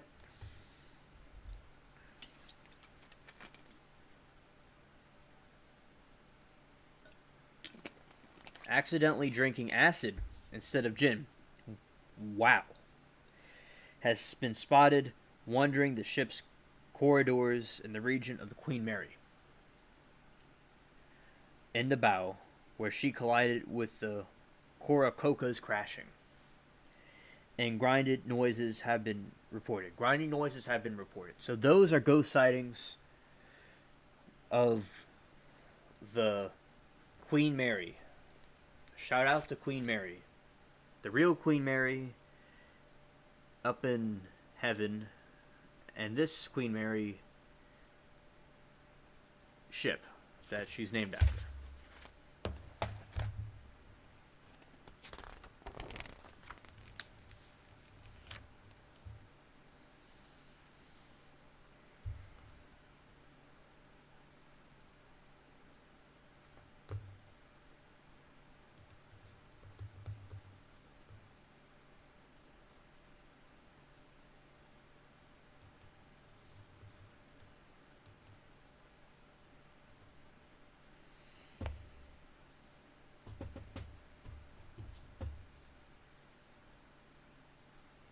Alright.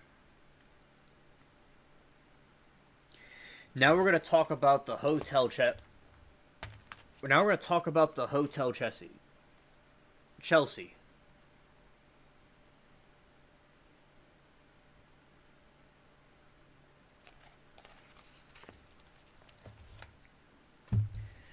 The 12-story Hotel Chelsea, which opened in 1884 as an apartment building with 40 units, was one of the first residential cooperatives in New York City. A red brick Queen Anne style structure, it was accented with ornate iron balconies and topped by mansard roof pierced by dormers and chimneys and central tower. Early on, it became known as a haven for its artists. One of its residents was American landscape painter Charles Melville Dewey, who died at age 88 in his apartment at the hotel in 1937. Dewey's long residency was not unusual for the actors, singers, writers, and painters, who over the next 125 years would loiter in Chelsea's famous art-adorned lobby, and who would ascend to their rooms on its intricate iron staircase after Chelsea was converted into a hotel in 1905. It was visited by actress Sarah Bernhardt and Lillian Russell, as well as writers Mark Twain, I didn't know that, and Henry in 1930s. Authors Thomas Wolfe wrote the novel You Can Go Home Again While Staying There. The hotel's bohemian reputation grew with each passing year as it hosted an electric mix of artistic characters including Bob Dylan, Patti Smith, Arthur Mills, Jack Kerouac, Allen Ginsberg, and Jack Pollock. So this is a very historical hotel. And here's another picture of it.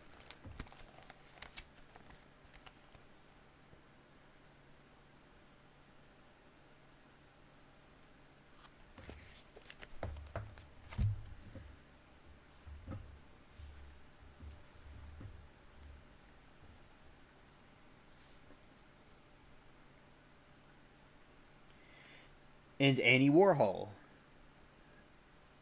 as well as Janis Joplin, Leonard Cohen, carry the belief who carried on a brief affair with each other between rooms 411 and 424, and the Hotel Chelsea was, in word of the journalist, a big boohoo fraternity house. Some former guests are apparently still living there after death. A painter who resided in the hotel from 2003 to 2006 claimed to have been visited by a ghost of a writer, William S. Rose, who wrote Naked Lunch while he was living at Chelsea in 1959, and many guests have reported seeing the vain woman.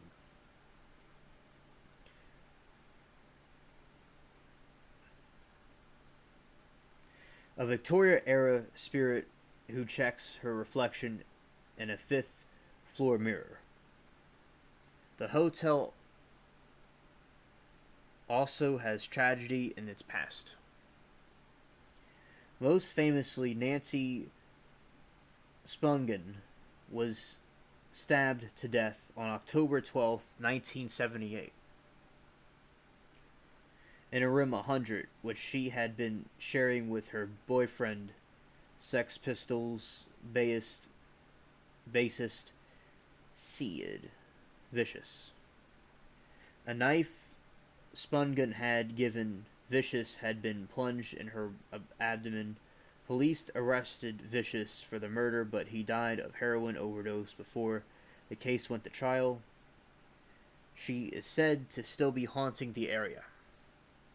Around her room, where mysterious noises and unexplained changes in the temperature had been reported, another ghost, referred to by residents as Mary, haunts the hotel's hallways. The story goes that Mary was widow of a man who perished aboard the Titanic in 1912. Synchronicity. Distraught over his death, she hung herself in the room. She was seen as recently as 1996 by soprano star Michael Imperioli, who lived in the Chelsea for 2 months and once claimed to see her crying in the 8th floor corridor.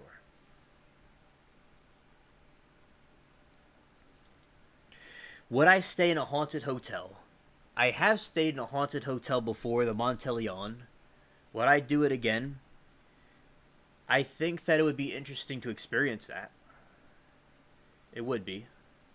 Because, I like spooky and scary stuff. And also, I do acknowledge it's not good to be around evil spirits and things if one doesn't have to be around them. But besides those other factors, it would be interesting to see how that would be like. But then again, it's like, are things really necessary or not? But to answer your question, it would be very interesting. Yes, indeed. It would be. And because I'm a very spiritual person and stuff, and I think that, like with this hotel and things like that, it would be very intriguing to see it and see what's going on. A lot of famous people stayed there. It's like an old place. Like, this is an old house. There's people that were here before.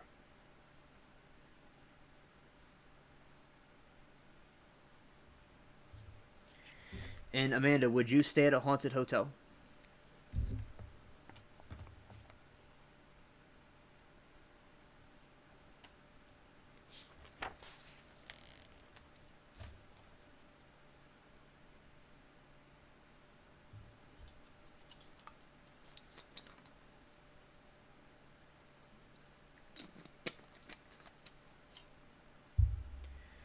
Do I ever take pictures to catch orbs?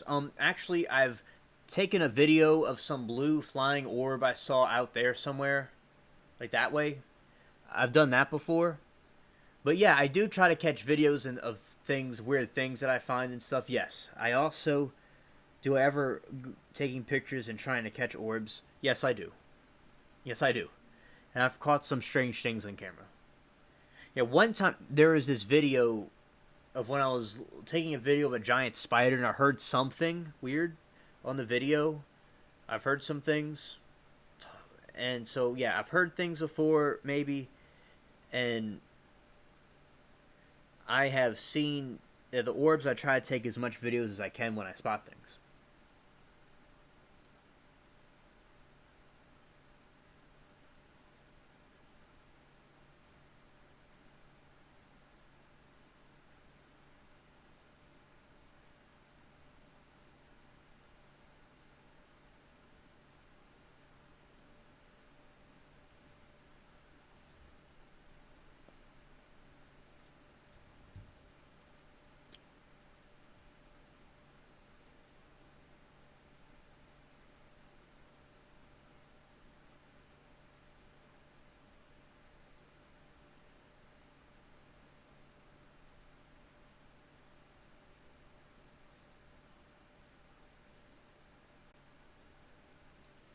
Very creepy. I agree, Amanda. And I think basically, if someone doesn't have to be with around weird spirits or something, it's best to not be around them. Because usually, like pray for protection and stuff. But as a Christian, as a spiritual person, I think it would be best to not sleep at a place like that. Or people can visit it, I guess, but to not let things in your life that doesn't need to be let into your life. But like if I had to, I would do what I have to do. But yeah, exactly, it would be creepy, right? And I would like to visit places and things like that.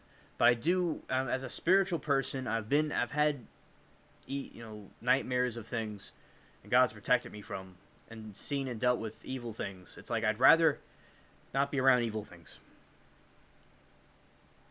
if I don't have to be around them.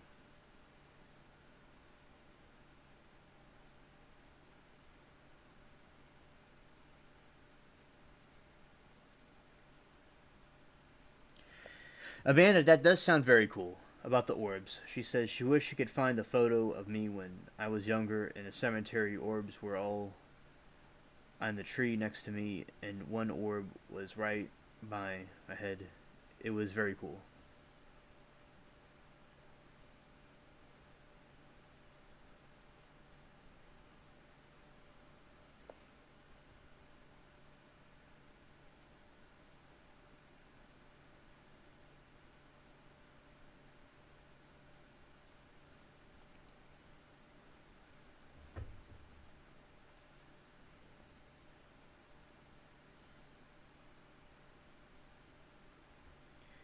Yeah, and Amanda says, I wish I could find the photo of me when I was younger in the cemetery. Orbs were all around the tree next to me. Yeah, it sounds very cool. Yeah, it sounds very cool. And also, there's a theories that sometimes apparitions can appear as ghosts, but they're really just the fallen angels, demons trying to trick people. So it's best to not be around those things if one doesn't have to be around them. But for alien research or for researching the ghosts and showing people that there's something there, I think that would be noble. But to stay away from the dark arts and witchcraft and things like that. Amen. And I landed on this page, Amanda. And here we go. It's in New Orleans. I landed on a New Orleans one.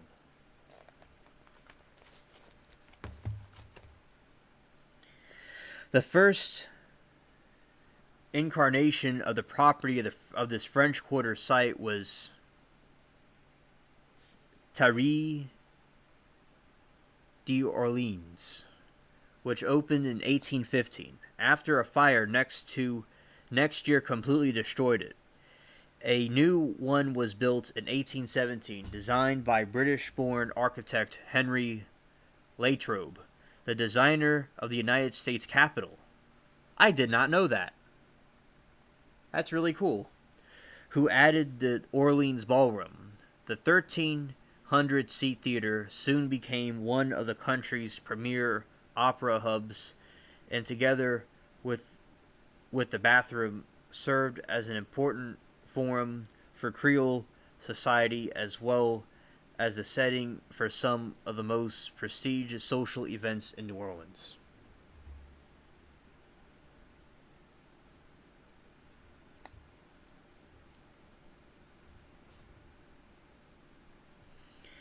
In 1881, Sisters of the Holy Family of the Black Religious Order in the U.S. purchased the theater and ballroom converted into a convert school for African Americans. African American girls called St. Mary's Academy. The order then purchased an adjacent lot and built the orphanages from the girls called St. John's Birchman's Asylum for the girls. In the 1964, the nuns sold the buildings to a Baton Rouge developer.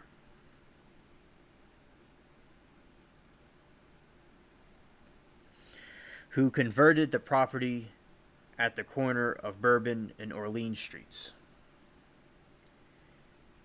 into a hotel and ballroom today.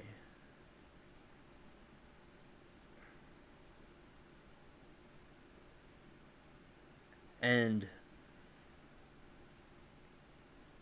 the Bourbon Orleans is said to be home to more than 20 ghosts, including the wounded Confederate soldier who limps along the hallways of the 3rd and 6th floors.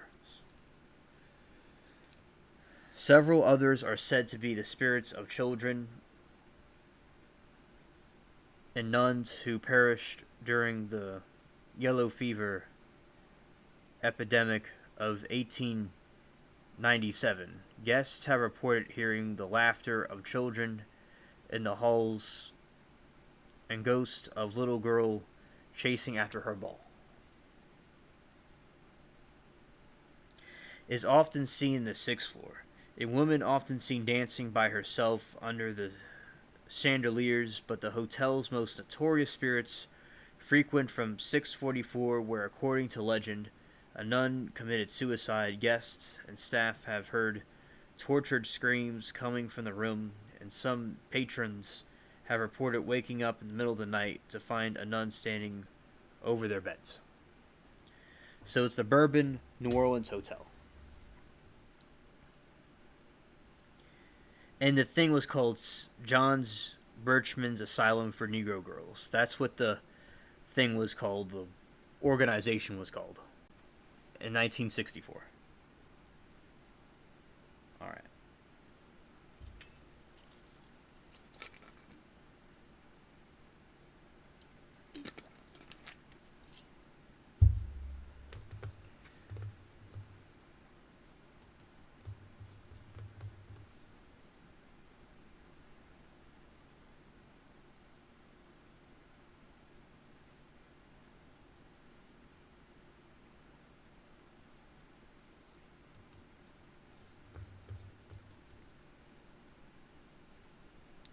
Yes, Amanda, that is a tragedy when children pass away. I do totally agree.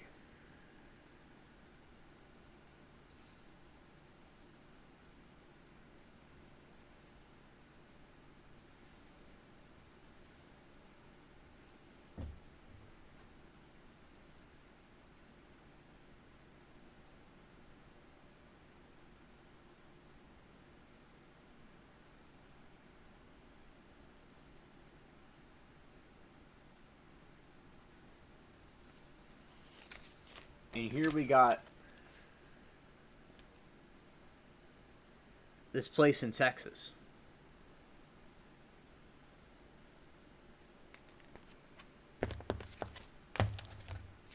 The Emily Morgan Hotel. The 13-story building stands on ground where, in 1836, Mexican troops fought Texas forces in the Battle of the Alamo. The old mission is just across E. Houston Street from the hotel.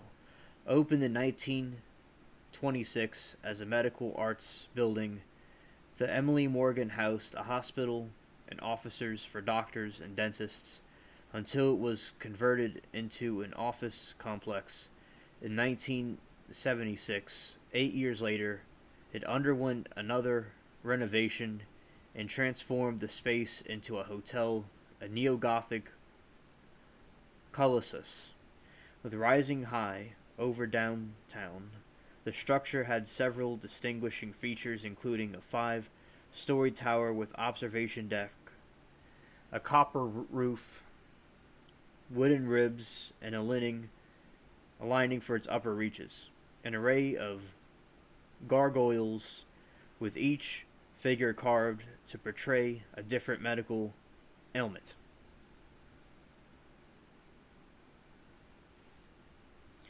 Hundreds of men lost their lives at the Alamo. Many others died in the building when it included a hospital, a facility that had its own morgue, crematorium. The history of both areas and buildings have given rise to an abundance of ghost stories. Hotel guests say phones will ring in the middle of the night with no one on the other end. Doors sometimes slam shut for no apparent reason. Elevators will skip requested floors and stop on different levels. Attendants have reported beds being unmade. Movements after a room has been serviced. A sales manager who once had to spend the night returned to her room to find the bathtub filled with blue water. More ominously, guests have reported hearing hospital carts rolling down corridors past their doors. The others have seen a mysterious woman in white walking in the hallways. And strong, distinct antiseptic odor permeates the top floor, which was once part of the hospital.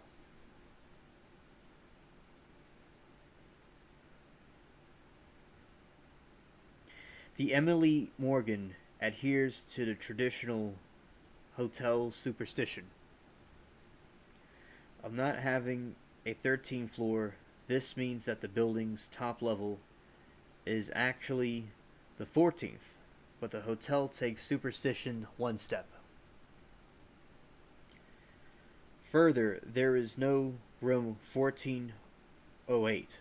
The sum of the digits in the room number 1408 is 13. No one is taking any chances.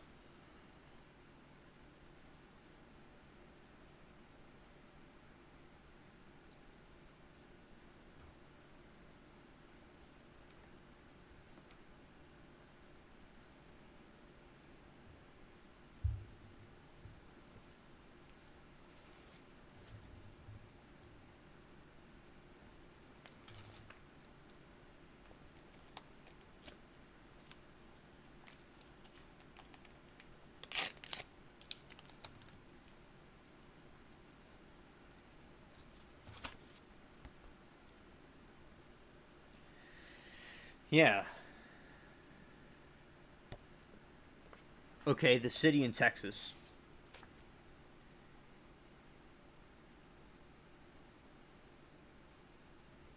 I'll tell you in a moment.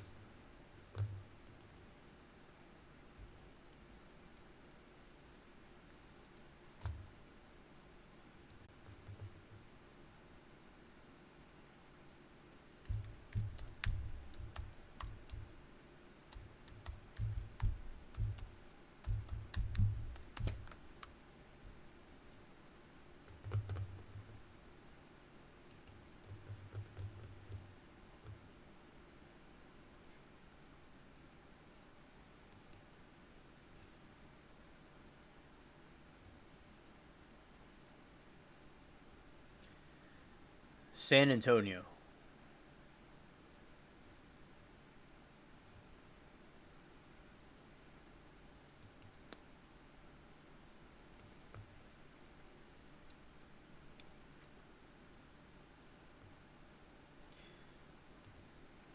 Yeah, it's San Antonio, Texas.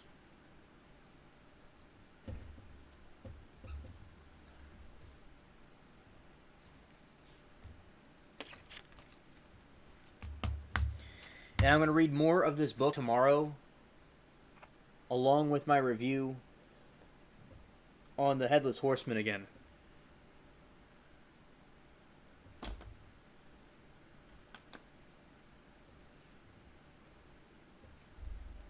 Yeah, Amanda, those were some pretty scary, freaky stories, huh?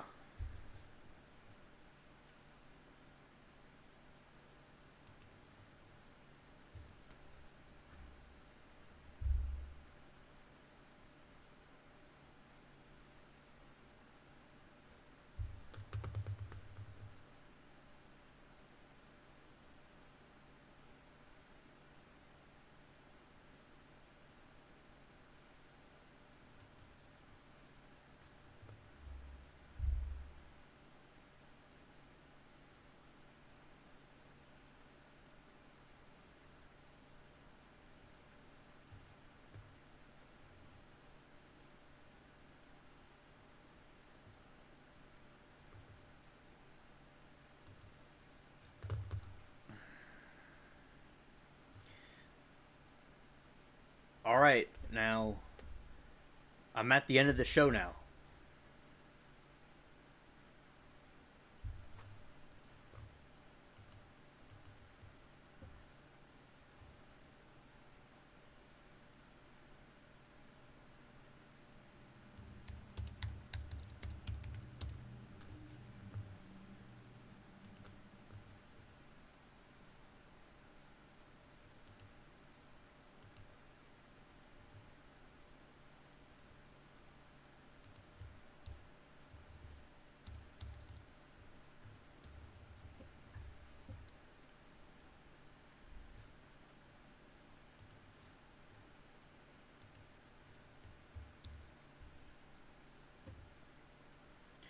The Stranded will be here tomorrow.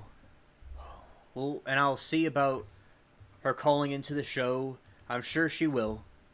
Yeah, I think she will, yeah. And we'll talk about the Headless Horseman.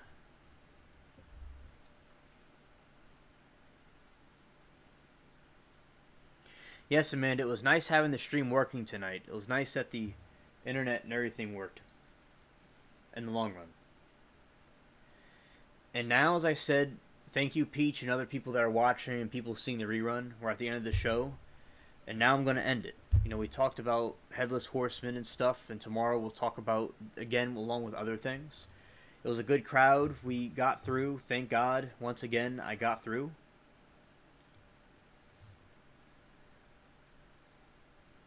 See everybody tomorrow.